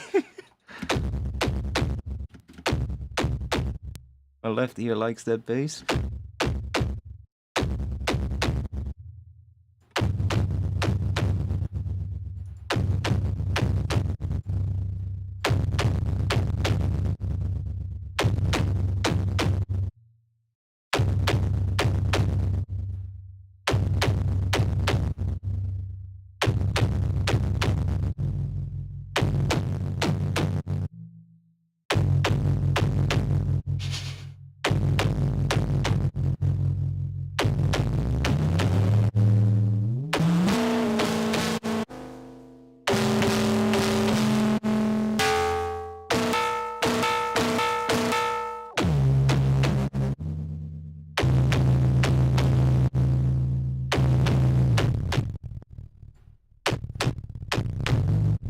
Absolutely weird.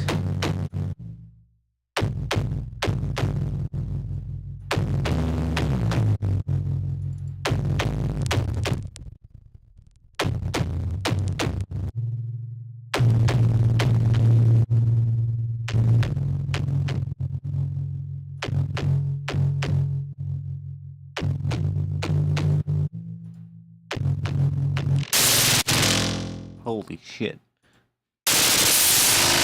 Yo.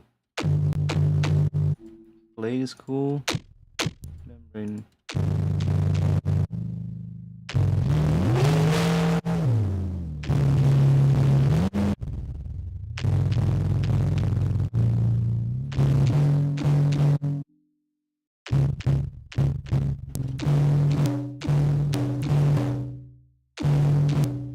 You know, that till.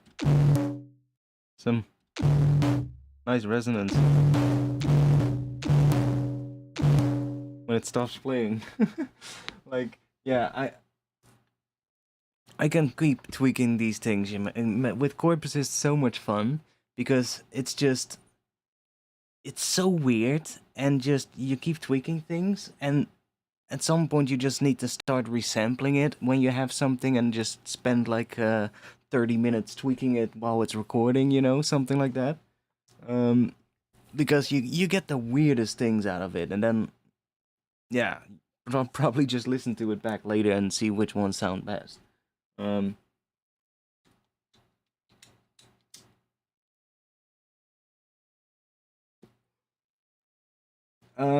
Sooth 2, I don't know. Is it on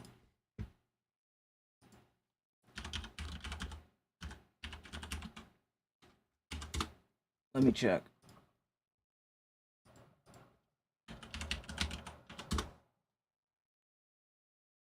Oh, Sooth 2 is not on Plugin Boutique? Okay. Oh, yeah, well, I was gonna say Plugin Boutique. But if it's not on Plugin Boutique, because they usually do pretty good sales every now and then.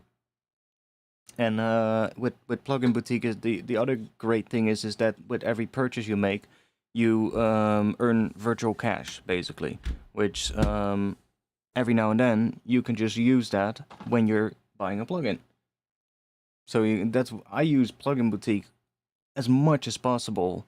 Well, Plugin Boutique, and I use I use Plugin Alliance as well quite a bit, because they have insane sales.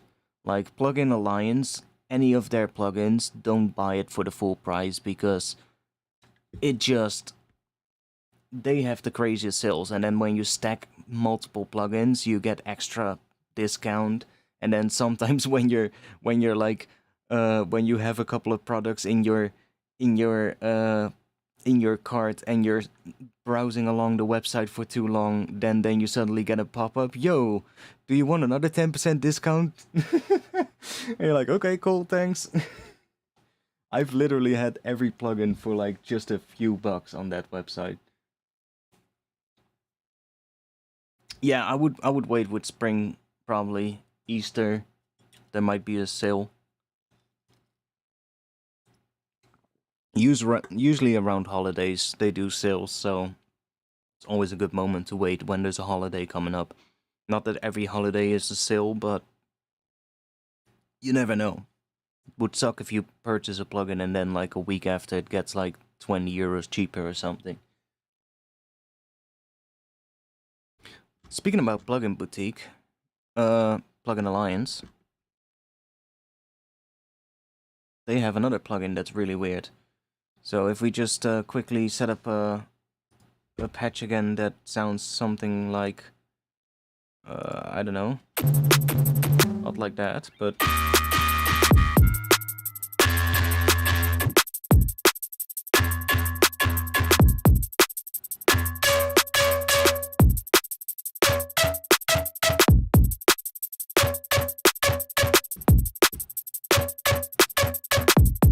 Sure.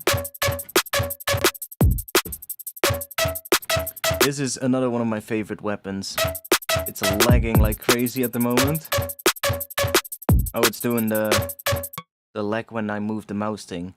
This is another one of my new favorite crazy weapons, Spec Ops. It's just so good. Let's put something on here first that makes it even better. I'm gonna take... What if we take a grain delay?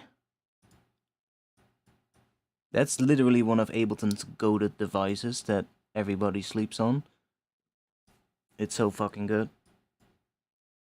What if we do plus 12 on the pitch? That's fucked. That's even more fucked. I just want one delay. Can that happen?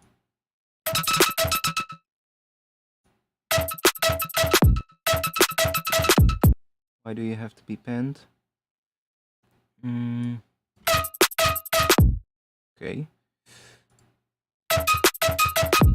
Ah. There we go. Let's see if we can get something weird. Okay, let's just do that. Let's see what we can do with Spec Ops. Like, Spec Ops is another one of those plugins that is just weird. It's slow right now. If we compress this...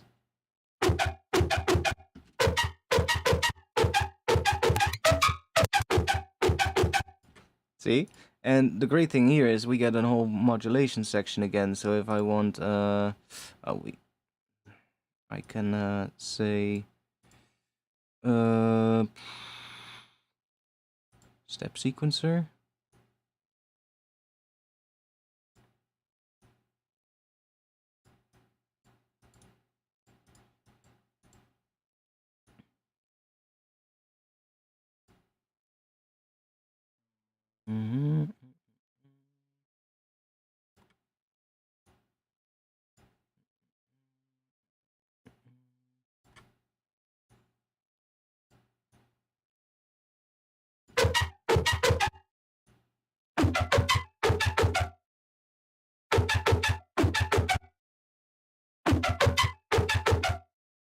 It's such a fucking good plugin.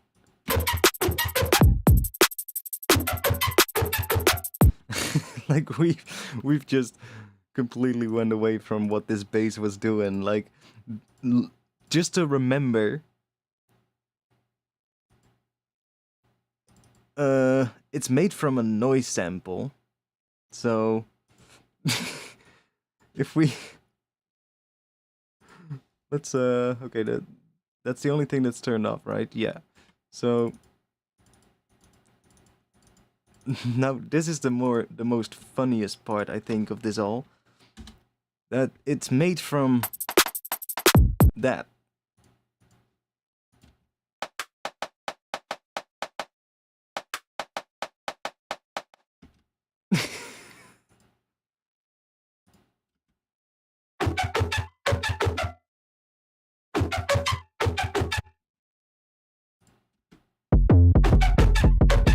It doesn't work with the sub anymore at all, but it doesn't matter. We're having fun. That is what matters. Where's Spec Ops? Spec Ops. Where the fuck did I put Spec Ops? There.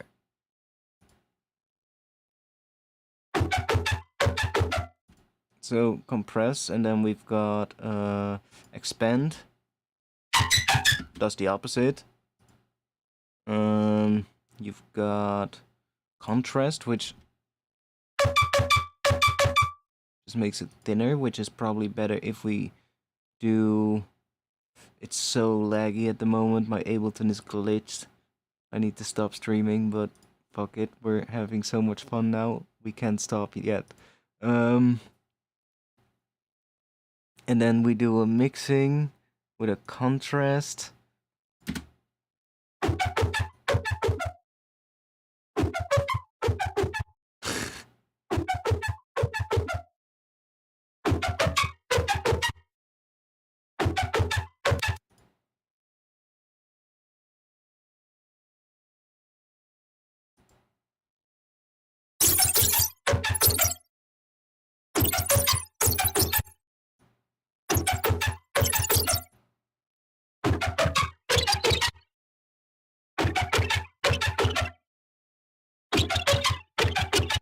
If we go up here, maybe it gets cleaner, so we can, like, if I just take this one off real quick, like,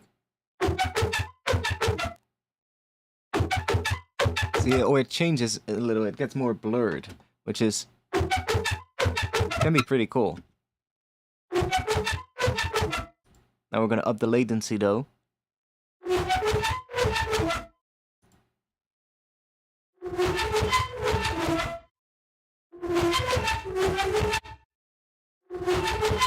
Like I told you, this is such a fucking insane plugin. You get so many weird sounds. We can go even higher.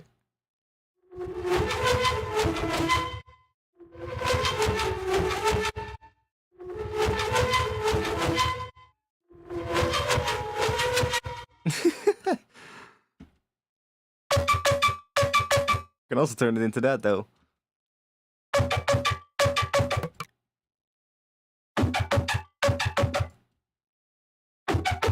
Yeah, I love this thing. Unfiltered audio in general has some really good plugins, and then you also get these modes, so we get like different modes as well for it, so...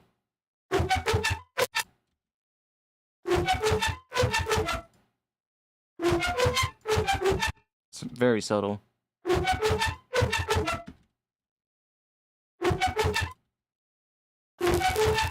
That's less subtle. That's definitely not subtle. Now it's also a pretty good pitch shifter, because you got regular pitch shift controls here.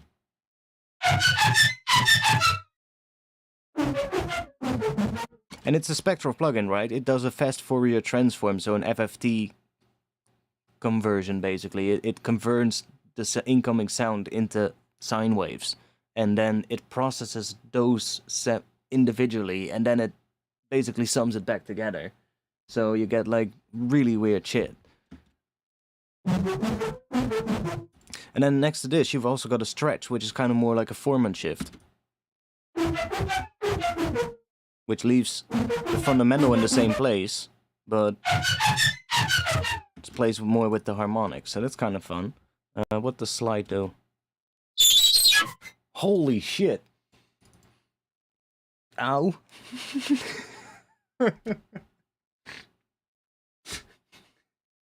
Sorry, 9 people who are watching, but it just slides the entire thing. Okay, be careful with that then. Speed.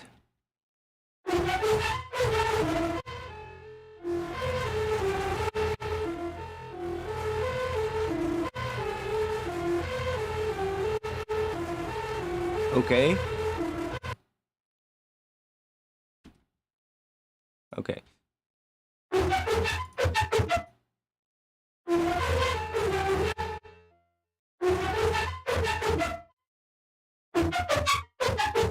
That's why I say this thing is so insane.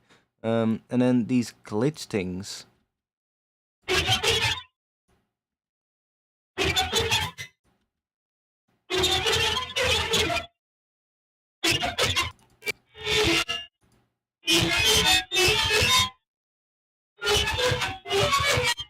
You can make it sound really metallic-y and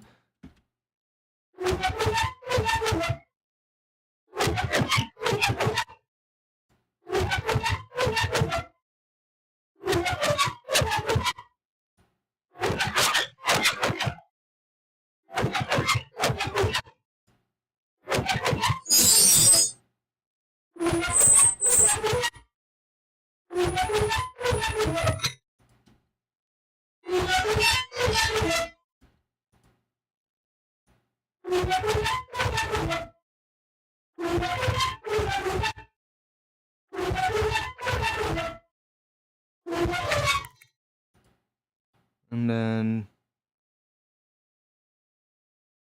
effects, reverse, notify, MP3ify is pretty weird as well.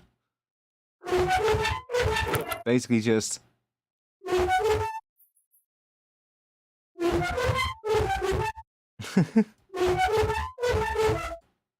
get rid of all the upper harmonics.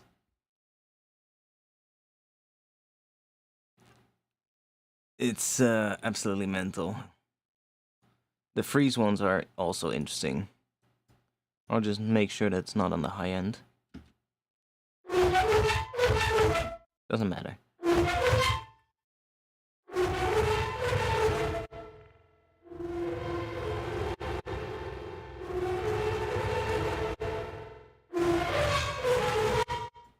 Those freeze ones are pretty interesting.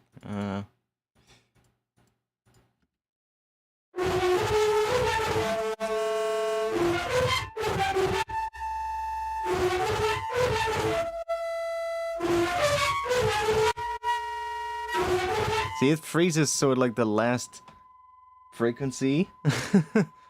Rusty swing kind of bass. Yeah, but like this thing is so good for resampling. Like if you combine this with like I said, what we have here, the shaper box that is doing that weird thing. Like the corpus is creating the initial sort of like resonance in the sound. And then the shaper box changes the rhythm of what is happening. And then this one is now creating the different tones and the different pitches and making it sound really weird. So just for like sitting down and just doing a resample session, hey, you can make some cool samples with a patch like this and be like, holy shit, this'll be some good ones to just make and save and put in my folders of sounds, you know, for when I'm working on a tune. And be like, oh, I need a weird sound. Oh, that sound that I made back then. Oh, maybe I can use that. Right? I'm not necessarily making a tune right now. Even though that's probably in the title of the stream, but I'm just messing about with this one now.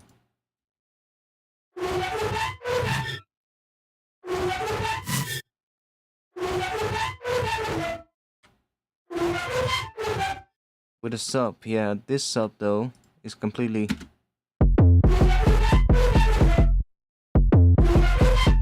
completely different thing.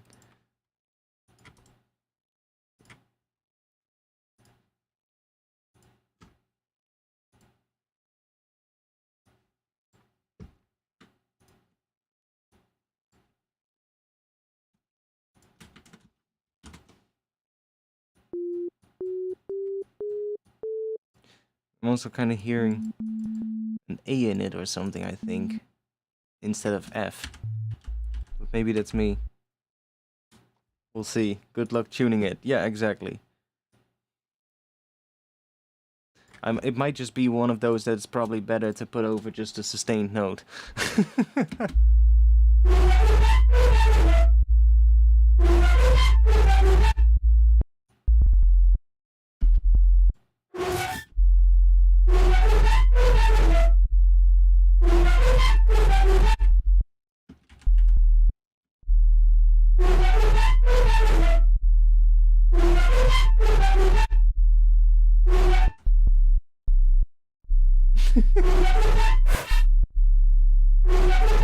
It doesn't matter what you pick. Literally anything sounds okay, I guess.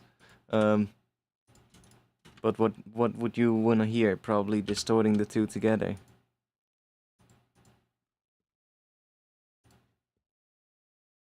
Which we can do.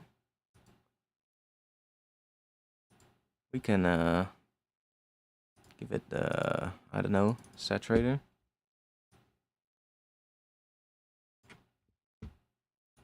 Might have to high pass the other one again, but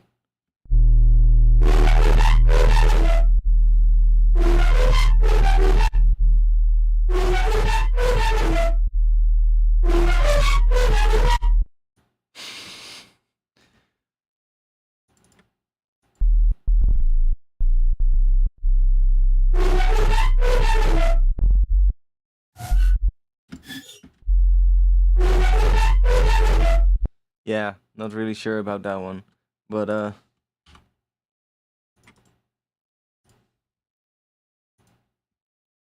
it sounds so wonky. It is wonky, yeah. The sound is so weird.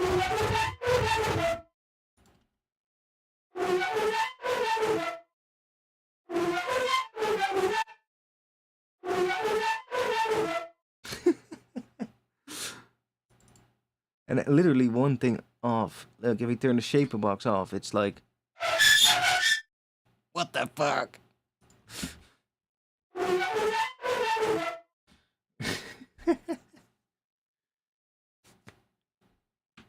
Anyways. I'm gonna call it a night. I'm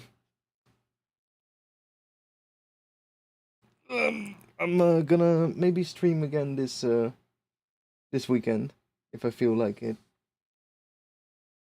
If you resampled one hit of it and tuned it after, it should be pretty usable. Yeah, maybe, but sometimes you don't need to tune everything, you know? Sometimes you just need atonal sounds, or sounds that are not in any pitch. And you just need something to add tension, right?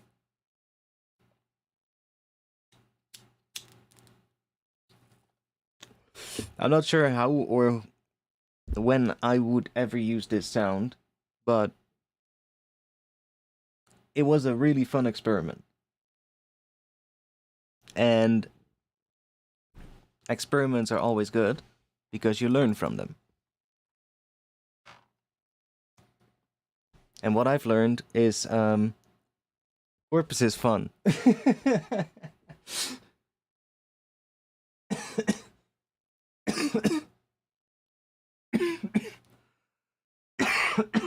Well, I'm not gonna lie. I've been making mostly drum samples last 4 days or so. Okay, I also made the Patreon pack. So the new Patreon pack is also online. So the pack for this month, which contains all of these atmosphere sounds, which are all, I can play a couple of one quickly while talking over them, doesn't matter. They're all like more like just like textural pads that I made from like Foley. I just took some Foley and then I ran it through a convolution reverb with like a piano impulse response or a koto impulse response playing a chord or something like that. And I got all these really interesting sort of like atmosphere sounds, and they're not following like a particular BPM or anything. They're all just like a single chord, single note. Some of them are major chord.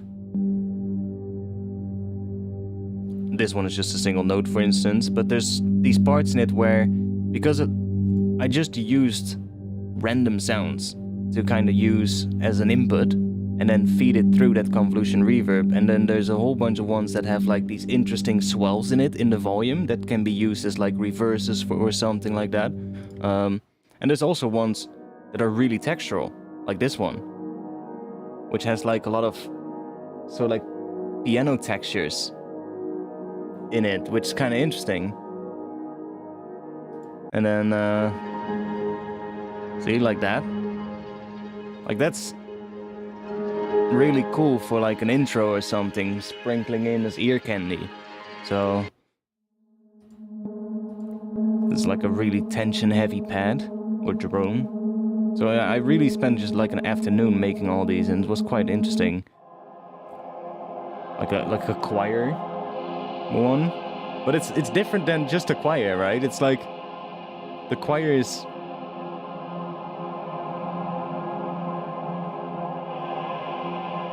It's like weird.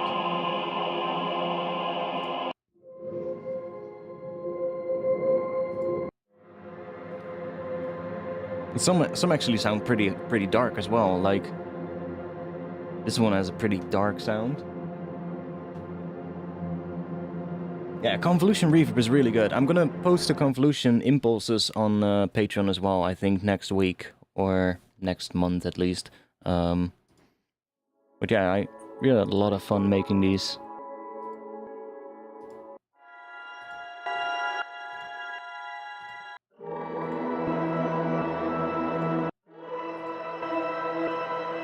So weird. Like that's with a koto. So it's just a... I found out that, like, I can show you real quick how I did it. It's really simple. Like if you take some kind of atmosphere sound, so let's just go into other, and let me search for, I don't know, streaming. Oh, stream? River stream. Yeah, something like that, for instance. Like just take some water. Some running water. It's perfect for this.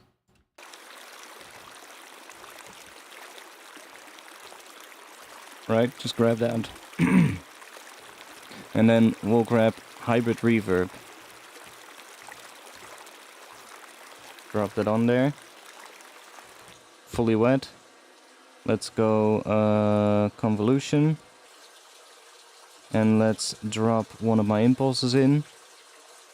Oh, we're already in the folder. Let's grab a piano. F minor.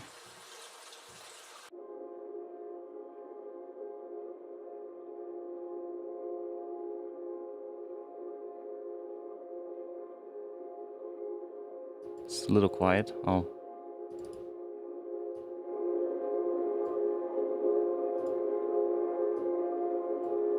You've got yourselves a beautiful piano background atmosphere that just sounds as if it's like a granular piano, almost. But it's not. And if you want the pitch to be higher, you just do size 50%. You get higher pitched ones. Size 25%. And if you then want some reverb, we're just gonna switch to serial. And I don't know, switch it to shimmer.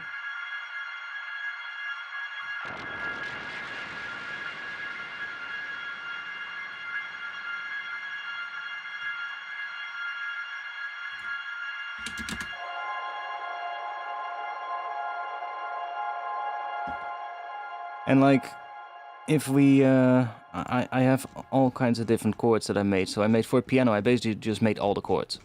As you can see, or quite a lot. So sus 4, for instance, diminished. So you can basically just put whatever one in here. But I also made like a higher version, so that's just like a more really high-pitched kind of chord. And then I did some more open voicings, so that you get more like of an open voicing when I'm maybe at 100. Ooh. Ooh, that gets nice. And atonal, but really cool in a way. So, I don't know, and then some minor 7th. And then I did some 5ths, so that's just only the root and the 5th. So that's handy if you want to make some stuff that you still want to be able to play later. So that you want to make something that's still playable. Oh, the size was set to 103. That's why it sounded so atonal. Like these, you can just record and then you can just put it in a sampler and still play it. Still do a melody with it if you want, because it's only playing the root and the fifth. Mine also did the same with octaves, so this is just giving you one octave higher, and another octave higher. So it's quite nice. And I also have the ones done with a koto. Those I made a little bit different, but minor, major, root and fifths, octaves. So it's just slightly different way, just a little bit less, but... And I think these are already on Patreon. These ARP Sol ones. Those are already pretty helpful as well. I think I already put those on Patreon, but if not, then I'll put those in as well. Which is just basically a little ARP sample, like that. Following F minor. Now, that works pretty well as well, especially if you use like just a fifth. The root and the fifth. And then that, if you then pitch it down to like, I don't know, 400%, becomes really nice, so like intro, droney atmosphere.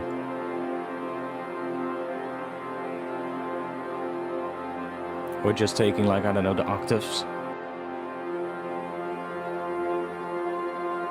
I'm still doing the shimmer as well, so we can the zero here. Get more like a drone. If now put a piano in again. Different key. C minor.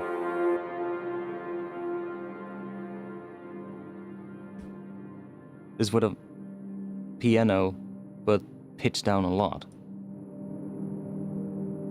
It's quite beautiful as well.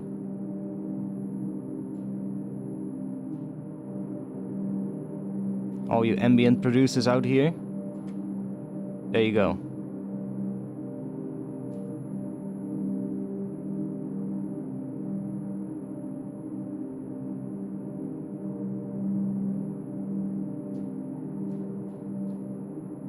This is such a cool way to make atmosphere. Take like a bunch of different layers. Like you can literally stack this one, for instance. You can just say do this and then set this one to, I don't know, 100.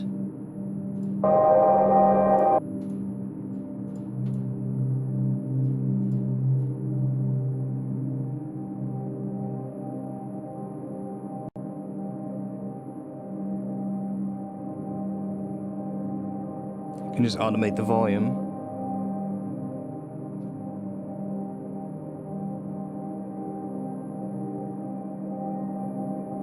And that's why I also have the octave ones, because then you can just put one in there that's also a different note, for instance. So this is C. If I put, I don't know, an E octave in here, we get a major chord.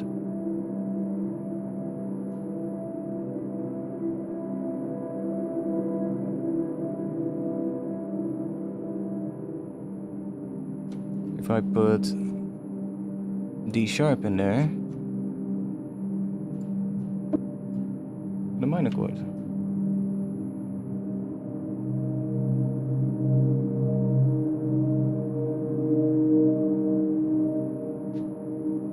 See, so it's really interesting way to create atmosphere in a completely different way than using synths, but you can just take random samples and use them as input, and even if you, like, for instance, if you add fades to this, you don't even have to automate the volume. You can just fade some samples.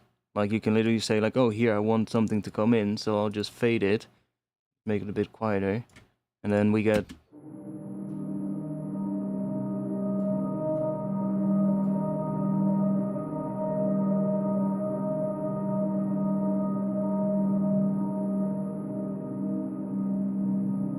There you go.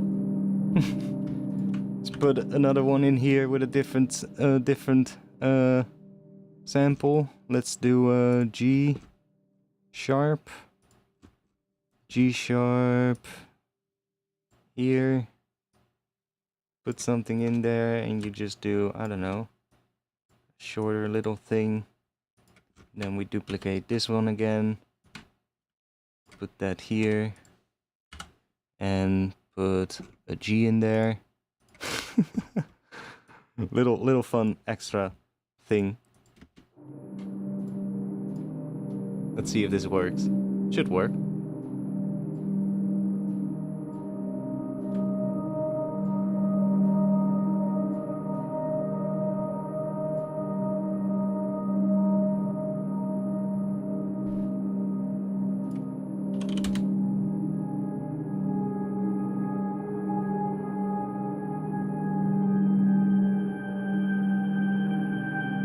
You can literally just create atmosphere like that with it.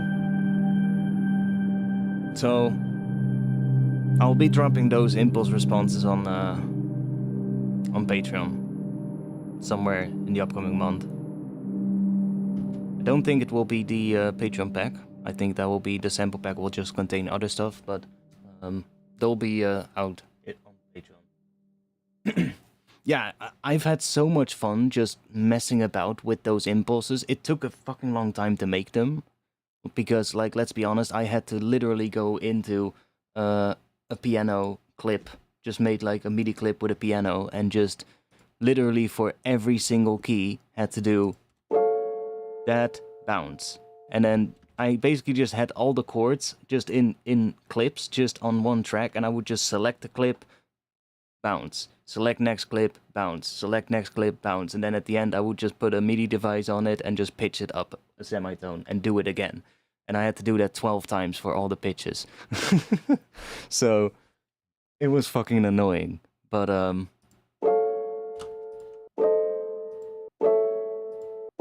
having all those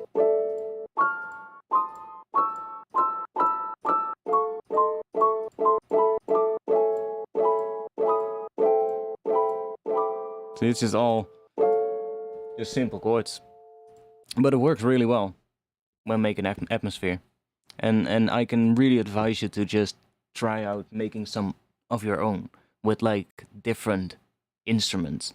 Just try some stuff out. Like I also did this one quickly earlier, just like a single note sol plucky kind of sound with some reverb. You can check what happens if we put that on this one. So take a C. Ooh. It's kind of nice.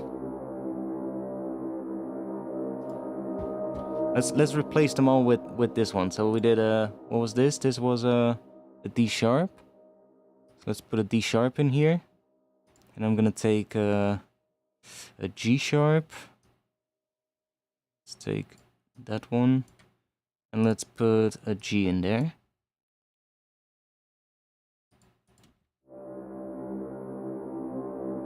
Yeah, I'm gonna stop streaming as well because it's almost 2 a.m. Ooh. Like that's just a sol pluck with reverb as an impulse response. That sounds so cool.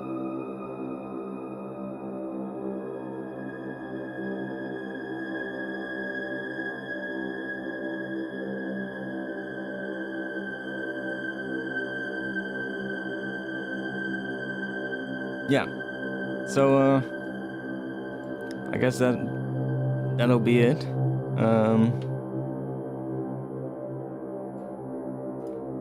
See y'all in the next one. I'm just gonna let this play during the end of the stream. I'll be back soon, 8:30 p.m. on Friday, Amsterdam time. I might stream again later this weekend because I am gonna be making samples still, so I might just do another stream of that or something else if I feel like it. But if I do, I'll let you all know on Discord. So, if you want to be a member of the Discord, you might want to join. I'll drop the links in the chat right now. If you want to support me, by the way, support me on Patreon. That's the best place. There you get all the downloads every single month. So that way you can support me and still get a bunch of stuff in return. Thanks, and I hope you liked the stream.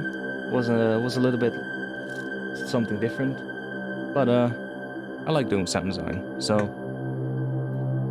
I'm gonna take a break, and I'll be back soon.